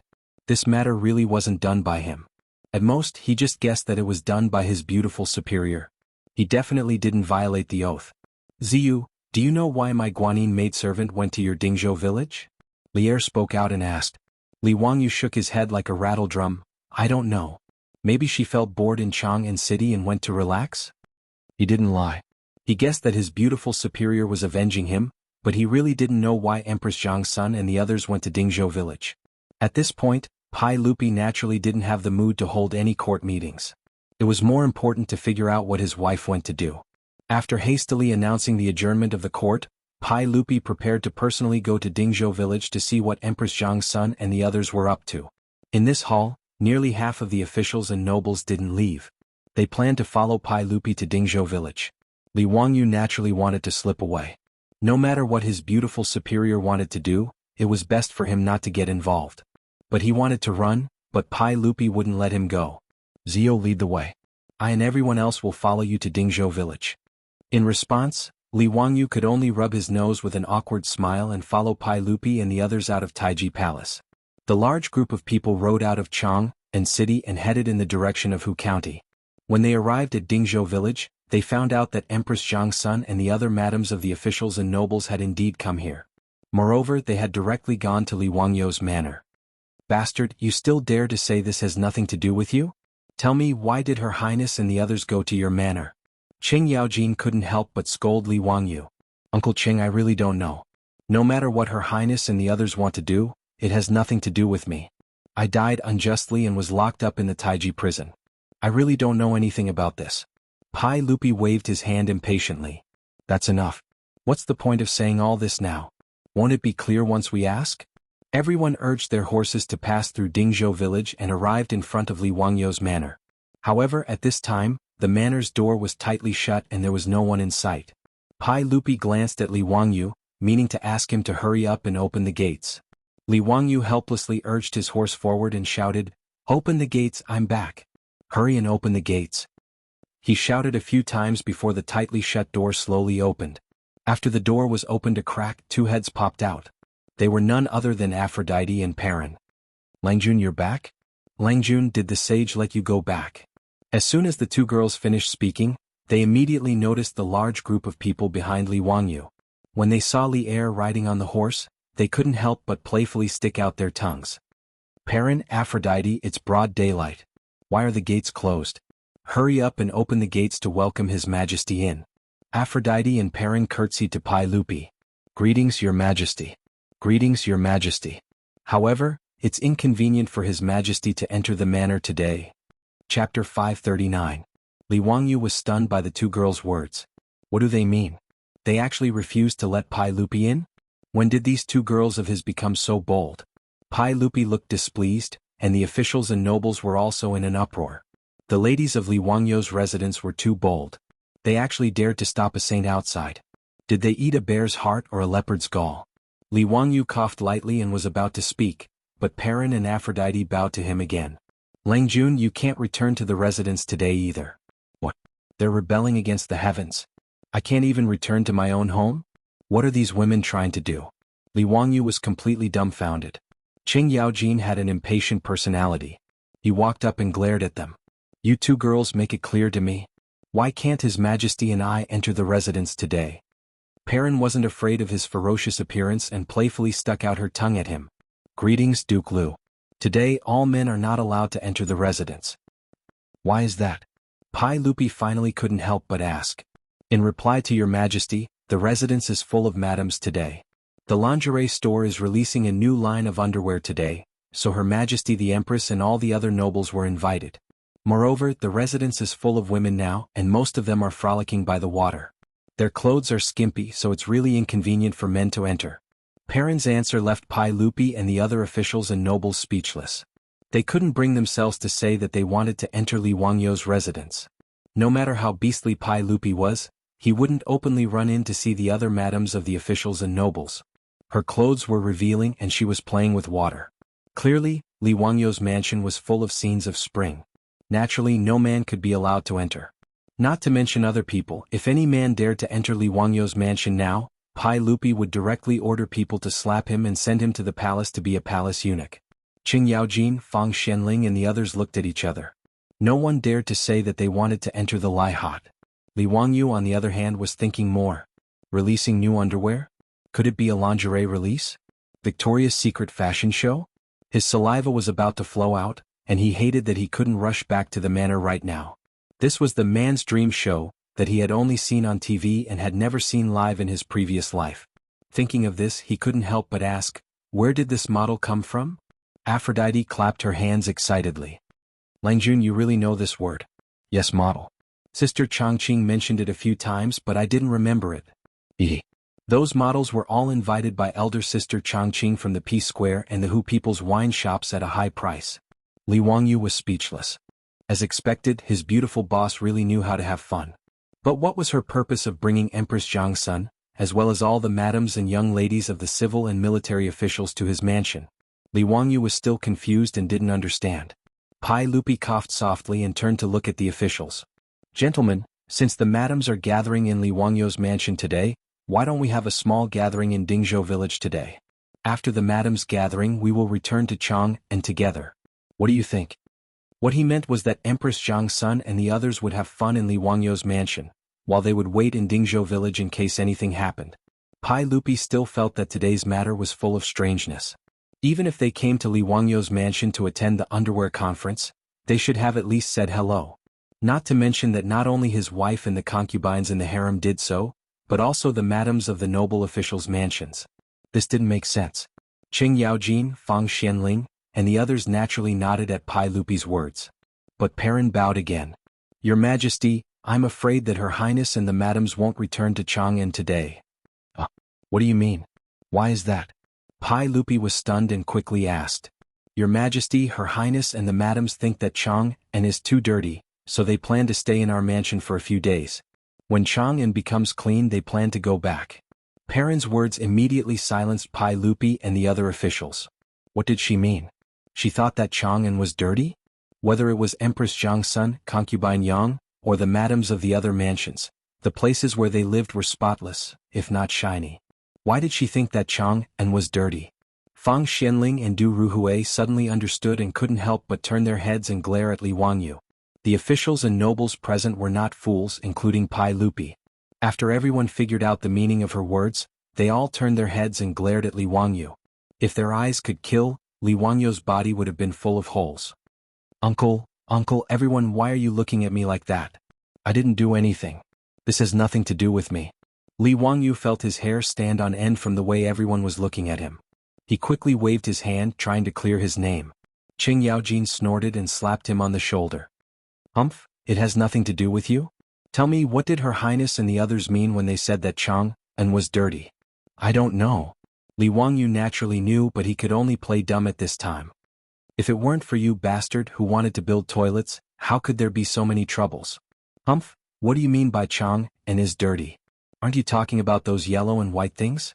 Li Wangyu smiled and said, Hey Uncle Cheng, you can't blame me. I'm just being kind. Besides, in Chang'an the streets are full of yellow and white things. It's really indecent. I'm willing to build toilets out of my own pocket. What's wrong with that? His words made Qing Yaojin speechless. It was true. Without public toilets in Chang'an, the sanitary situation was really bad. Those dark corners of the walls were full of filth. In summer there were swarms of flies. Even the drainage ditches on both sides of the streets were not much better. The cities in this era all had such a smell. Kijija, don't say any more. Zio, let me ask you, how long will it take to build those toilets? Pai Lupi waved his hand impatiently at Qing Yaojin and asked Li Wangyu. Uncle, as long as I give enough money, I can hire thousands of craftsmen to build 300 toilets at the same time with the mirage mud, bricks, and tiles provided by the Ministry of Works. It's very easy to build toilets. It can be completed in 3 days at most. Li Wangyu already had a plan in mind. He had consulted the craftsmen of the Ministry of Works and the General Works Bureau on how to build toilets. He knew what to do and immediately answered. Pai Lupi nodded helplessly. Okay, that's it. You can return to Chang'an now and start recruiting craftsmen to build toilets. The mirage mud, bricks, and tiles are easy to deal with. Duan Qing, is there a problem with this? The wife of Duan Luan, the Minister of Works, was also in Lai Hot. He naturally stepped forward without hesitation. No problem. Today I will arrange for the Ministry of Works to prepare the mirage mud, bricks, and tiles needed by County Count Hu. That's good. The feng shui of Dingzhou village is good. It's quiet and elegant. Let the madams and my empress rest here for a few days. When the toilets are finished in 3 days, everyone can come with me to pick them up. The officials nodded in agreement at Pai Lupi's words. Since their madams were fine, staying in Li Wangyu's mansion for 2 or 3 days wasn't a big problem. As for Li Wangyu building toilets, they didn't object. Of course, this was a good thing. When everyone smiled and nodded, Perrin shook her head. Your Majesty, I'm afraid that the Empress and the madams will not return to Chang'an in 3 days. Chapter 540. Perrin's words made Pai Lupi and the other officials dumbfounded again. What did she mean? She didn't want to go back to Chang'an, and after the toilet was fixed?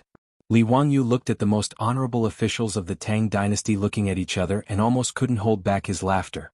In his mind, the lyrics of a song kept echoing, falling in love with someone who doesn't come home, waiting for a door that doesn't open, fickle eyes, tightly shut lips, why bother to force it, why bother to ask for it? Your Majesty, I'm afraid that Her Highness and the other madams won't return to Chang'an in 3 days. They said that there are many inconveniences in Chang'an, so they don't plan to go back for the time being, Perrin continued. Inconveniences? Was this a joke? Not to mention Empress Zhang's son and the imperial concubines, who lived in luxury in Taiji Palace. Even the madams of the officials and officials had everything they needed. Where did the inconveniences come from? Pai Lupi and the other officials were puzzled, but Li Wangyu understood. Damn it. Did my beautiful boss fool Empress Zhang's son and the other madams into a women's rights movement, with the purpose of building a women's toilet in Chang'an? The more Li Wangyu thought about it, the more certain he was that it should be so. Otherwise, it couldn't explain the reaction of Empress Zhang's son and the others. After guessing the truth, Li Wangyu didn't dare to say anything for fear of getting into trouble. He wanted to build a women's toilet, but it was just a habit of his later life. He didn't think so much. If he knew that there would be so many troubles, Li Wangyu wouldn't ask for trouble. After all, he wasn't a staunch supporter of feminism. He even had the idea of having multiple wives. How could he offend so many people in order to build a women's toilet? But anyway, in the eyes of the officials and Pai Lupi, Li Wangyu was the first to propose to build a women's toilet. Once everyone figured out the true purpose of his wife, Li Wangyu would be in deep trouble. Thinking of this, Li Wangyu's footsteps quietly moved a few steps away from Qing Yaojin, Li Er, and the others so as not to get into trouble. If his beautiful boss could really persuade Empress Zhang's son and a group of officials and noble ladies in Chang'an, and to carry out the so-called toilet revolution, Li Wangyu would really give her a thumbs up. She was really awesome. This reminded him of the Bollywood movie Toilet Hero that he had seen in his previous life. The plot was exactly the same. To put it simply, the movie Toilet Hero was about a single man from an Indian village who fell in love with the well-educated female lead. On the night of their wedding, the female lead discovered that there was no toilet in her house. In order to build a toilet in her house, she divorced the male lead. Religious beliefs, backward ideas, old-fashioned customs, and sexism were all presented in the movie. Now, Li Wangyu wanted to build a women's toilet in the Tang dynasty, but the resistance he encountered was no less than that of the Indian village in the movie. If Pai Lupi didn't think highly of him, he probably wouldn't have just stayed in the prison for a few days. After Li Wangyu figured out his beautiful boss's thoughts, he obediently closed his mouth and didn't say a word. Little girl, make it clear. What do you mean by inconvenient life in Chang'an? Qing Yaojin glared at her again. Perrin smiled sweetly and said, Hi Duke Lu, I don't know what it means. The nobles asked me to pass on the message like this. Pai Lupi couldn't help but glare at her and said, In that case, you go and ask the Empress to come out and talk to me. Your Majesty, the Empress has ordered that she won't see any men today. She wants to pray for all the women in the world. Now, everyone in the mansion, including the troops and servants, has been driven to the village to live temporarily. Except for the Empress and the other concubines, the nobles' palace maids, servant girls, and even the palace servants, the Empress didn't bring them. Your Majesty wants to see the Empress, but I can't do anything about it. Perrin's words almost made Pai Lupi's nose crooked out of anger. If it were anywhere else, who would dare to stop him? But now, the county magistrate's mansion had become a forbidden area. All the civil and military officials, including Pai Lupi, could only look at each other and sigh. If there was only his wife in the mansion, it wouldn't matter. But now, all the nobles in Chang'an had gathered here and even said that men couldn't enter. This left Li Er and the others with no place to show their prowess. You go and call the Empress' personal palace maid here. Pai Lupi said angrily. The Empress didn't want to see him, so Pai Lupi couldn't vent his anger. But if the palace maid dared to say no again, Pai Lupi really would raise his sword and cut her down. This time, Perrin didn't refuse. After curtsying to Pai Lupi, she lifted her skirt and ran back into the mansion. After the two of them entered, the door slammed shut with a bang. Pai Lupi couldn't help but angrily glare at Li Wangyu, scaring Li Wangyu so much that he quickly shrank back. A man who had been dissed by his wife had a very bad temper. Li Wangyu wasn't prepared to be Pai Lupi's punching bag. Not long after, the door to the county magistrate's mansion opened a crack, and a palace maid came out. When Li Wangyu saw her, he was happy. An acquaintance. The person who came was the palace maid that Li Wangyu had seen twice before. Your servant greets your majesty. Your majesty is holy. The palace maid obediently curtsied to Pai Lupi. Rise. Let me ask you, why is the empress unwilling to return to the palace? Your majesty, the empress and the nobles are merciful and can't bear to see the women of Chang'an suffer. They plan to stay at the county magistrate's mansion and pray for the blessings of all the women in the world, so they don't plan to return to Chang'an for now. The palace maid didn't dare to raise her head as she replied in a low voice. Pai Lupi didn't understand what she was saying.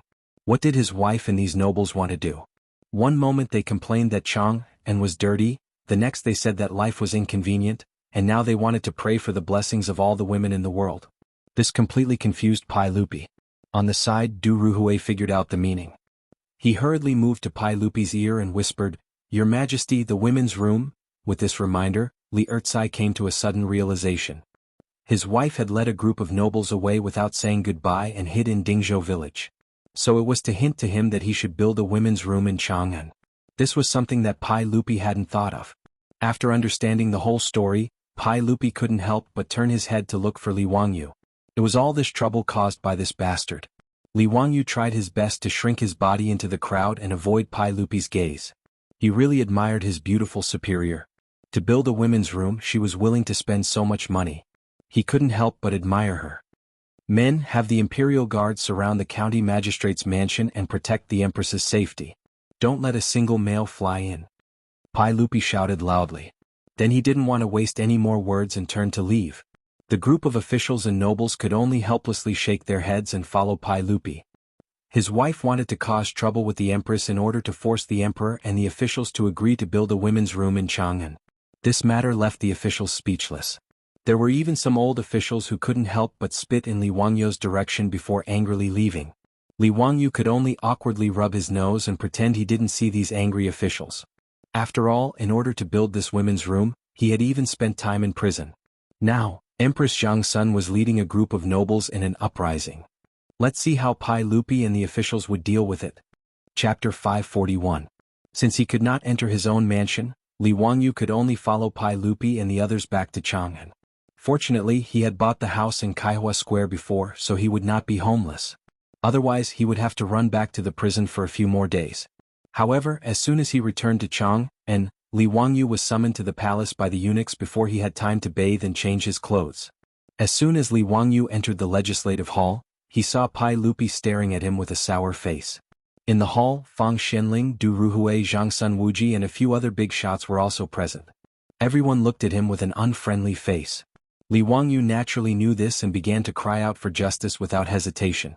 Uncle, everyone, I am innocent. I really don't know why Her Highness the Empress and the madams of the other big shots wanted to go to my mansion. This is really a great injustice. I have been obediently staying in the prison of the censorate for the past few days, but I have not gone anywhere. If you don't believe me, you can find Qing Chumo, Fang Jun, Du He and Du Go to confront them and ask them if I know anything about this matter.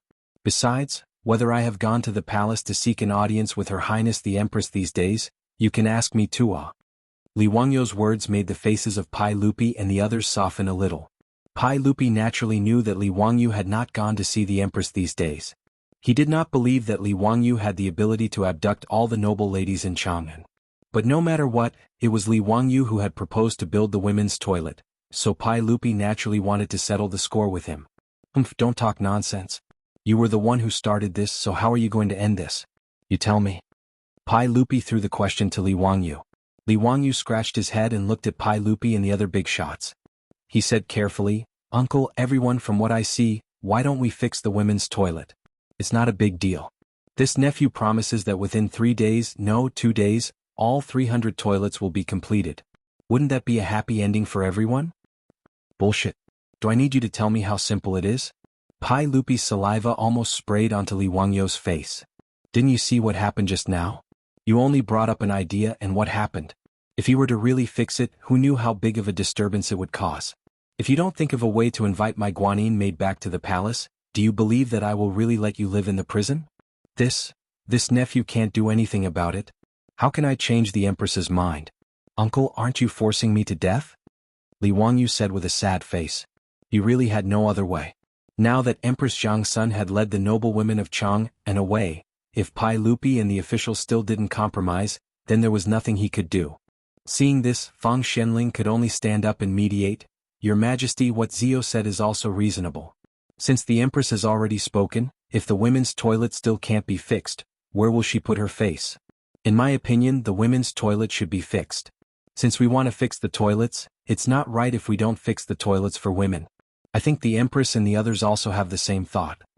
Pai Lupi naturally listened to Fang Xuanling's persuasion, but he shook his head awkwardly. Fang Shenling, how can it be so simple? You also know that many old masters in the court impeached this bastard boy because of this matter, but I suppressed them all.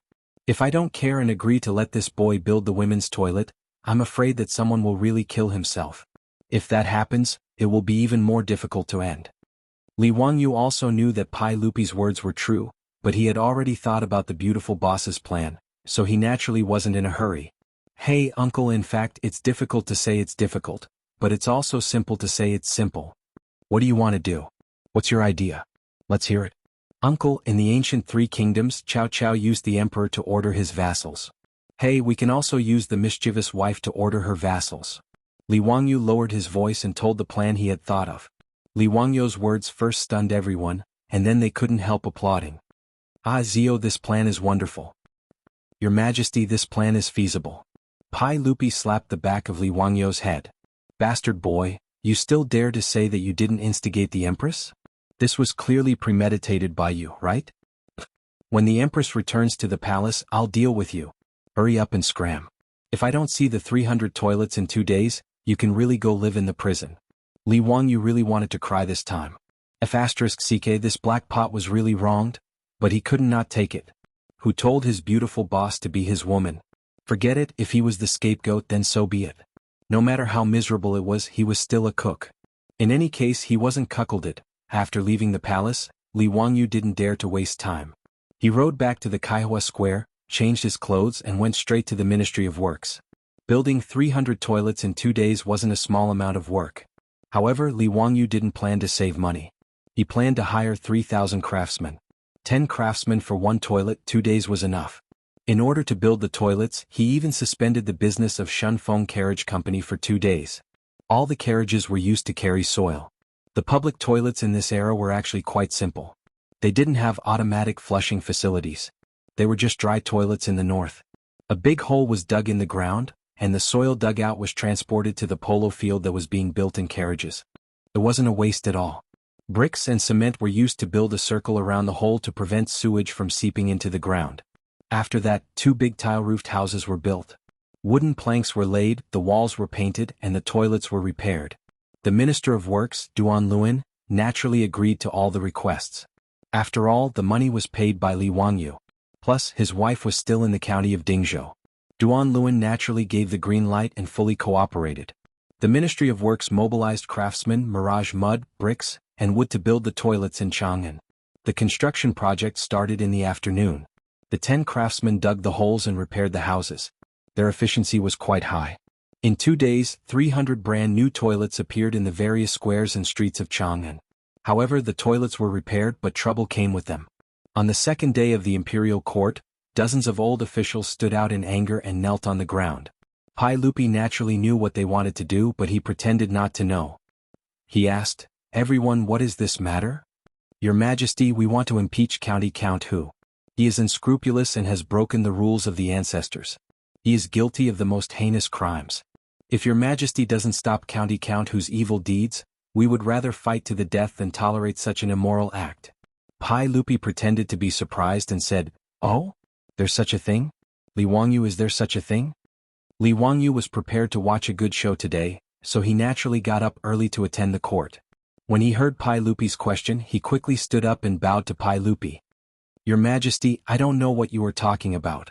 However, I admit that I have not done what you are talking about."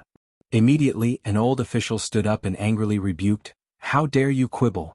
County Count Hu, let me ask you, did you build the toilets in Chang'an?" "That's right, I did." "Humph, it's good that you admit it. Did you also build the women's toilets? Isn't building toilets for women a violation of etiquette and ethics?" Seeing Li Wangyu admit it, the old official snorted contemptuously and raised his voice again. Li Wangyu quickly waved his hand. Wait, who said I built the women's toilets? Still not admitting it? We aren't blind. You ordered people to build toilets on the left and right. Aren't they the men's and women's toilets? Li Wangyu smiled even more brilliantly. Everyone, I'm afraid you are mistaken. Those two toilets are the men's toilets. Chapter 542. Li Wangyu's words enraged the officials. They were so angry that their fingers trembled. A group of people jumped up and angrily rebuked. Nonsense! You still dare to quibble at this point? It's written clearly on the blueprints you gave to Wanyan and Chang. The toilets are divided into left and right, with men on the left and women on the right. Is there anything wrong with that? Now the 300 toilets in Chang and are identical to your blueprints. Do you still dare to say that you didn't build the women's toilets? Li Wangyu wasn't angry. He chuckled and spread his hands. You are all scholars. Don't you know how to read? The 300 toilets in Chang and all have the words men's toilets written on the walls. It's the same on both sides. Why do you ignore it? His words, however, stunned the old officials who were impeaching him. Li Wangyu looked at Chuizhua and Lu Dehang and smiled. If you don't believe me, you can ask the Ming House in Chang and Wanyan. Chui Ming House, Lu Ming House, am I wrong? Chuizhua and Lu Dehang quickly stepped forward. County count who is right. Of the 300 toilets in Chang and the left and right are all men's toilets. They weren't the only ones who said this. Many of the officials present had also seen the toilets. They all said, County count who is right. I've also seen the newly built toilets. Although they haven't been officially opened, it's written clearly that the left and right are all men's toilets. This was beyond the expectations of this group of old scholars. They hadn't seen the toilets before. They had only heard the servants report that the toilets built by County Count who were all left and right. That was why they had come to impeach Li Wangyu. How is this possible? Since they're all men's toilets, why did you build the left and right toilets? Someone noticed something was wrong and questioned. Li Wangyu shrugged. I was willing. His words made the faces of the officials turn red, but they didn't know how to refute him. After all, Li Wangyu was the one who paid for the toilets. As long as the toilets were not built, other people could do whatever they wanted. It was none of their business. In fact, all of the officials present could see that Li Wangyu's toilets were clearly the men's and women's toilets. But others just wouldn't admit it, and the words men's room were clearly written outside the toilet.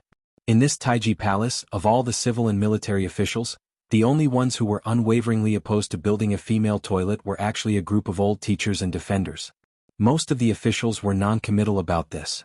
It didn't matter whether he cultivated it or not. However, ever since 2 days ago their wives and daughters had silently followed the Empress to the Count of Hu County's manor, and they had an attitude of not coming back until the women's toilets were repaired. The officials naturally began to favor Li Wangyu. However, no one was willing to come out and clarify this matter, so they all pretended to be confused. Pai Lupi saw that Li Wangyu had made the group of old teachers speechless, so he chuckled and said, All right, since this is a misunderstanding, let's not talk about it anymore.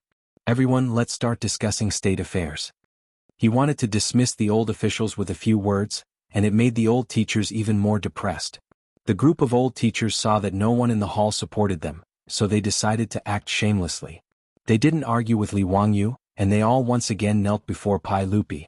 Your Majesty, this is clearly Count Hu County's scheme. His Majesty can't be deceived by him. Your Majesty, we can't make an exception like this. Since ancient times, men have always been superior to women. This is the way of the heavens. How can women go out to use the toilet? Your Majesty, if Count Hu County insists on building the women's toilets, I can only use my death to show my sincerity and complain to the people of the world about this inversion of ethics. There were even some old teachers who pointed their spears at Empress Zhangsun. I heard that Her Majesty and the other dukes' wives are staying at Count Hu County's manor because they were instigated by Count Hu County. They want to support Count Hu County in building the women's toilets. Your Majesty, Her Majesty should be the mother of the world. How can she support Count Hu County in doing such a thing? This isn't a hen taking charge of the morning sun. This is the downfall of ethics, and this is a disaster. Pai Lupi saw that these old teachers were becoming more and more unreasonable, and his brows furrowed. Li Wangyu naturally didn't want to take the blame. He refuted, Shut up. Is Her Majesty the Empress someone you can humiliate? Her Majesty the Empress and the other dukes are in my manor praying for the people of the world. Ruin dares to distort black and white like this and spout nonsense? Your Majesty, I want to impeach these people for harboring unfathomable motives. They even said something like a hen taking charge of the morning sun. This is comparing Her Majesty the Empress to Daji. Could Your Majesty be the tyrant King Zhou? The earliest allusion to a hen taking charge of the morning sun came from Daji and King Zhou of Shang. It meant that once an old hen crowed, the family situation would decline. Hearing Li Wangyu say this, the old teachers immediately realized that they had misspoken and hurriedly kowtowed to Pai Lupi. Your Majesty, this old subject didn't mean that. This old subject was saying. Without waiting for him to explain himself, Pai Lupi slapped the armrest of the throne. Enough.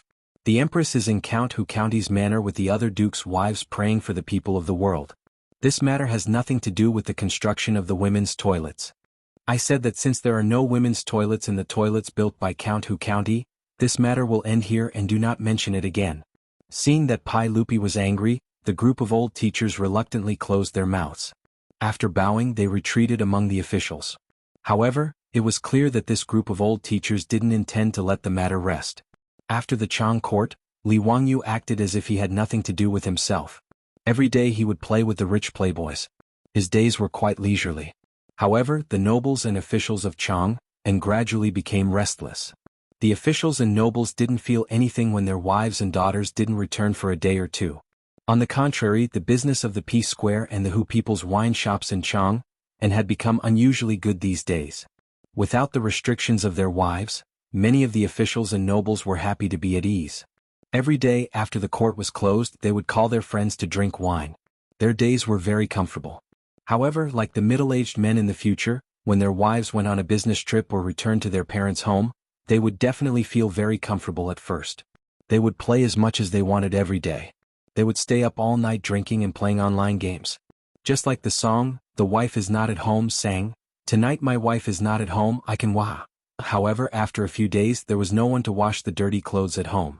When sleeping at night was lonely and cold, and there was no one to talk to at home, they would anxiously call their wives to ask when they would be back. Today the officials and nobles of Chang, and were the same. After 2 or 3 days of fun, they found that the Empress and their wives still had no intention of returning to Chang. They couldn't help but feel a little flustered. These officials and nobles naturally didn't lack people to warm their beds in their mansions. However, how could they understand the various internal affairs of this big family?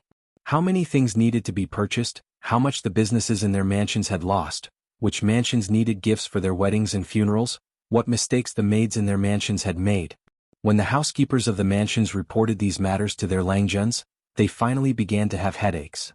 Compared to their own troubles, whether or not to repair the women's toilets was still a problem.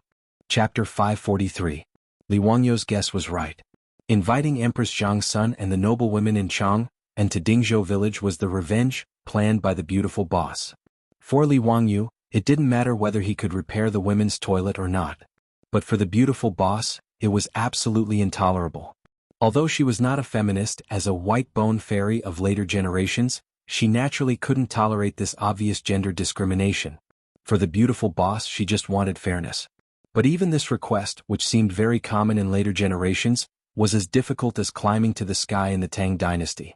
Li Wangyu, a nobleman with a title, was forced to go to prison because he wanted to build a women's toilet. What could the beautiful boss, a weak woman with no power and influence, do? But the beautiful boss didn't intend to give up. She was going to take the route of a noble lady. Whether it was Empress Zhang's son or the noble women, they were all women. Naturally, they should speak up for the women of the Tang dynasty. It was very easy for the beautiful boss to go in and out of Lizhen Palace. Now she often went to the palace to teach Empress Zhang's son and concubine Yang yoga. In addition, she cooperated with Empress Zhang's son in several industries, so they got along very well. When the beautiful boss came to see her, Empress Zhang's son, who was still teasing her youngest son Li Ji, immediately asked the palace maids to bring tea and snacks. "Changqing, how come you have time to see me today?" "Greetings, Your Highness. My Langjun is in prison. Do you know about this?" the beautiful boss directly asked. Empress Zhang's son nodded. "I know about this. Changqing, don't worry. Erlang won't let Zio suffer. It's also good for him to stay in prison for a few days to avoid trouble. Besides, Erlang doesn't forbid you to send things to the mansion. If necessary, the maids can also go in to serve Zio. Your Highness, I'm not worried about Wang Yu suffering, but I feel unreconciled. What did Wang Yu do wrong? Didn't he just want to build the women's toilet? What's wrong with this? Don't we women need to go to the toilet? Those old masters are really ignorant. The beautiful boss complained. Empress Jiangsun nodded and then sighed. How could I not know this? We women are inherently weak in this world. I've heard that when commoner women go out, they have to hide and avoid people when they need to relieve themselves. It's so embarrassing. Even so, she was still reprimanded by those people for not maintaining proper etiquette. Your Highness, since you know this and sympathize with all the women in the world, why don't you support Wang Yu in building a women's toilet? The beautiful boss immediately asked. How can it be that simple? Even though I'm the empress, my every move is watched by countless pairs of eyes in the imperial court. Now that even Erlang is unable to support Zio, how can this consort stand up and go against the court officials? The beautiful superior couldn't help but laugh. She lowered her voice and said, Your Highness, you don't have to speak directly. I have an idea, do you think it'll work? Hearing her beautiful superior's words, Empress Jiangsun repeatedly nodded her head and immediately ordered a palace maid to invite Yang Fei over. Yang Fei naturally didn't oppose this plan. After the three of them discussed it, they each went to make their own preparations. Empress Jiangsun and Yang Fei would persuade the imperial concubines in the palace. One of them was the head of the imperial harem, and the other was Pai Lupi's favorite concubine. In addition to their special identities, the imperial concubines in the imperial harem naturally followed Empress Jiangsun and Yang Fei's lead. As for the madams of the officials and nobles, their beautiful superiors would persuade them. Nowadays, the underwear produced by the underwear shop could be considered luxury goods. Almost all the customers were the madams and young ladies of the officials and nobles. Underwear was popular among the noble women of the Tang dynasty as soon as it appeared. If anyone didn't wear underwear produced by the underwear shop, they would be too embarrassed to go out and greet others. The beautiful superior was familiar with the madams and young ladies of each mansion. She often went in and out of each mansion and participated in various gatherings of the noblewomen. With the support of Empress Jiangsun and the persuasion of the beautiful superior, she easily obtained the agreement of the madams. They didn't necessarily value the well-being of the women of the common family. With their status, it was even more impossible for them to use those toilets. But to be able to do such a big thing, with Her Highness the Empress made these bored noblewomen very excited. So they hit it off and kept it a secret from their Langjun. They didn't reveal anything at all. And these secret plans all happened in the boudoirs of each mansion. No matter how powerful the 100 Horsemen department was, they didn't know anything about it. This group of top noblewomen and young ladies of the Tang dynasty were as excited as if they were going on an outing when they left Chang'an City. And the beautiful superior was worried that they would be bored in the mansion, so she specially arranged all kinds of entertainment. From mahjong competitions to board games, singing and dancing, cruising boats and rocking bridges, singing and dancing girls invited from Chang'an City with a lot of money, and performing tricks and acrobatics. There was no shortage of anything in the mansion of County Count Hu, and it was full of women. There was no need to worry. All the concubines and noblewomen in the harem had so much fun that they forgot about home. The hot springs and saunas in the mansion were loved by Empress Jiangsun and the others to the bone. And the washroom in Li Wangyou's mansion was an eye-opener for Empress Jiangsun and the other noblewomen. The washroom was covered with shiny tiles, and the ceramic toilet could flush automatically. Not only did it not have any smell, but it even smelled of incense. It should be known that even the top noblewomen of the Tang dynasty were not very high-end when it came to going to the washroom. There was an anecdote in history that the princess of Xiangqing in the West Jin dynasty married Wang Dun, her husband. After they got married, Wang Dun had to go to the washroom of the princess's mansion to go to the washroom. He saw a box in the washroom and opened it curiously. There were many dried dates in it. Wang Dun thought that they were snacks for going to the washroom, so he ate them all. At that time, Wang Dun knew that he had made a big joke. Those dried dates were used to block the nostrils when going to the washroom to isolate the smell. It was like that in the West Jin dynasty and in the Tang dynasty. So it was conceivable that the quasi-modern washrooms in Li Wangyou's mansion had shocked Empress Jiangsun and the other noblewomen. All the noblewomen of the Tang dynasty, including Empress Jiangsun, were secretly thinking about how to renovate the washrooms when they returned to Chang'an. In this way, from the concubines of Pai Lupi to the madams and young ladies of the other mansions, none of them clamored to return to Chang'an. They all relaxed and lived in Li Wangyou's mansion as if they were on vacation. Empress Jiangsun and the others were happy, but the officials and nobles were depressed. In the past few days, those old masters were surprised to find that their colleagues, who were usually respectful to them, looked at them with resentment in their eyes. Not to mention talking to them and greeting them, everyone avoided them as if they were the plague. This group of old masters, whether it was their age, their official qualifications, or their influence in the scholarly circles, were the reasons why they were usually respected. Even the officials and nobles who were higher than them, were polite and respectfully called them Lord Lu, Lord Du, and Lord Shenyuan, after meeting them. And they were used to it. They even flaunted their seniority and didn't take the other officials seriously.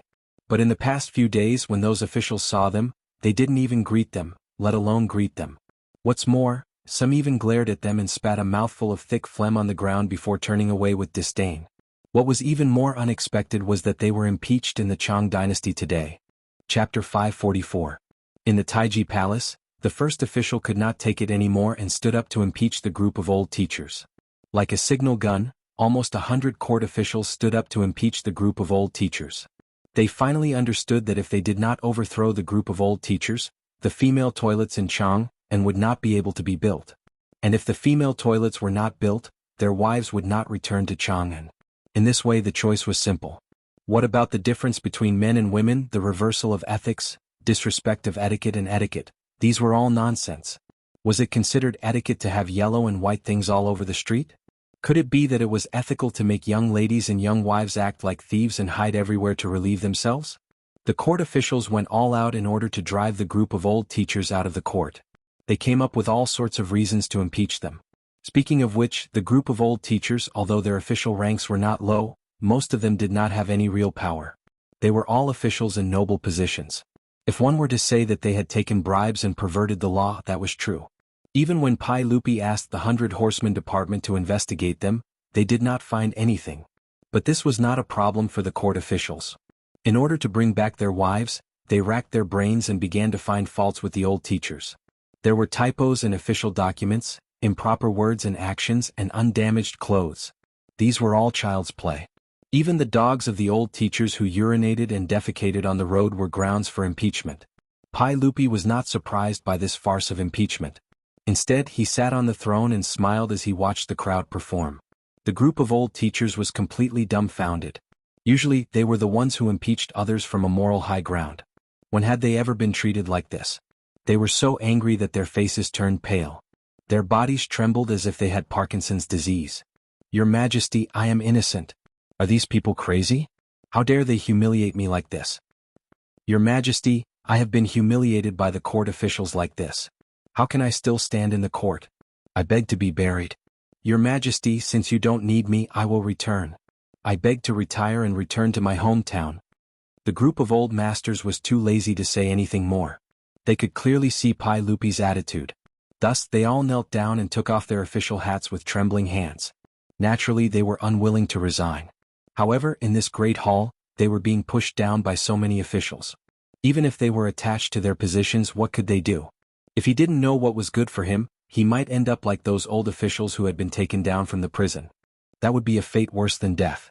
Pai Lupi pretentiously stood up from the throne and walked down the steps to help the old masters up. You are all my trusted subordinates. How can you leave like this? Don't say such things again. However, even though he said that, he pretended not to see the official hats that were placed on the floor. He had no intention of picking it up and putting it back on for these old teachers.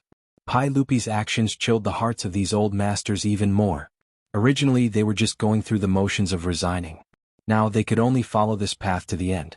Disheartened, the old masters once again asked to resign. Their attitudes and tones were much more resolute. Pai Lupi was still unwilling. The old masters asked to be buried again. With 3 requests and 3 requests to stay, both sides had completed the ritual process. Both sides were so polite that it seemed like the ruler and his subjects were harmonious. This was also the proper procedure. To put it bluntly, it was just a polite gesture. Don't take it seriously. If Pai Lupi urged them to stay, the old masters would take it seriously and continue to wear their official hats with a clear conscience. Then they would have lived their lives in vain. Pai Lupi pretended to be regretful and sighed. Since you have already made up your mind, I can't force you. Although I am distressed, I can only follow your wishes. Pai Lupi pretended to wipe away tears that did not exist. I will grant each of you 100,000 gold for your return home. I will give you a full salary to comfort you for your many years of hard work. The full salary that Pai Lupi was talking about was the retirement salary, of these old masters after they retired. It was not reduced by half but full salary. After an official of the Tang dynasty retired, the salary was only half of what it was when they were still in office. Bai Ji once wrote a poem like this. 70 years of age, the full crown is hung up. Half salary and half carriage are hung up. The cook tells the court that he has run out of salt and rice. Wife and children are unhappy. Niece and nephew are bored. First I will sell 10 mu of land in Nanfang. Next I will sell 5 mu of land in Dongdu. It meant that after they retired they would only have half of their salary. Their lives were bleak and they would have to sell their land to make a living. Pai Lupi's words made the group of old masters kneel down again. After repeatedly thanking him, they reluctantly left Taiji Palace with tears in their eyes. After the group of old masters left, all the civil and military officials could not help but breathe a sigh of relief. They looked at each other and smiled. No one mentioned this matter again. Pai Lupi was even more satisfied. He sat back on the throne and pretended that the previous matter did not happen. He changed the topic and began to discuss state affairs. Pai Lupi had long disliked these dozens of old officials in the imperial court. Each of them was stubborn and conservative. They often had restrictions on the imperial court. They often brought up the ancestral etiquette to talk about things. This made Pai Lupi unhappy for a long time. However, these old officials had a great influence in the imperial court and the scholarly circles. Although Pai Lupi was unhappy with them, he could only endure it. He did not expect that because Li Wangyu wanted to build a toilet on a whim, it caused a lot of trouble in the imperial court. This group of old officials and old masters, because of a small female toilet, were sent to prison or resigned. This made the imperial court much quieter. After taking down this group of old masters, the officials eagerly waited for Li Wangyu to change the words on the toilet. Li Wangyu had built 2 toilets on the left and right. They were clearly the men's and women's toilets. This was not only seen by the old masters but also by the officials. Now that there were no more restrictions, as long as Li Wangyu ordered people to write the words women's toilets, everyone would be happy. However, no one expected that after an entire day, the 300 toilets in Chang and city had not changed at all. As for Li Wangyu, County Count Huxian, he acted as if nothing had happened. He wandered around Chang and city with his foppish friends. What was the meaning of this? The officials were confused. Why was County Count Huxian not making use of the time to build the women's toilets? Why was he wasting time? Did he not know that they were waiting to pick up their wives? An impatient official directly found Li Wangyu and asked him about this matter. County Count Huxian, may I ask County Count Huxian, when do you plan to open the women's toilets in Chang'an City? Everyone is looking forward to it. Li Wangyu showed a confused expression. What women's toilets? Where did the women's toilets come from? Those 300 toilets, I built all the men's toilets. There are no women's toilets. Don't talk nonsense. Because I wanted to build the women's toilets, I went to prison for a period of time. Now that I deeply realize my mistake, I will never build the women's toilets. His answer immediately stunned the official. Why was this County Count Huxian acting so arrogant? If you are so arrogant, can we still have fun together in the future? Li Wangyu naturally did this on purpose. Since he had wanted to build the women's toilets, he had been impeached by the officials. Now that the situation had reversed, if he did not properly torment the officials, he would be letting down the opportunity that his beautiful superior had created for him. Chapter 545. The news that County Count Li Wangyu did not intend to change the opening of the women's washroom immediately spread to the ears of the officials in Chang'an. The officials and nobles who originally thought that they would be happy after taking down the old officials were completely dumbfounded. Why did he not follow the script? Was there still any trust between people? Some people immediately understood that this was County Count whose revenge on them, who asked them to stand by and watch when others were impeached for building the women's washroom. Some even hit them when they were down. Now that the situation had reversed and the officials were asking Li Wangyu to change the women's washroom, they would naturally be criticized by County Count Hu. After the court was dismissed, Pai Lupi had nothing to do, so he invited Fang Xianling, Du Ruhui and Zhang Sun Wuji into the palace to play mahjong with him to pass the time. Currently, Empress Zhang Sun and a group of madams were living comfortably in County Count Hu's residence and had no intention of returning. Pai Lupi and the other old men had a lot of time to play mahjong. Ever since Li Wangyu created mahjong, it quickly became popular in Chang'an. Not only did Pai Lupi and the officials and nobles like it, but it also quickly became popular in the marketplace and in the various gambling houses.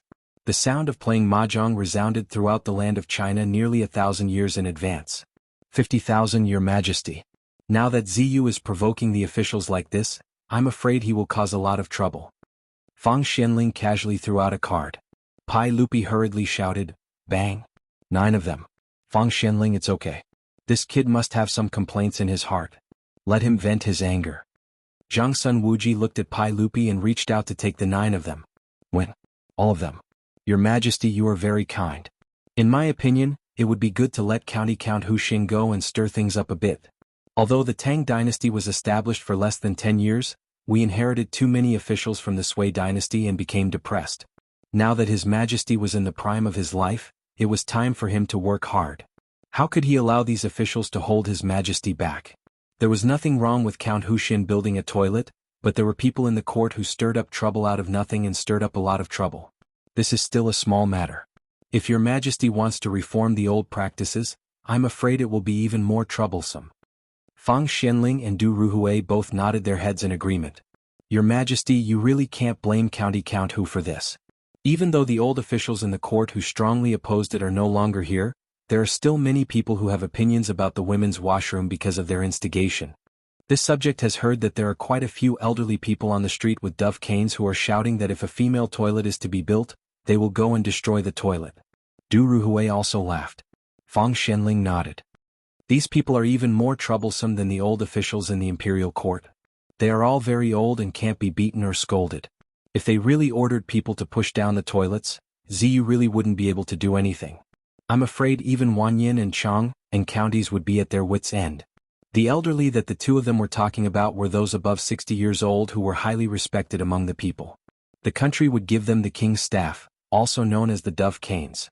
The elderly who received the dove canes would not only receive a rank of 7, but they would also have the privilege of walking on the side roads of the emperor and entering and exiting the government offices. Even if they committed a crime, they would be given a lighter punishment. The 10 bamboo scrolls of the king's staff said, "When one is old and receives the king's staff, there is a dove on it. When the people see it, they will compare it to righteousness. If anyone dares to scold or beat them up, they will be considered traitors." This meant that the elderly who held the dove canes were like envoys. Anyone who dared to scold or beat them up would be heavily punished. These elderly were already very famous among the people, and with the dove canes given to them by the government, they were even more respected. These elderly also had the duty to help the government educate the people and promote filial piety. As for the construction of the women's washroom, apart from the old officials in the imperial court, the ones who opposed it the most were the elderly. Zhang Sun Wuji also smiled. "I think that County Earl who knows about this matter, which is why he didn't make a move. He wants to use the wolf to swallow the tiger strategy. Haha, I'm really curious what the situation will be like when the officials and generals of the imperial court face off against these elderly." Li Er clapped his hands and laughed heartily. He threw a few chips to Zhang Sun Wuji and said, "That makes sense. I want to see what Zio can do. Come, let's continue. Since the madams of the various manors aren't here, we will light up the lanterns and fight. No one is allowed to leave." While the 4 of them were leisurely playing around in the governance hall, the officials couldn't sit still anymore. Many officials who were familiar with each other all invited them to discuss how to solve this matter. Some of the more impulsive officials complained, "In my opinion, we shouldn't wait for the county earl to make a move. We should find someone to change the toilet. Wouldn't that be the end of it? This county earl is obviously trying to make things difficult for us." Brother's words make sense. Anyways, the toilets have already been built. Rather than asking the county earl, why don't we change the toilets ourselves? I don't believe that the county earl will fall out with us. Okay, then let's do that. We'll immediately find blacksmiths to do it. What's done can't be undone. Then the county earl won't be able to do anything to us. Great, let's go together. Let's wait until the 300 toilets are changed. Let's see what the county earl can do. The officials all felt that this method was feasible. As they said, it was better to rely on oneself than to rely on others. Rather than sitting there and worrying, why not do it themselves? They just needed to find some blacksmiths to change the names of the toilets. It wasn't much of a problem. As soon as they said they would do it, they immediately ordered someone to find a craftsman. Carrying the paint bucket and brushes, they went to the nearest toilet. The toilets in Chang'an City were all of the same design. They were split into left and right with a thick brick wall in the middle. The officials all knew that these were the men's left and women's right toilets.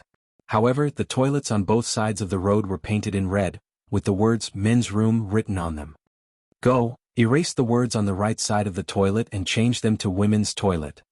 The officials ordered the blacksmiths to change the logo of the toilets.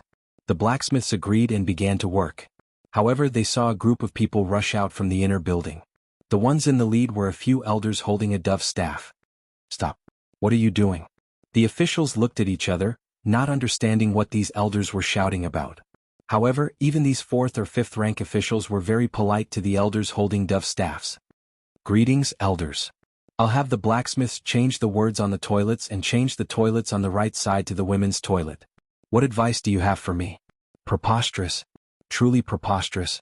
You are all officials of the imperial court and hold high positions. How can you do such a preposterous thing? How can this woman use the toilets outside? Do you still have any morals? That's right. It was wrong of County Count Hu to build a women's toilet.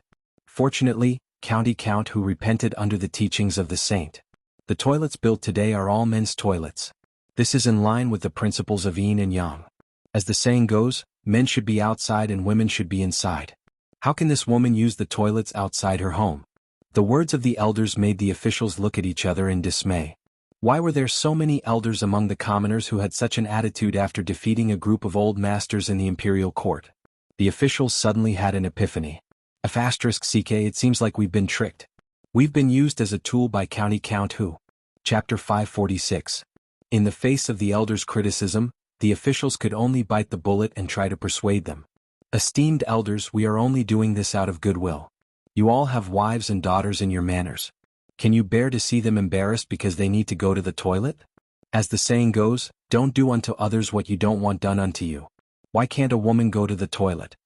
Speaking of which, these officials did not necessarily support women going to the toilet outside as they saw it as indecent. However, the situation was beyond their control and they had no choice. They could only stand on Li Wangyu's side and persuade the elders. However, their words had no effect at all. The elders opposite them looked at them with disdain. Tui, how can my wives and daughters be so unruly? If they dare to go to the toilet outside, I can't break their legs. No matter what, this toilet can't be changed to a female toilet. Otherwise, don't blame me for getting someone to push it down. One of the officials was unhappy and reprimanded, Nonsense. You are all elders with a dove's cane. How can you be so insensible? The construction of the female toilets is also a major matter of the country. How can we allow you all to pester us endlessly? If you dare to spout nonsense again, I'll throw you all in jail. It would have been better if he had not said that. Once he said that, it was as if he had poked a hornet's nest. The group of elders immediately jumped up and down. All right. If you want to arrest me, then arrest me. I want to see which law I've broken. Yes. This Lang Jun has such great authority. Just take us away. I want to see who dares to change this toilet today. If you want to change it, then kill me first. After that, you can do whatever you want. The elders' words put the officials in a difficult position. These elders with dove's cane were not to be trifled with. As long as they did not commit any crimes, even Pai Lupi would have to be polite to them to show his respect for the elders and respect for filial piety. Everyone looked at each other, not knowing what to do. For a moment, no one said anything. The craftsman at the side did not understand and asked softly, Langjuns, do you still want to change the words? Change my ass. The official, who was already angry, became even angrier after being questioned by the craftsman. He kicked over the paint bucket and turned to leave. The others shook their heads helplessly. They were truly at a loss when encountering this group of venerable elders. Everyone turned around and left, leaving behind the blacksmiths who were at a loss. In fact, the reason why Li Wangyu refused to show himself, other than deliberately making things difficult for those officials, was also because of this group of elders. After he came out of the prison, he found out that the merchants of the east and west cities, in order to support him, actually held a strike against those officials who slandered him. This made him very moved. No matter what the other party's intentions were, Li Wangyu should express his gratitude. After visiting Chou Yuanliang, shopkeeper Ren, Milliman, and the others one by one, Li Wangyu suddenly realized that the biggest resistance to the construction of the female toilet was not only in the imperial court, but also among the people. Whether it was the Chou family or shopkeeper Ren, these merchants were the clearest about all kinds of things in Chang'an. After figuring out why this group of elders was difficult to deal with, Li Wangyu immediately dispelled the idea of going head-to-head with them. He knew how difficult it was to deal with these elders. They could not be beaten or scolded. They were stubborn and stubborn. In the future there were many conflicts caused by the noise caused by the square dancing aunts and uncles. However, even if the police were called to persuade them, these aunts and uncles were not afraid and did their own thing. The Tang dynasty advocated filial piety and respect for the elders. These elders with dove sticks were even more difficult to deal with. If something went wrong and there was a mass uprising, he would be in serious trouble. Li Wangyu was unwilling to do such a stupid thing. Therefore, when the officials asked him about the female toilet, he deliberately pretended to be ignorant and wanted to use the officials as tools. After the officials were rebuffed in front of the elders, they thought about it and could not think of any other way, so they simply brought this matter to the imperial court. The officials reported to Pai Lupi, hoping to issue an imperial edict to renovate the toilets. Of course Pai Lupi would not agree. How could he be willing to be the bad guy? Although these elders had no power or influence, they had a lot of influence in Chang'an. Even if he issued an imperial edict to separate the toilets into male and female toilets, he was afraid that these elders would really dare to push down the female toilets. In this way it would not be good. Seeing that Pai Lupi was not willing to give in and that the elders among the people were against it, this group of officials who were crazy about their wives had no choice but to act shamelessly. After discussing with each other, they all ran to Kaihua Square to block Li Wangyu's mansion. The old housekeeper, Li Heng, was scared out of his wits when he saw nearly 100 court officials wearing dark red and light red official robes blocking the entrance to his house. The old man had never seen such a scene. He could only invite the officials into the mansion and ask Niu Yong and Niu Wu to invite Li Wangyu out to meet the guests. The mansion Li Wangyu bought was only for temporary accommodation. The area was not big. After 20 to 30 officials squeezed into the main room of the front yard, there was no place to stay. The others simply stood in the front yard. At this time, Li Wangyu was drinking cold drinks with the rich playboys in the backyard, leisurely playing do diju and mahjong. After hearing Niu Wu's report, he could not help but laugh. Ziyu, how can you still laugh? This time you have caused a lot of trouble for these officials. Be careful not to provoke public anger. It won't be easy to clean up the mess. Wei Shiyu advised. Chai Lingwu also nodded and said, yes, now that the madams in each mansion are not here, I heard that many people's homes are in a mess. If you don't get the female toilets out, Her Highness the Empress will lose face and refuse to come back. Be careful that the officials and saints will settle the score with you. Qing Chumo and the others also nodded. They all felt that Li Wangyu had gone too far this time. Li Wangyu elegantly took out a folding fan from his waist and opened it with a swish. He shook his head and said, no matter, I have my own plans. Waha, wait for me to go meet them.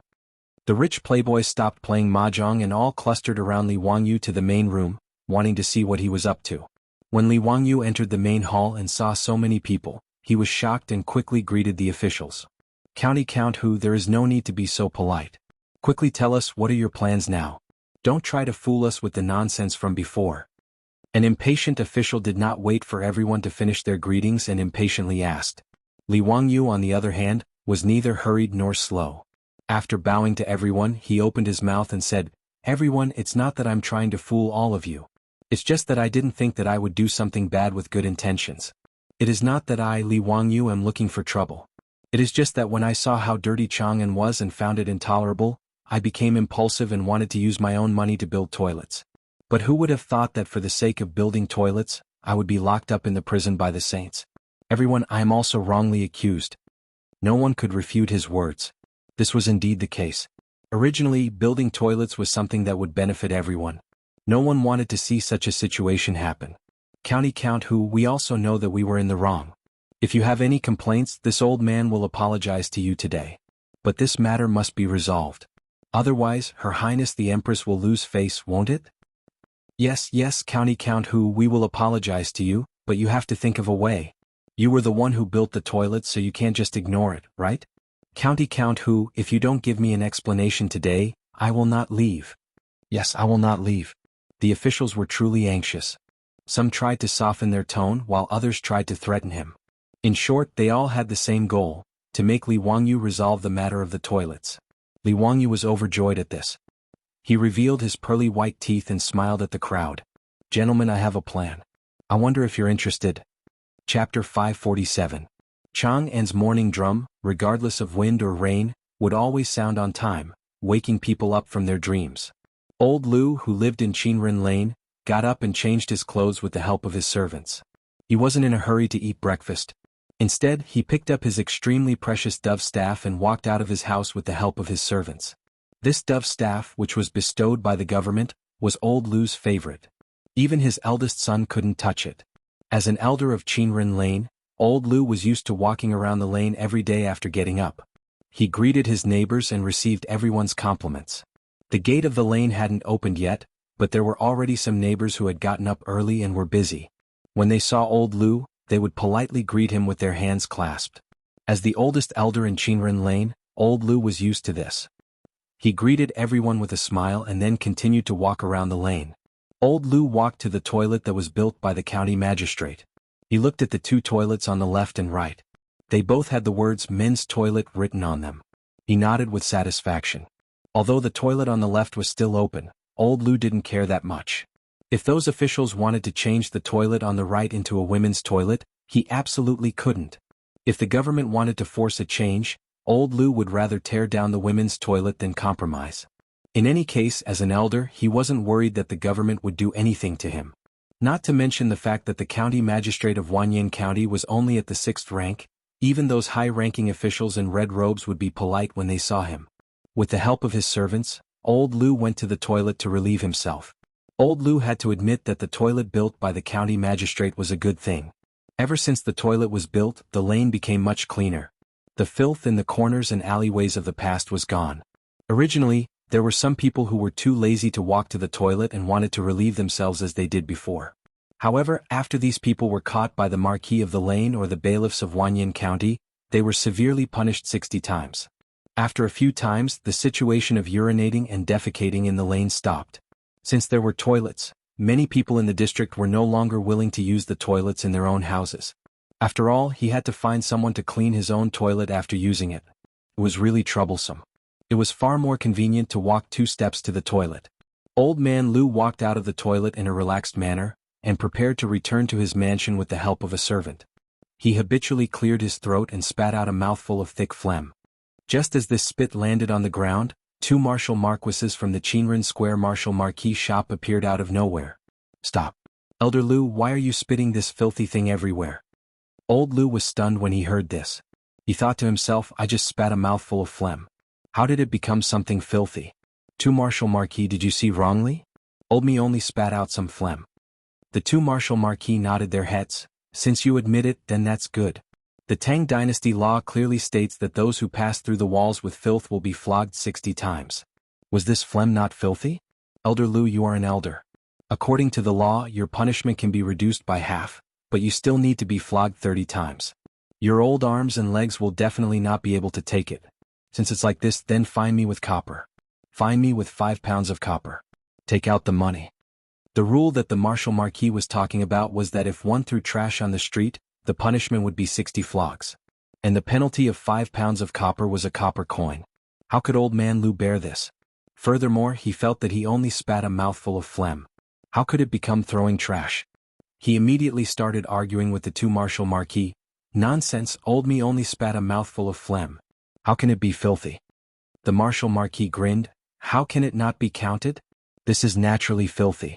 Elder Lu, we respect you as an elder, so we are being polite. If you are so stubborn, then we will go to Wanyan County to talk. Let's go. Old me does not believe that the Lu Ming house can sit by and watch you act so recklessly. Old man Lu said angrily. Their argument naturally attracted the attention of the neighbors in the square. Everyone was discussing, but they did not dare to say anything. After all, they were not as old as old man Lu. They were still in awe of the martial marquis. This argument did not end, and it really went to Wanyan County's Yamen. And the neighbors who were watching immediately ran to old man Lu's house to report. This scared old man Lu's few sons. They quickly followed the neighbors and rushed to the Yamen. Qinren Lane and Wanyan County's Shenyang Lane were only separated by a large street. By the time old Lu's several sons arrived, Wanyan County's county magistrate Lu Dehang had already begun the trial. As an elder, old man Lu did not need to bow when he saw an official. He just casually stood in the main hall and casually cupped his hands towards Lu Dehang. Lu Ming House, old me wants to ask you to give me justice. These 2 martial marquis shops martial marquis, causing trouble out of nothing. They said that old me spat out a mouthful of phlegm, and that old me should be beaten 30 times or punished with 5 pounds of copper. I also ask Lu Ming House to give justice to old me and reprimand these two martial marquis who are causing trouble out of nothing. After he finished speaking, Lu Dehang, who was sitting behind the high table, laughed. Old man Lu, your words are wrong. Since you admit that you spat on the ground, that naturally belongs to the category of filth. What wrong did these two martial marquis do? If they turn a blind eye, they will not be able to do anything. They will be punished with the same punishment. What? What are you talking about? Old me has spat out phlegm all my life. When have I ever heard of this being considered filth? Lu Ming House, you cannot be so biased towards martial marquis. Old man Lu heard this and became anxious. Lu Dehang sneered, if old man Lu feels that this county is biased towards martial marquis, you can go to the Imperial Censorate to report this county. However, the punishment of copper or 30 beatings cannot be avoided. Old man Lu, you can choose for yourself. You. Old man Lu was so angry that he could not speak. Ever since he became an elder, when had he ever been so angry? Without waiting for him to continue to be angry, he heard someone in the hall shout, accept the punishment, we accept the punishment, we accept the punishment of 5 pounds of copper. The ones who spoke were old man Lu's sons. After they heard the news, they hurriedly rushed over. Once they heard Lu Dehang's words, they did not dare hesitate and immediately accepted the punishment. Old man Lu was over 70 years old. 30 beatings could directly take his life. How could they not accept the punishment? Although it was painful to take out a copper coin, it was not to the extent of hurting his muscles and bones. Old man Lu's sons immediately took out a copper coin from their money pouch and paid the punishment. Only then did this matter end. A few people carefully supported old man Lu out of the county government. Old man Lu angrily glared at the county government's gate and habitually wanted to spit again. However, his son was so scared that he hurriedly stopped him. Father, you don't dare spit again. A copper coin. Old man Lu finally reacted and quickly swallowed the spit back. He angrily stomped his foot. Return home. The sun had just risen and he had lost a copper coin for no reason. Old man Lu felt that he did not look at the almanac when he went out today and bumped into a villain. But he did not expect that this unlucky matter was not over yet. Chapter 548. With the help of his sons, old Lu walked out of Wanyan County and prepared to go back to Qinren Square angrily. He had just walked a few steps when he was stopped by the Yamen runner of Wanyan County. Stop. Who told you to walk on the left? Carriages, horses, and pedestrians should move to the right. Don't they know this simple rule? If you walk on the wrong side, you will be beaten 50 times. Old Lu, as an elder, how can you not follow the law? The Yamen runner's words made old Lu's blood pressure rise. This is the street in the square, not the street outside. How can I walk on the right side? Every day in Chang and city, caravans came and went. Walking on the right side was an iron law. If someone violated it, he would be beaten 50 times. But that was the rule set to avoid congestion on Vermilion Bird Avenue. Now the Yamen runner actually asked him to walk on the right side of the street in the square. How could old Lu not be angry? How could he not feel that the Yamen runner was deliberately looking for trouble? Hee old Lu, we respect you as an elder, so we are trying to persuade you. Which law of the Tang dynasty says that in the square, we don't have to walk on the right side? You. Old Lu pointed at the pedestrians on the street with his dove cane. There are so many people who don't walk on the right side. Why don't you stop them? The Yamen runner rolled his eyes. They are not elders. Old Lu, you are an elder with a dove cane. Naturally, you have to set an example and educate the people. How can you be the same as these people? The Yamen runner's words made old Lu lose his temper. The status of an elder and the dove cane in his hand were what he valued the most. An elder indeed had the obligation to help the government educate the people. He could only be silent. Supported by his sons, he walked to the right side of the street and slowly walked to his own mansion. When he arrived at the gate of his mansion, he found that a group of people had gathered. Seeing that old Lu had returned, they hurriedly made way. What's the commotion now? Old Lu was already fuming with anger and questioned in an unfriendly tone. Blocking his door were a few martial marquises from Qinren Square. After seeing Elder Lu, the few martial marquises did not lack etiquette. After bowing to him, they replied, Elder Lu, the horses and mules in your residence defecated on the street, producing filth. And the dog in your residence, peeing at the corner of the wall and spitting filth. Just now, when he spat out a mouthful of phlegm, he caused a ruckus in the county magistrate's office for 10,000 years. In the end, he was fined 1 copper coin, which made old Lu extremely depressed. Now that he heard that even his own family's horses and dogs would be caught and punished by Wu Ho for peeing outside, he immediately exploded. What do you want? Weren't all the dogs and horses in Chang'an the same? Are you blind? Why are you pestering the old me? The Marshal Marquis were not angry and laughed. Elder Lu, how can others compare to you? You are an elder, holding the dove staff in your hand to educate the common people, to be a role model for the common people. Before he could finish, old Lu felt a little dizzy, and his body couldn't help but sway a little. If it weren't for the support of his sons, he would have fallen to the ground. Old Lu struggled to stand up straight. Old me accepts the punishment. Return to the residence. Today no one is allowed to take a step out of the residence. His sons were in a flurry, supporting their father back to the residence, and with a bang they closed the door.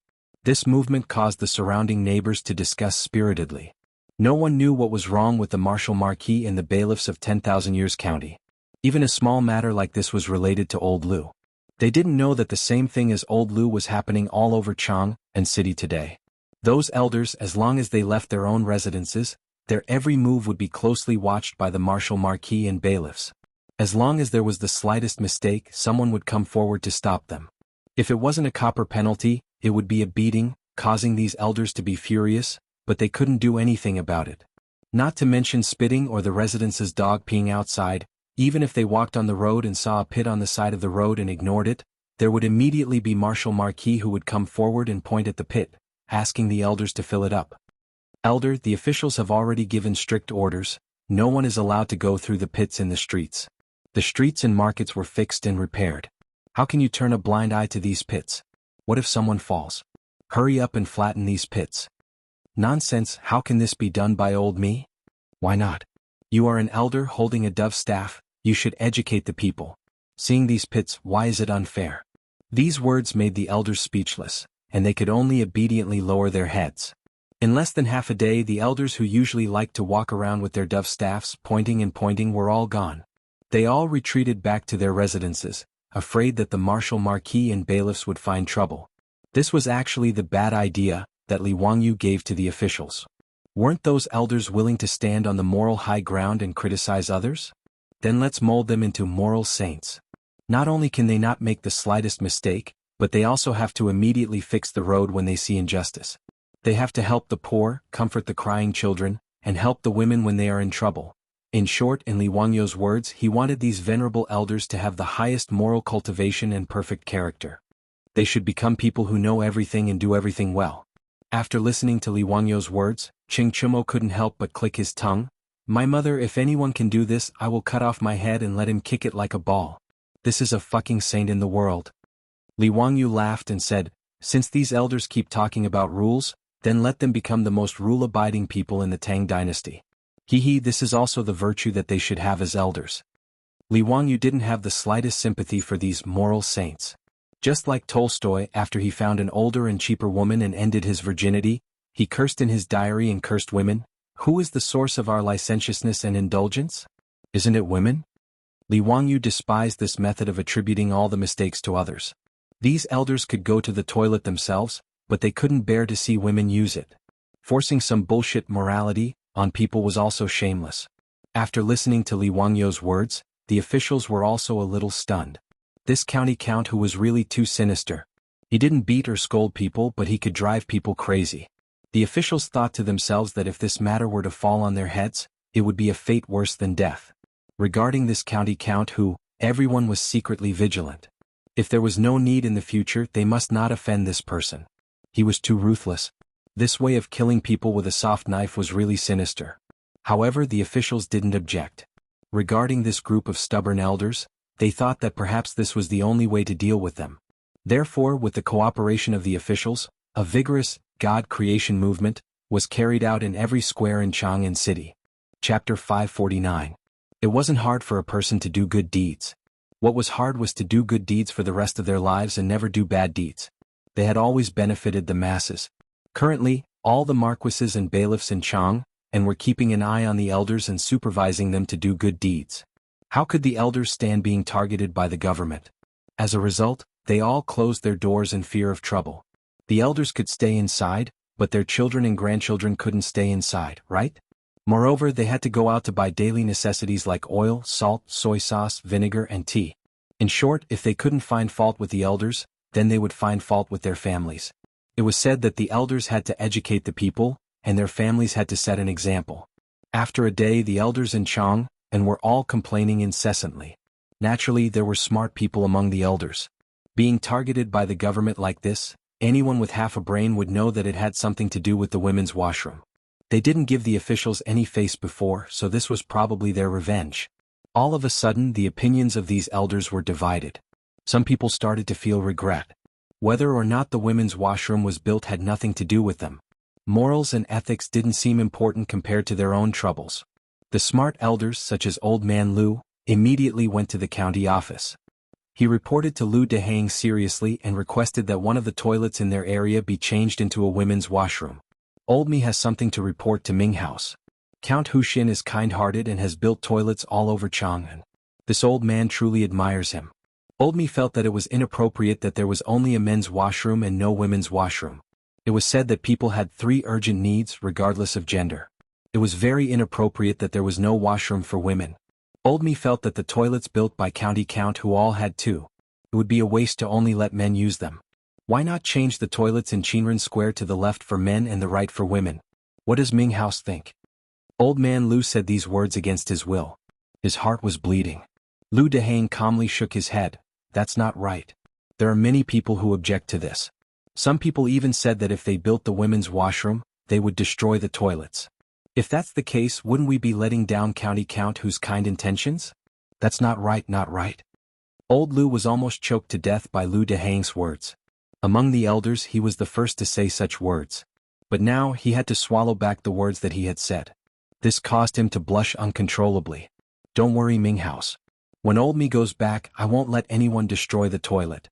Old Me doesn't dare to say anything about the other inner squares, but if anyone dares to touch the toilets in Qinren Square, Old Me will fight it out with him. Lu Dehang was quite satisfied with Old Lu's tactfulness. Haha, since Elder Lu has said so, then this county naturally has no reason to disagree. Thus, for the benefit of the county, I will let the craftsmen change the toilets.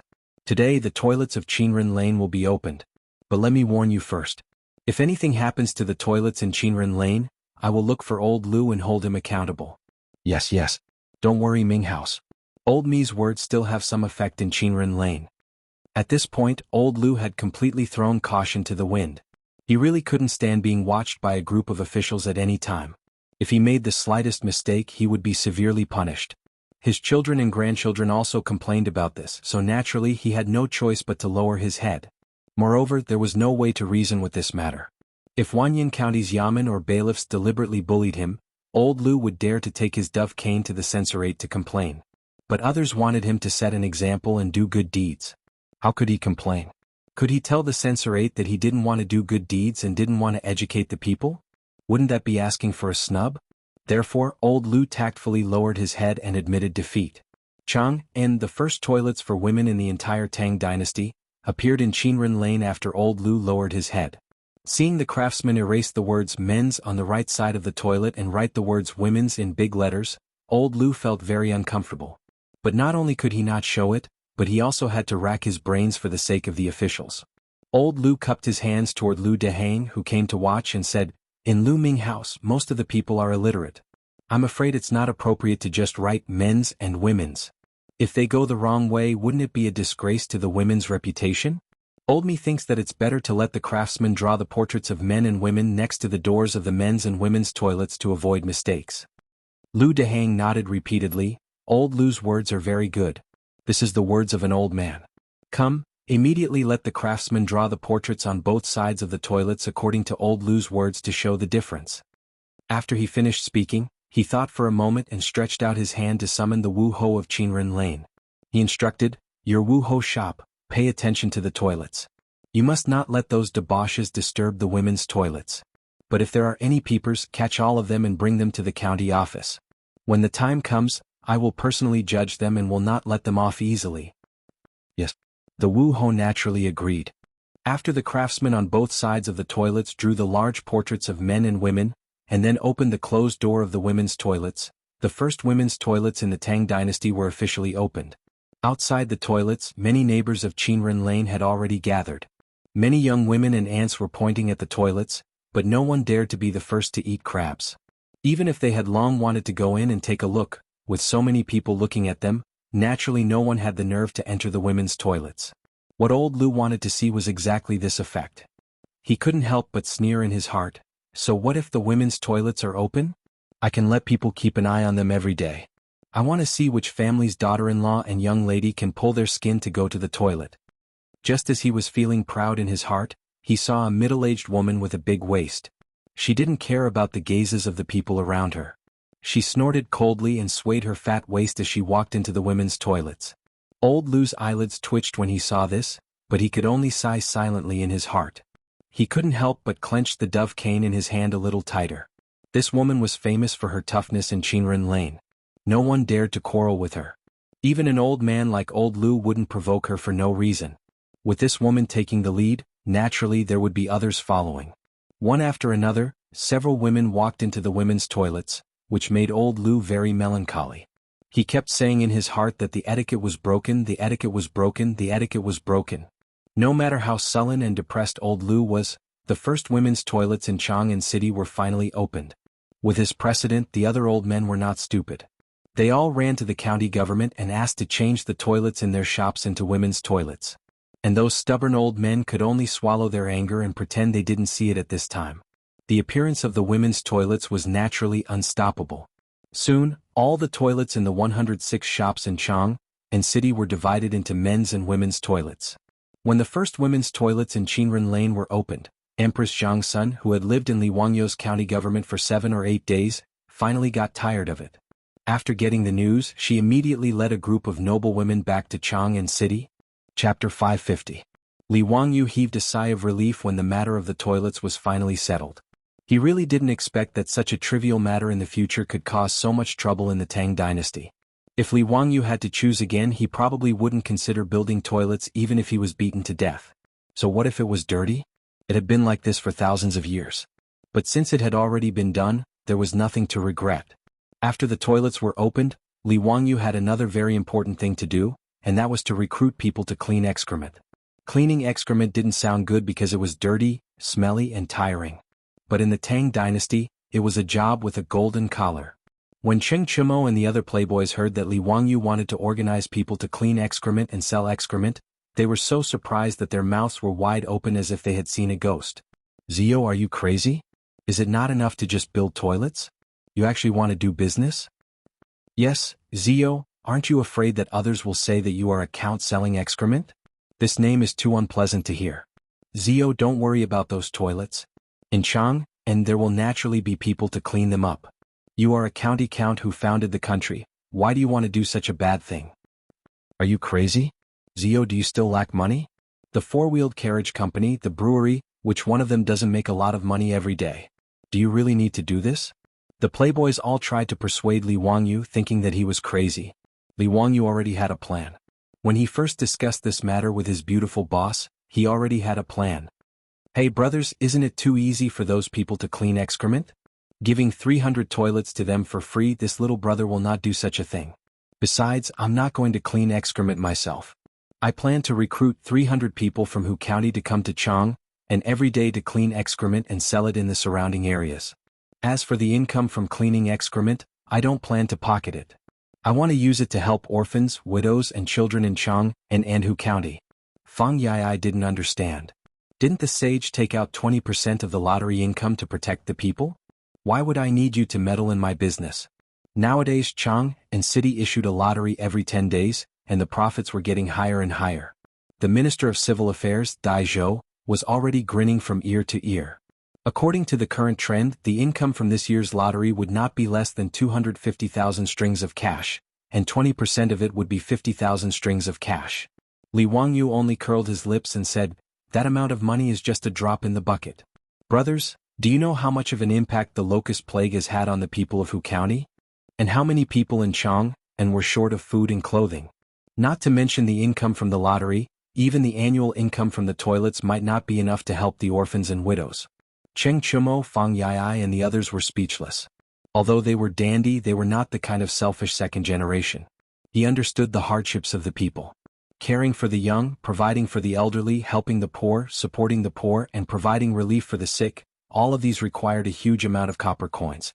And the annual revenue generated by these 300 toilets could save countless lives. Ziyu, you don't have to do this personally, do you? Why don't you let your enemy or someone else do it? Why dirty your own hands? Cheng Chumo advised after thinking about it. Li Wangyu stared at Cheng Chumo as if he was looking at an idiot. Brother Chumo, are you stupid? You want to push this kind of good reputation to someone else? This little brother is prepared to bring all my elder brothers to do this together. Think about it, if we set up a charity hall, we can take out hundreds of thousands of strings of cash to help the orphans and widows every year. How big of a reputation can we have? At that time, who would complain about the bad reputation of picking feces? If all of you are not interested, then I will find someone else. Cheng Chumo was stunned by his words and his mouth opened wide. Ziyu, what did you say? Hundreds of thousands of strings of cash? Just by picking feces? The group of dandies swallowed their saliva. Hundreds of thousands of strings of cash? Ziyu, are you kidding? Picking feces can make so much money? Li Wangyu laughed. Why else do you think I put in so much effort? Do I have nothing better to do? I have calculated that the profit will only be high, not low. Back then, the junior supervisor of the junior supervisor's office suggested to Pai Lupi that he hoped to sell the officials cow and horse feces. He estimated that the annual income would reach 200,000 strings of cash. Pai Lupi disliked the bad reputation and rejected this business, but the value was real. There were millions of people in Chang and city, so the toilets naturally accumulated a lot of feces every day. Li Wangyu estimated that one toilet could make about 2 strings of cash by selling feces every day. 300 toilets would be 600 strings of cash, and this was just one day's income. In a year it would be 200,000 strings of cash. Excluding the expenses of hiring people to pick feces, it would not be a problem to make more than 100,000 strings of cash by selling toilets. After Li Wangyu explained the benefits to the silk pants eyes lit up. Zio, this is a great idea. We must do it. Fang Yai patted his chest shamelessly. Isn't it just picking feces to make money? I don't mind the stinky money. I am willing to do it for the people. The group of playboys gave Fang Yai a bunch of middle fingers in unison to show their praise for his shameless spirit. The dandy originally thought that it would be good if they could make tens of thousands of strings of cash by picking feces every year. They did not expect that there would be such a huge profit. Li Wangyu was even willing to take out all the profits to open a charity hall to do good deeds. It would be used to care for the young, support the old, relieve the poor, and relieve the sick in Chang'an City. This was a big deal, so how could they not be tempted? How much reputation and benefits could it bring to the people by taking out more than 100,000 strings of cash every year to do good deeds? The dandy did not care about money. As for official positions, as long as their fathers were still in the imperial court, it would not be their turn. At most, it would be a nominal position. But reputation was something that everyone loved. Previously, in order to overthrow the old officials in the imperial court, they had spent a lot of effort. Wasn't it because these old officials were reputable? But when the charity hall was opened, wouldn't the dandy be worshipped by the people of Chang and city as living bodhisattvas? With more than 100,000 strings of cash, how could they not have any reputation? If they encountered such a situation again, they would not have to waste any effort. The people of Chang and city could drown those old officials with their saliva. However, Chai Lingwu poured cold water on them. Zio, everyone, I'm afraid this is not appropriate. Taking out such a large sum of money to relieve the orphans and widows is naturally a good thing. I'm afraid that we will be impeached by people with ulterior motives, saying that we are trying to buy people's hearts. That would not be good. Li Wangyu glanced at him with an exasperated look on his face. Of course we can't just rely on us. Since the land to build the toilets was provided by the saint, the charity hall naturally has to be led by the royal family. I will invite the Empress to be the manager of the charity hall. We will follow the Empress and be in the charity hall in name. In this way, who will have anything to say? Are we going to impeach the Empress for buying people's hearts? The Empress and the saint will naturally be worshipped by the people, and we will also have a good reputation. It's killing many birds with one stone. The dandy was stunned, then they clapped and laughed. Wonderful, really wonderful. Zio, you are indeed smart. Haha, this matter is settled. We must take part in it. Just as everyone was talking happily, the old housekeeper Li Heng came in and reported, Lang Jun, shopkeeper Ren of Ren's saddle shop requests to see you. Is there something he needs? Invite him to the central room. Lang Jun, shopkeeper Ren also brought a guest and requested to see you together. Chapter 551. Li Heng's words puzzled Li Wangyu. It was understandable that shopkeeper Ren wanted to see him, but bringing a guest with him seemed to be against the rules. Li Wangyu did not care about status, nor did he have any prejudice or discrimination against merchants. But in the eyes of the Tangs, it was already very generous of a merchant like shopkeeper Ren to be able to enter his residence and meet him, the county count of Hu County. It was overstepping his authority to bring in an unfamiliar guest without informing him first. Li Wangyu thought for a while and felt that shopkeeper Ren was not someone who did not know the severity of the situation, so he nodded. Bring them to the central room. I will be there in a moment. Ching Chumo and the others laughed. Zio, you are too easy to talk to. For a merchant like him to be able to enter the residence of a county count like you, he must have burned incense in his past life. It is not a good thing that you are still indulging him like this. This is shopkeeper Ren. Last time when I entered the prison he also helped me a lot, so we can be considered friends. Brothers, please take a seat. I will go and see what is going on. Li Wangyu smiled and walked to the central room in the front yard. Wait for me, I will go with you. The sooner we send them away, the sooner we can go to the palace to find the Empress and settle this matter, hee. The rest of our lives depend on this charity hall of yours. Ching Chumo laughed and followed. In his eyes, nothing was more important than this charity hall. Let's go, let's go. The playboys all cheered and laughed as they clustered around Li Wangyu and walked to the main hall. Li Wangyu was still in Chang, and had not returned to Zhou village because he wanted to settle the matter of the charity hall. He naturally understood the playboys' anxious thoughts. This group of playboys usually ate, drank and played.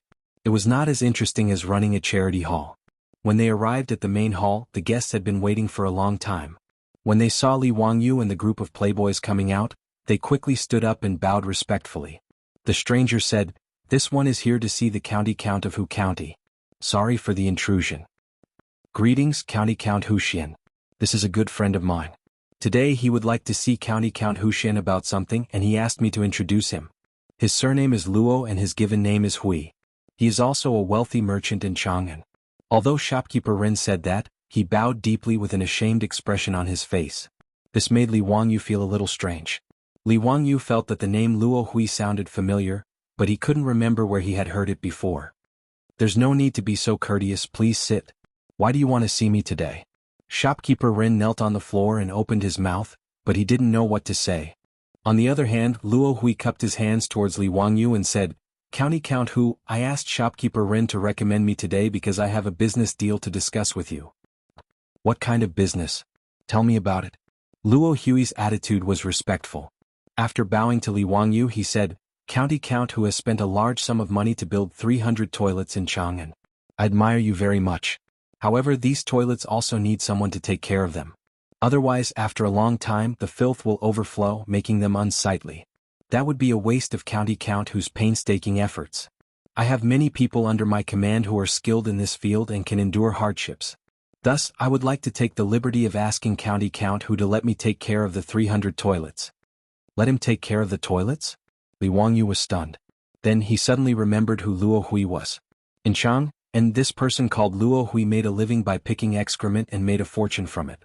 There were records of this person in the history books. Chang, and is rich, and Luo Hui makes a living by picking excrement. In the history books, it is said that he made a lot of money by picking excrement. Luo Hui also makes a living and his family is very rich. Not only did he make a lot of money by picking excrement, but he was also recorded by the Secretary of History. This Luo Hui could be considered a talent. After Li Wangyu's 300 toilets were put into use, the wealth they contained was something that others could not see. However, Luo Hui, who used to pick excrement, knew very well. Actually, Luo Hui had long wanted to build toilets in Chang'an, but he could not do it. Toilets were easy to build but land was not. Every inch of land in Chang'an was worth an inch of gold. Li Wangyu could build it because Pai Lupi waved his hand and the government provided the land for free. How could Luo Hui have such ability? Although his family was rich, his status could not even compare to that of a merchant. Naturally, he could only dream about it. After the 300 toilets were built in Chang'an, Luo Hui was very envious. The benefits involved were too great. Luo Hui was able to accumulate a lot of wealth by picking excrement, so he naturally had his own unique skills. Notice Chang'an had a population of 1 million. Among them there were hundreds of people who picked excrement. Originally, in order to fight for territory there were many fights. However, Luo Hui was very capable and his methods were very clever. Through various methods such as roping in, suppressing, bribing the yamen runners and marquis, he was able to gather all the excrement pickers in Chang'an under his command and formed a large force. Now, all the excrement pickers in Chang'an and had to pay Luo Hui a varying amount of copper coins according to their assigned area. In this way he only needed to sit in his mansion and he would have a large amount of copper coins every day. Moreover, he had gathered a team of hundreds of people. These excrement pickers were strong and listened to him. This made Luo Hui's ambition expand a lot. However, Chang'an was the heart of the Tang dynasty. There were nobles everywhere in Chang'an. Whether it was the princes and princesses, hundreds of officials and nobles, aristocratic families, eunuchs, imperial guards or playboys, they were not people that Luo Hui, who used to pick excrement, could provoke. However, the ordinary merchants in Chang'an became the target of his humiliation. He used excrement pickers as an excuse to collect high fees from them. Naturally, the merchants did not want to pay such a high price. As a result, Luo Hui did not allow anyone to pick excrement in the merchants' manors and shops. No one picked the excrement, and Luo Hui and the others did not allow excrement pickers to enter Chang'an. In the end, the merchants had no choice but to bow their heads and admit defeat. They obediently handed over large amounts of copper coins and begged Luo Hui and the others to pick excrement. As a result, the ordinary merchants in Chang'an were all polite to him and did not dare to offend him. Luo Hui was jealous of Li Wangyu's 300 toilets, but he did not have a way to get along with Li Wangyu, the county earl who founded the country. Later, he heard from somewhere that shopkeeper Ren of the Renji saddle shop had a relationship with County Earl Hu. As a result, Luo Hui brought gifts to visit shopkeeper Ren and asked him to introduce him to County Earl Hu. He had a business deal to discuss with County Earl Hu. Shopkeeper Ren naturally did not agree.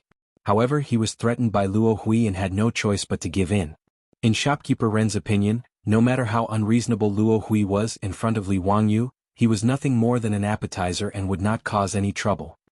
He did not believe that a lowly person like Luo Hui could mess around in front of Li Wangyu, the county earl who founded the country.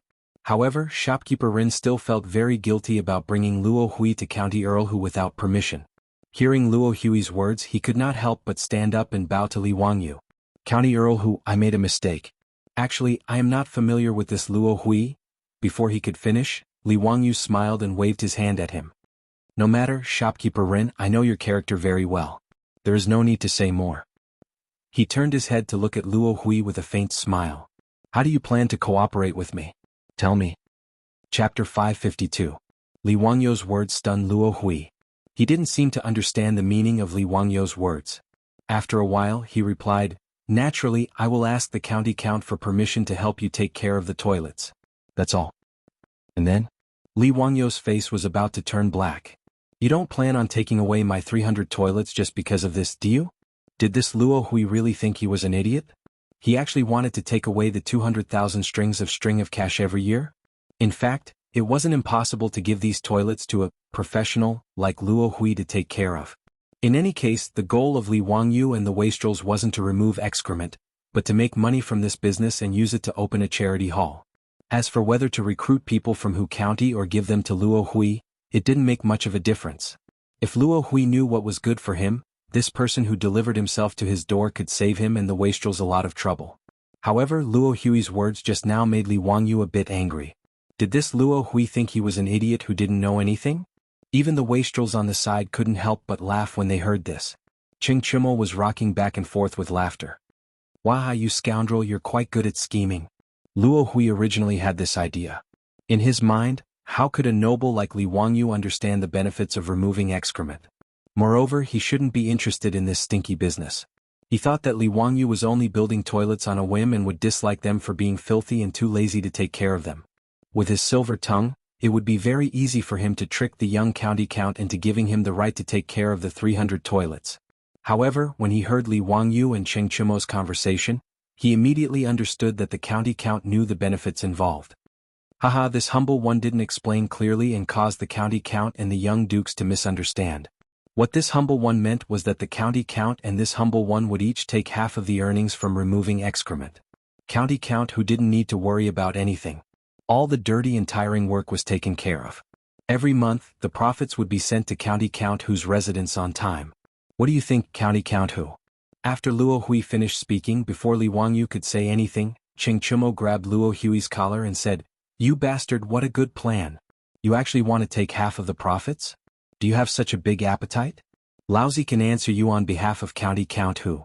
Those toilets can be handed over to you, the Tian Shinu, to take care of, but I will give you 10% of the profits, and the remaining 90% will be sent to County Count Hu's mansion.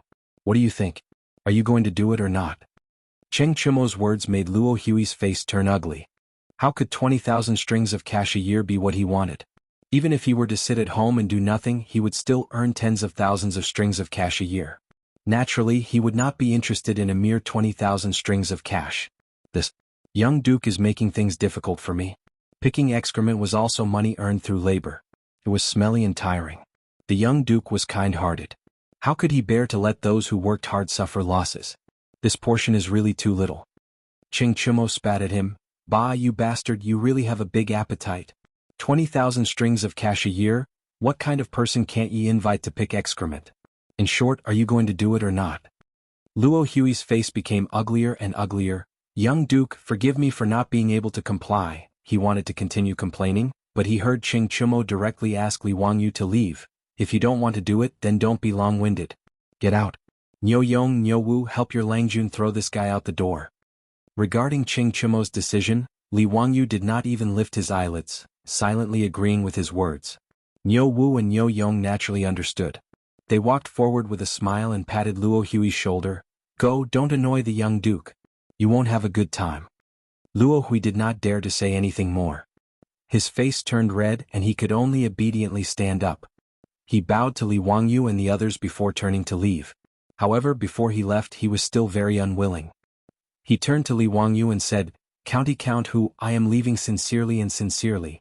I want to help County Count Hu with your worries. Otherwise those 300 toilets will not be cleaned and will be filthy. At that time, I'm afraid that County Count Hu's face will not look good. I asked County Count Hu to reconsider. Li Wangyu did not even raise his eyebrows, and he was too lazy to say anything more to Luo Hui. He could also see that Luo Hui's appetite was not small. He was surprised that he could not be satisfied with 20,000 strings of cash a year. Although he had read in the history books that Chang and was rich, Luo Hui and his family was very rich, he did not expect that this guy only relied on picking excrement. He did not even care for 20,000 strings of cash a year. After Luo Hui was driven away, shopkeeper Ren was very embarrassed. He stood up and bowed to Li Wangyu. County Count Hu, I was rash today. I was forced by Luo Hui to the point that I had no choice but to bring him to my residence. I ask for County Count Hu's forgiveness. Oh? Is this Luo Hui very overbearing? Isn't he just a person who picks excrement? Fang Ai asked curiously after hearing shopkeeper Ren's words. Shopkeeper Ren smiled bitterly and told them everything about the Luo Association. Li Wangyu and the group of silk pants shook their heads repeatedly when they heard this. Damn it, if I had known, I would have beaten him up to vent my anger. A person who picks excrement actually dares to bully others like this. Does he really think that Chang'an City is his? Cheng Chimo was furious. He slammed his fist on the table, causing the teacups to clatter. Brother Chimo, he's just a local tyrant. What's there to be angry about? Li Wangyu smiled. I originally wanted to save some trouble and just let Luo Hui take care of the toilets. Since he's so ambitious, then forget it. We'll just recruit people from Hu County. Each person costs 200 copper coins a day. If we recruit 300 people, we'll only earn 20,000 coins a year. It's not much trouble. The wastrels all nodded. To them this wasn't much. On the other hand, shopkeeper Ren cautiously said, County Count Hu, everyone, I'm afraid that Luo Hui won't let this go. He's rebelling. What does a lowly person who picks excrement want to do? It's fine if he's honest, but if he has any other ideas, I'll send him to the Golden Guards to loosen his bones. Cheng Chimo glared. Shopkeeper Ren naturally didn't dare to say anything else. He apologized to Li Wangyu again and again before leaving. Li Wangyu and the others naturally didn't take Luo Hui to heart. They discussed how to operate the charity hall again. Li Wangyu rode out on his horse and went to the East Market to find his beautiful superior. They went together to Lijun Palace to meet Empress Zhang Sun. Empress Zhang Sun was full of praise for the matter they proposed and agreed without hesitation. Previously, she had cooperated with her beautiful superior to create a storm of Madam Abandoning Home. Originally, she just wanted to vent the anger of all the women in the world. She didn't expect that the toilets would contain such great benefits. With regards to Li Wangyu's willingness to take out all of the 200,000 a year income to set up a charity for the young, the elderly, the poor, and the sick, there was no reason for her to disagree. Empress Zhang Sun looked at Li Wangyu with doting eyes. Zio, you child, you're really... What should I say about you? Don't worry. You can boldly do the charity hall. If anyone has any complaints, I'll go and reason with them. Empress Zhang Sun naturally understood why Li Wangyu and her beautiful superior had pulled her in. Of course, they were worried about being impeached and wanted to buy people's hearts. With Empress Zhang Sun's support, Li Wangyu and his beautiful superior were naturally at ease. The name of the charity hall was also decided by Empress Zhang Sun. It would be called Wangyu Charity Hall. First, it was to let the lonely and distressed forget their worries. Second, it was to affirm and reward Li Wangyu's good deed.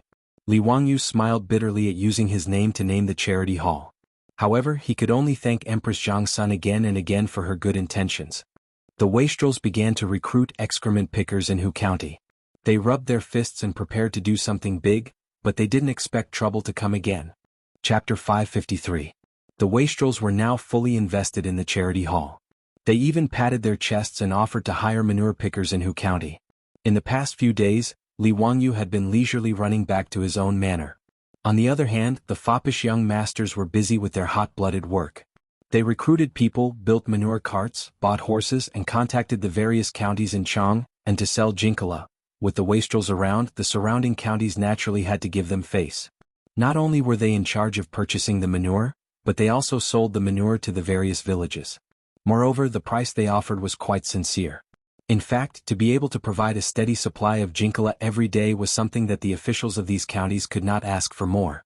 In an era without fertilizers and pesticides, jinkala was an important resource that affected the yield of every mu.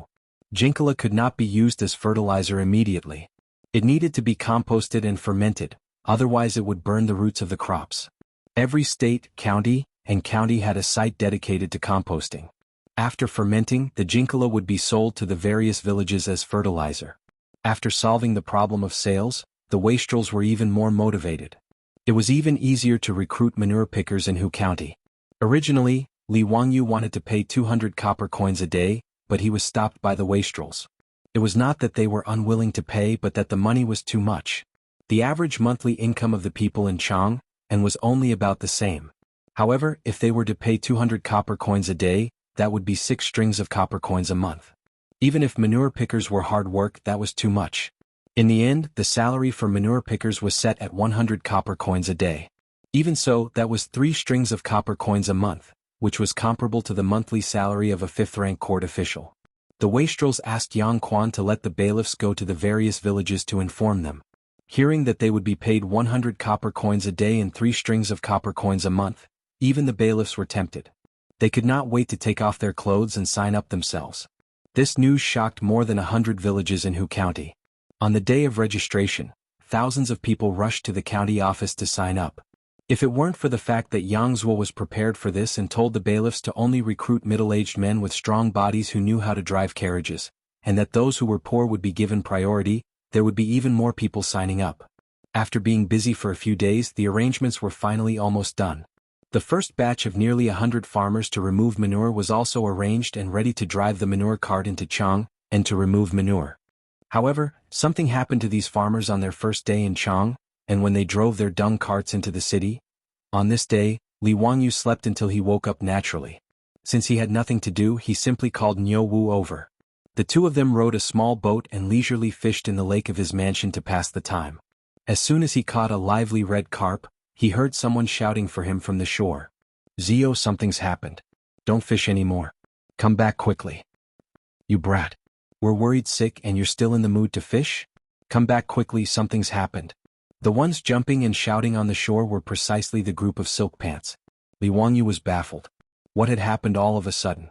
Seeing how anxious the silk pants were, he didn't dare to delay. He threw the red carp back into the lake and called Niu Wu to quickly row the boat to the shore. As soon as the boat reached the shore, Cheng Chumo directly jumped on. "Zio, you're still in the mood to fish? Something's happened. Come with us to Chang."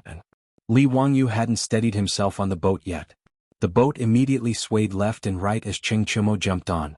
If it weren't for Niu Wu's quick reflexes, he would have fallen into the lake. "Brother Chumo, why are you panicking? The sky won't fall. Tell me what's going on." Li Wangyu rolled his eyes at Cheng Chumo. Cheng Chumo's face was full of anger, but before he could say anything, the group of dandy gathered around and began to explain to him what had happened that day. Li Wangyu's head started to swell as he finally understood what had happened to make the dandy so angry. Today was the first day the farmers from Hu County entered Chang, and to remove manure. More than 100 farmers drove 40 to 50 dung carts into Chang, and early in the morning. These dung carts were modified based on four-wheeled carriages by the silk pants craftsmen. 2 farmers were assigned to each dung cart. Not only did they have to remove manure, but they also had to clean the toilets. Then they had to drive the dung carts to the counties around Chang, and then sell them to the farming officials. It wasn't complicated, so the farmers naturally didn't think it was a hard job. Compared to lying on the ground with one's back facing the sky and a drop of sweat falling into 8 pieces, it was a really easy job. Removing manure was smelly and tiring, but compared to their monthly salary, the farmers didn't dislike it at all. Instead, they enjoyed it. Being selected to remove manure in Chang, and these farmers were envied by many people. There were even many who couldn't find a wife because of their poverty. After being selected to remove manure for Hu County, there were many who took the initiative to propose marriage. This made the simple farmers of Hu County so happy that they couldn't close their mouths. Many farmers couldn't sleep last night because they had to drive into Chang, and to start work. Although Hu County was right next to Chang, and many farmers were nervous because it was their first time entering Chang, and 40 to 50 manure carts lined up for inspection and entered Chang, and through the illustrious Virtue Gate. Then they dispersed according to the areas assigned to them by the rich playboys, preparing to remove manure from the toilets in the alleys and streets. But before the farmers could drive the dung carts to the toilets, something happened. Lu Shi was the 11th child in his family. He had 10 elder brothers and sisters above him, so he was named Lu Shi. Most commoners in the Tang dynasty were illiterate, so they gave their names like this. They gave their names casually. They even thought that the more lowly the name, the easier it was to raise them. Lu Shi was the youngest child in his family. But after the chaos at the end of the Sui dynasty, only his crippled elder brother and his 4 married sisters survived. His parents had passed away, leaving Lu Shi and his crippled elder brother to rely on each other. They were very poor. Although the 4 sisters often subsidized their younger brother, their own family's living conditions were also tight, so they couldn't help much. This time, Li Wangyu had asked the silk pants to recruit manure pickers in Hu County. Lu Shi had signed up with a fluke mentality, but he hadn't expected to actually be selected. This made his family overjoyed, and they felt that there was finally hope for their good days. Today was his first time entering Chang, and to remove manure. Lu Shi was excited and nervous. He was so focused on driving the dung cart that he didn't even dare to talk to his companions for fear of an accident. But the more he was afraid of accidents, the more accidents happened. The dung cart had just turned a corner and was about to drive into the inner district when Lu Shi heard a scream coming from beside the cart. He was so scared that his heart almost stopped beating. He quickly pulled the reins and stopped the cart. He and his companions looked in the direction of the sound. They saw an old woman lying beside the dung cart. Her head was covered in blood and she was holding onto the shaft of the cart tightly, as if she was afraid that they would run away. Lu Shi's heart skipped a beat. He thought to himself, "We've hit someone?" Chapter 554. In the Tang dynasty, there were clear laws and regulations regarding traffic accidents. In the Tang dynasty's law, it was clearly stated, in the streets and alleys of the city, anyone who drives a carriage without a reason shall be whipped 50 times, and those who kill for a reason shall be reduced by 1 level. Killing for a reason was intentional murder, and the highest punishment was death. 1 level lower than that was banishment for 3,000 miles.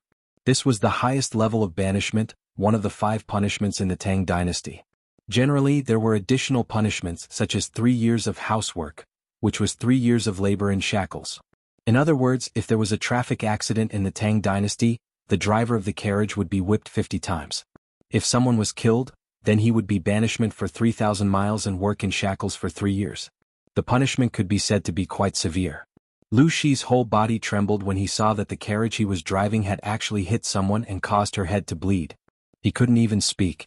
He didn't know how he bumped into this old woman. He had been very careful when he turned the corner of the dung cart. The other companion on the dung cart was also frightened to the point that his hands and feet were cold. However, he was still somewhat calm. He quickly jumped off the cart and supported the old woman. "Granny, how are you? Are you okay?" "Granny, I'm sorry. We didn't mean to. We really didn't see you." This commotion naturally attracted the attention of the surrounding crowd. It was not that they wanted to watch the fun, but in the Tang dynasty, it was also illegal for passers-by to turn a blind eye to what was happening around them. In the Tang dynasty's law, it was clearly stated, those who can help but don't do so will be whipped 80 times. There were many similar laws such as, when people see a fire, they should report it but don't report it, they should save but don't save. When people in the neighborhood are robbed and killed, they should report it but don't help, they should be whipped 100 times. If they hear it but don't help, they should be reduced by 1 level. If they don't have the strength to help, they should report it to the nearby court. If they don't report it, they should also be considered as not helping. In the face of fire, crime and other situations, passers-by had the obligation to help in time, otherwise it would be illegal. The laws of the Tang dynasty punished those indifferent people who could have helped but turned a blind eye to it in times of crisis. Therefore, when they saw the old woman knocked down by the dung truck, many passers-by immediately gathered around and asked if they needed help. The old woman's head was bleeding profusely, and she seemed to be severely injured. She pulled on the shaft of the carriage and shouted, "Someone, we've hit someone. That damned coachman had hit someone. Help." Lu Shi and his companions were so scared that they didn't know what to do. On the other hand, some passers-by quickly found a nearby Wu Ho and escorted Lu Shi and his companions to the county office to await their punishment. The old woman was also sent to the nearby hospital for treatment. Lu Shi and his companions failed and were locked up in the prison of Chang'an County, awaiting Chuizhua's trial. However, when Lu Shi was thrown into the prison by the bailiffs with a long face, he was shocked to find that there were already several companions who had been recruited to scavenge excrement in the prison. After asking around, he learned that the farmers in Hu County had encountered the same thing as Lu Shi after entering Chang'an. If it wasn't the dung truck that had hit the old man, it would have hit the children and women. In short, it was as if they had seen a ghost. After receiving the news, the playboys hurried to Wanyan and Chang'an counties. When they heard the news, they couldn't help but be furious. Out of the 50 dung trucks, 25 pairs were broken. Not a single one escaped, and all of them were in trouble. After such a thing happened, no matter how stupid the playboys were, they knew that someone had done it on purpose. The playboys angrily went to Chuizhua and Lu Dehang to reason with them. This was clearly a deliberate framing of the farmers who were scavenging excrement, and they should be sentenced to the crime of making false accusations. Regarding this, Chuizhua and Lu Dehang were helpless.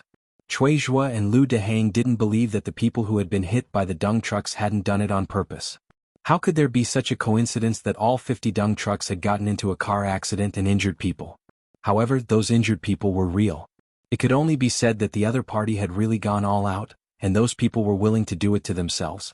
For those who had been hit by the dung trucks, bleeding from their heads was already considered light. Those who were seriously injured even had their bones broken. It was very miserable.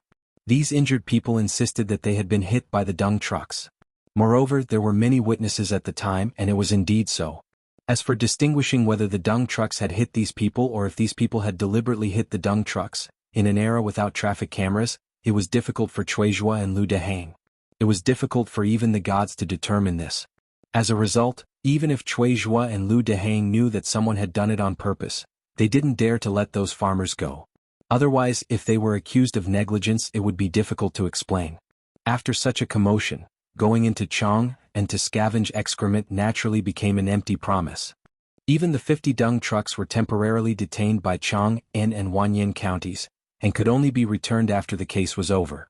The playboys threw a tantrum, but it was useless. Only then did they ride to Dingzhou village to find Li Wangyu to make a decision. Now, among the group of playboys, Li Wangyu was the youngest, but he had secretly become the backbone of the group of playboys. After listening to the playboys, Li Wangyu immediately thought of a word. He couldn't help but blurt out, "This is a scam." Fang Yai was confused. "What scam? Zio, what are you talking about?" Li Wangyu scratched his head, not knowing how to explain it to the playboys. This scam was invented by the descendants of the 8 banners in the late Qing dynasty. These people lacked a source of income and had no skills, so they came up with this crooked idea. Usually, they would hold a precious piece of porcelain in their hands as they walked through the busy streets. Looking for an opportunity, they deliberately let the moving carriage accidentally bump into him, causing the porcelain in their hands to fall to the ground and shatter. Then they could righteously pester the owner of the carriage and ask for compensation based on the price of the precious porcelain. In fact, it was essentially extortion. Li Wangyu couldn't be bothered to explain what scam was to the playboys, so he asked, "Brothers, who do you think did this? Bastard, if I find out who's behind this, I'll crush his balls." Cheng Chumo, Yuchi Baolin and the others were furious, but they didn't know who would do this. Chai Lingwu, Wei Shuyu and the others looked at each other and blurted out, "Luo Hui." Li Wangyu also nodded. After hearing this, the first person he thought of was Luo Hui. Other than Luo Hui, doing this had no meaning to anyone else.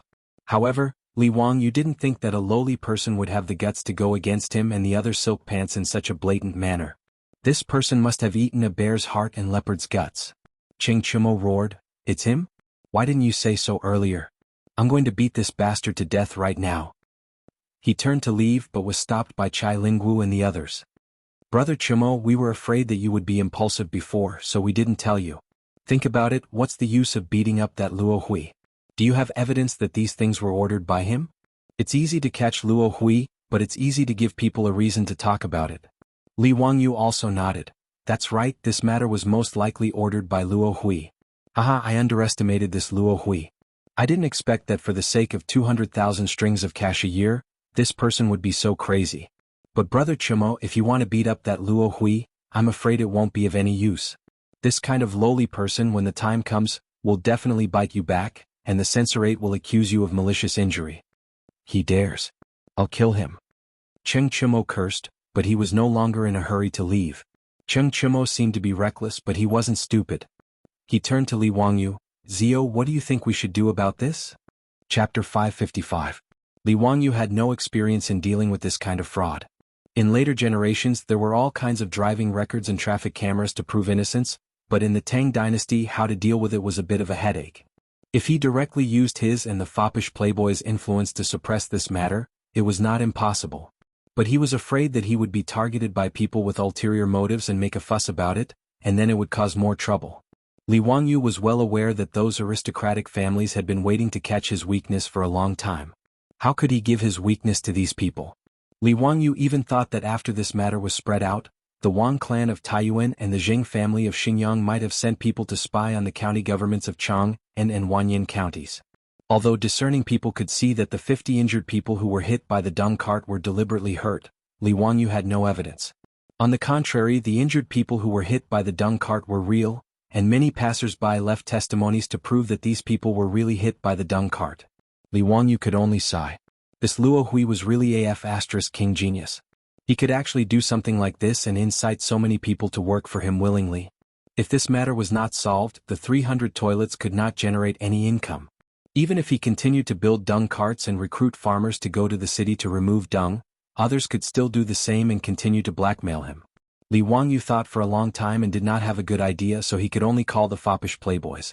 "Brothers, let's go back to Chang and first and meet Luo Hui to see what he wants to do." They rode back to Chang, and again and went straight to Luo Hui's mansion. Since Luo Hui made a fortune by removing dung, he had already bought a house in Guangda Square near Shi City. The foppish playboys knew where his mansion was after a little inquiry. However, when Li Wangyu and the foppish playboys went to the door, there was no one there. "Greetings, County Earl. Greetings, young dukes. You have come at the wrong time.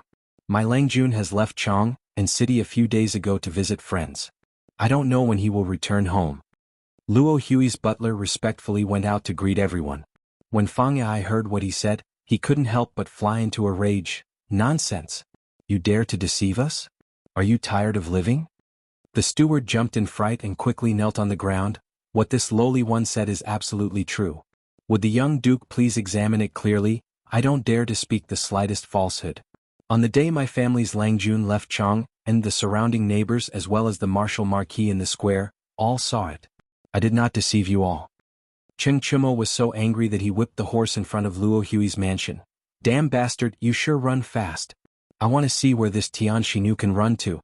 Li Wangyu was only 80% sure that it was Luo Hui who did it, but now he was completely sure that it was this dung picker behind the scenes. Otherwise, how could there be such a coincidence? Something happened here, and Luo Hui had already left Chang and City to visit friends. This was obviously to avoid the wastrels finding trouble with him, and to continue hiding behind the scenes to do things. "Brothers, let's go back to my mansion first." Li Wangyu could only tell the wastrels to leave. This Luo Hui really gave him a surprise. He did not expect that such a small character like Luo Hui could cause him so much trouble. He had underestimated this person.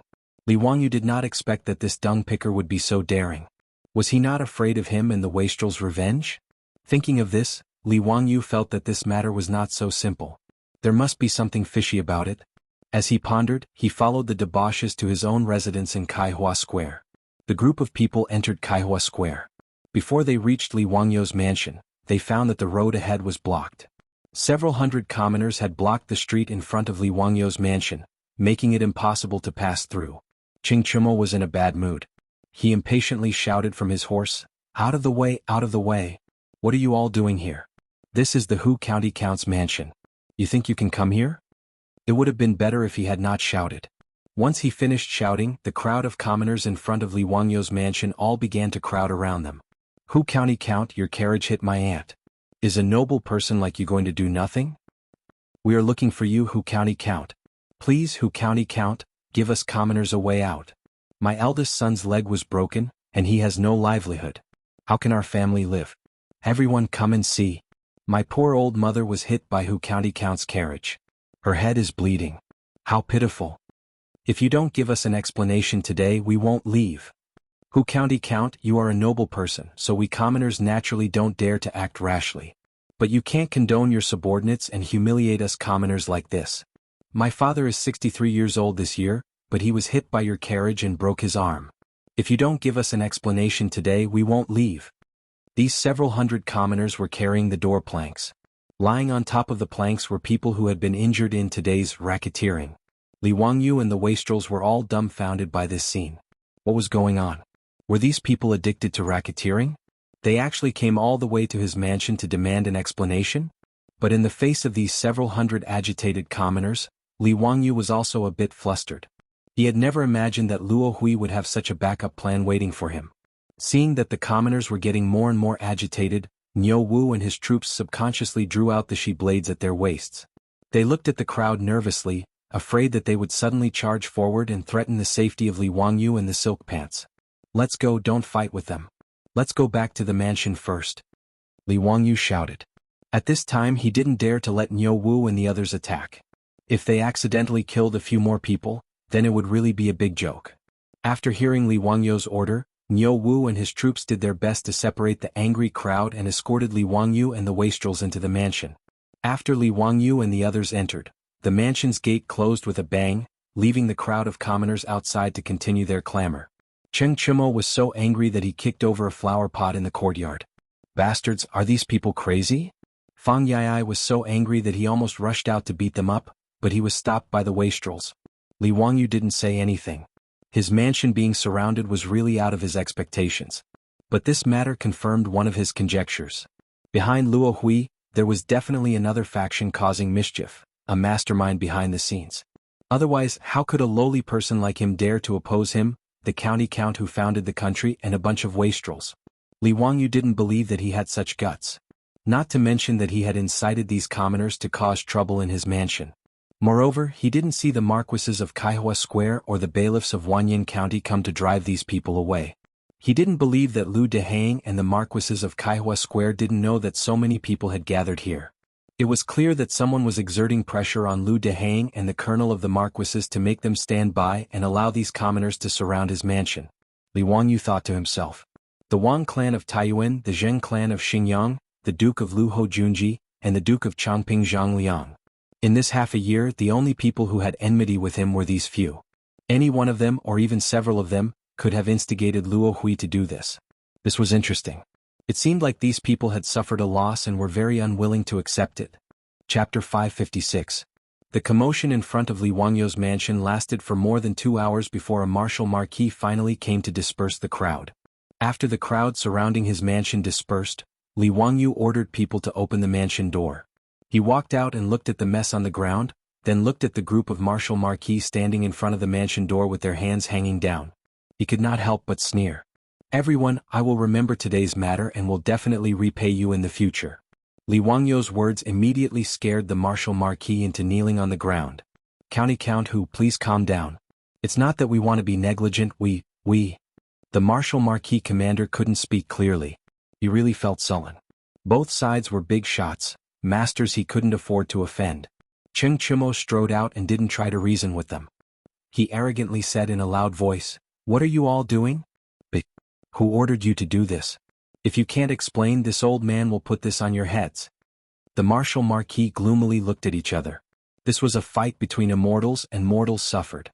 They hesitated for a moment, but before they could speak, they saw the two brothers Cheng Chubi and Cheng Chuliang standing on either side of their brother.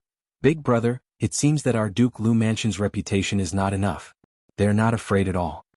Yuchi Baolin and Yuchi Baoqi also stood out.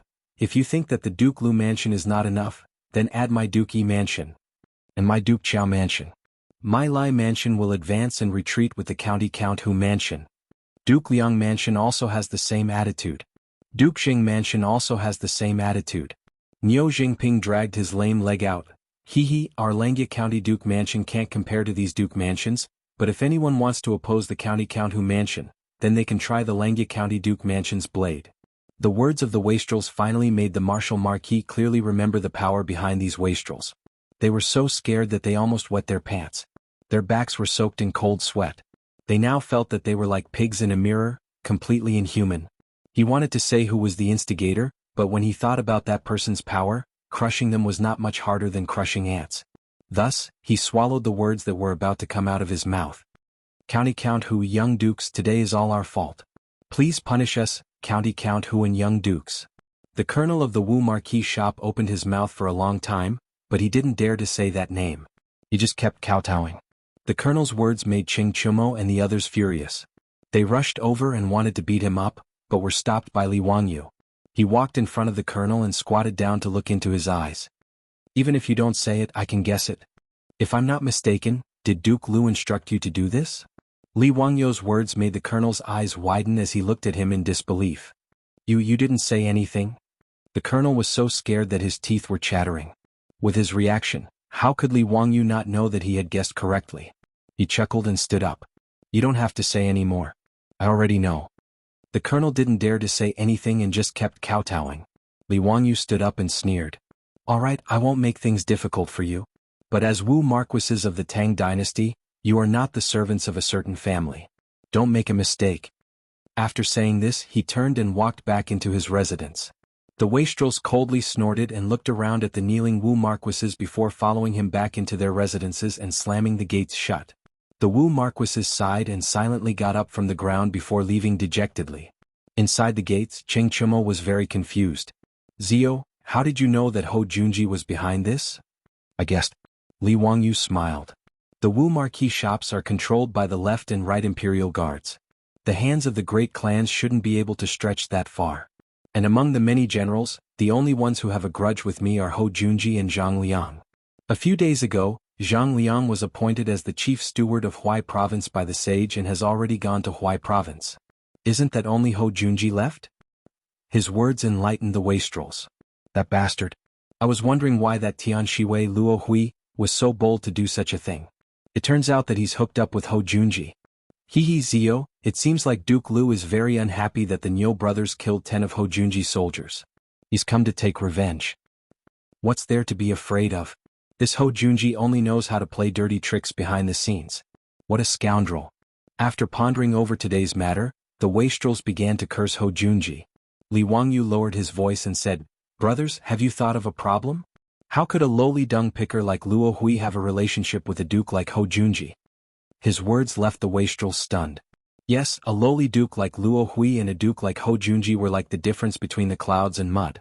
How could a proud person like Ho Junji collude with someone like Luo Hui? Confused, the wastrels turned to Li Wangyu and said, Zio, speak. Don't keep us in suspense. Li Wangyu chuckled.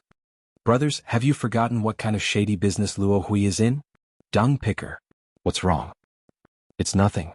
Little brother, I just remembered something that Eunuch Dai told me. He said that the junior supervisor of the junior supervisor residence once suggested to the saint that the horse dung of the various government offices and imperial army camps should be collected and sold. Do you know about this? Li Wangyu changed the topic and spoke about what Dai Zhou had said to him in the Hall of Governance that day. The wastrels didn't understand what he meant. They looked at each other and nodded. I've heard of this matter. It seems that the saint didn't want his reputation to be good, so he gave up. What does this have to do with anything?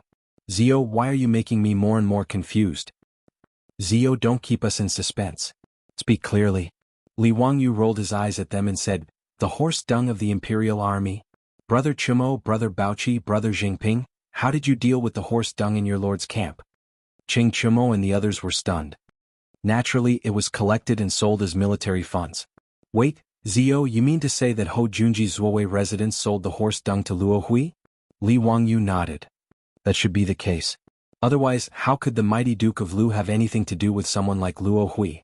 And even secretly order him to oppose us? He felt that the relationship between Ho Junji and Luo Hui wasn't as simple as selling horse dung. Li Wangyu recalled a case of the Song dynasty that he had read in a book in his later life. During the reign of Gaozong of the Southern Song dynasty, Yang Xuanzhong was the chief commander of the Southern Song army. This person was later impeached by the imperial censor for embezzling more than 100,000 yuan of dung money. But Yang Xuanzhong had planted spies in the imperial censor and learned of this news in advance. Thus, he rushed to submit a memorial to the emperor and said, "There is a certain amount of dung money in the army, but it is only for the use of the imperial court." When the imperial censor was impeached, the emperor naturally didn't believe him and said that the imperial censor was dismissed from his post, but his surviving relatives flourished day by day. When Li Wangyu had read the book, he had only sighed that even the ancients could play the role of spies, and he had even mocked a great general like Yang Xuanzhong for embezzling dung money. He was truly too greedy. But now that he thought about the matter between Ho Junji and Luo Hui, Li Wangyu couldn't help but stroke his chin. There was an 80% chance that Ho Junji had embezzled the dung money of the Zuowei residents, right? This matter could be used as an excuse. Chapter 557. Even though they knew that Ho Junji was behind the scenes, they couldn't resolve the predicament that Li Wangyu and the wastrels were facing. The 50 manure carts had all been blackmailed, the 100 farmers of Hu County had been detained, and the injured had come to cause trouble for Li Wangyu. Yang Quan of Hu County had also sent someone to deliver the bad news. Upon learning that the 100 farmers had all been arrested by Chang En and Wanyan counties, the families of these farmers panicked and ran to the county office to complain. Yang Quan was in a sorry state, but all he could do was try his best to appease them. Yang Quan hadn't expected that the 100 farmers who had entered the city to remove manure would all be arrested and imprisoned. He had spent a great deal of effort to coax and bluff those weeping farmers back. Fortunately, Lu Dehang and Shuizhu could tell that this wasn't something they should be involved in, so they didn't do anything about it. Those farmers who had entered the city to remove manure had only been imprisoned. They hadn't been interrogated or tortured, so they hadn't suffered much. But this matter couldn't be dragged on, or else Luo Hui and Ho Junji's wishes would be fulfilled. The 300 toilets had been left unattended, and not only would they not be able to generate any income to operate the charity hall, no one would be able to clean the toilets. Moreover, with no one to remove manure, once the toilets were filled with filth, not only would they be unusable, Li Wangyu would also be scolded. But the 50 victims of the accident were very difficult to deal with. Li Wangyu and the wastrels racked their brains, but they couldn't think of a good way to resolve this matter. Bastard. This won't do. This old man will bring people to find those bastards. I don't believe that they've all been bewitched by Luo Hui and aren't afraid of death. I don't believe that they won't tell the truth under torture. Cheng Chimo couldn't think of a solution and was about to explode in anger. Fang Yai glared at him. Brother Chimo, you're even stupider than this little brother. Who knows how many eyes in Chang and are watching us right now? If you go and torture those people, won't you really be fulfilling their wishes? Haha, I'm willing to bet that those great clans won't let Zio off. It would be strange if no one impeached Zio in the morning court tomorrow. How about it? Is there anyone who wants to bet with me? Chai Lingwu said with a smile. Wei Shiyu replied snappily, aren't you talking nonsense? If you want to bet, sure. I bet that someone will impeach Zio. You can set the odds. How about that? You guys, that's enough. You're still in the mood to joke at a time like this? If we can't overturn these crimes, we'll really become a joke. Li Wangyu glared at these bastards. They actually wanted to use him to open a gambling house. He shrugged. What can we do? How can we prove that those people intentionally rammed into the carriage if there are too many witnesses? Unless we can prove that they are lying, it will be difficult to overturn this case. Wei Shiyu shook his head. Don't even think about it. It's impossible for them to retract their testimony. That group of people was really ruthless. In order to frame those farmers, they were willing to send their own hands and feet to the wheels of the car. I've sent people to the county government to ask around. The doctors have examined the injuries of those people. They weren't faking it. Their arms and legs were truly crushed and broken. TSK, the doctor said that there were a few people who couldn't be cured and would definitely become disabled. Yes, and it's even more impossible for them to retract their testimony. They would have to be flogged 80 times and pay a large sum of copper coins. That group of people, I think 80 flogs would be enough to kill half of them. Fang Yai added. Bah. It'll be a clean death. Ching Chumo spat angrily. Li Wangyu was also very speechless. This group of scammers were much more dedicated than those who pretended to lie on the ground in the future. They really dared to risk their own lives. Everyone was at a loss about this situation. Wei Shuyu, Du He, Du Go, and Fang Yai even made a trip back to their own houses to ask for their father's opinion. This bizarre carriage case had now been heard by all the civil and military officials in the imperial court. Wei Jing, Du Ruhui, and Fang Xianling, these big shots, naturally also knew about it. But in the face of their son's inquiry, these top think tanks of the Tang dynasty could only smile bitterly and shake their heads. The other side was too willing to go all out. Even a discerning person could see that they were doing this on purpose, but there was no evidence. Unless they tortured these people to make them tell the truth, they didn't know what to do. But torture was even more impossible. In any case, there was no reason to torture the victims. Moreover, the vast majority of these 50 people were women, children, and the elderly. If they were interrogated by torture, they would probably be beaten to death. No one could bear the responsibility for that. In the view of Fang Xianling, Du Ruhui, and the others, the only thing they could do was to reconcile with Hou Junji. They were willing to be Li Wangyu's middleman. After Wei Shuyu and the others returned dejectedly, they relayed their father's words to them. Li Wangyu shook his head. I won't go. I won't reconcile with that bastard Hou Junji. And when the time comes, Hou Junji will definitely demand half of the profits. That money is going to be used for charity. We can't just let that bastard Hou Junji get away with it. The wastrels naturally understood the meaning of Li Wangyu's words. Hou Junji had clearly ordered Luo Hui to do this not just to disgust them, but also for the sake of profit. Not many people could be like Li Wangyu, who did not want a single cent of the 200,000 strings of cash a year and used it all for charity. This is neither right nor left. Then what should we do? Ching Chumo was also anxious. This won't do. I'll go back and find Milord and have him argue with Hou Junji. Right. I'll go find Milord together. I don't believe that Hou Junji won't give face to so many high dukes. Yuchi Baolin also stood up. Li Wangyu hurriedly stopped them. Brothers, this little brother appreciates your good intentions. But there's no need for that. Why make things difficult for Uncle Cheng and Uncle Yuchi? Besides, if Hou Junji refuses to admit his involvement in this matter and pushes all responsibility away, what can we do? We can guess that Luo Hui is related to him, but we don't have any proof, much less proof that Hou Junji is behind this. Then what do we do? Are we just going to watch and do nothing? Let me think about it. There will be a way. Li Wangyu paced back and forth in the hall, his mind in turmoil. Ching Chumo was furious. He waved at Niu Wu and said, Brother Niu, bring us some wine.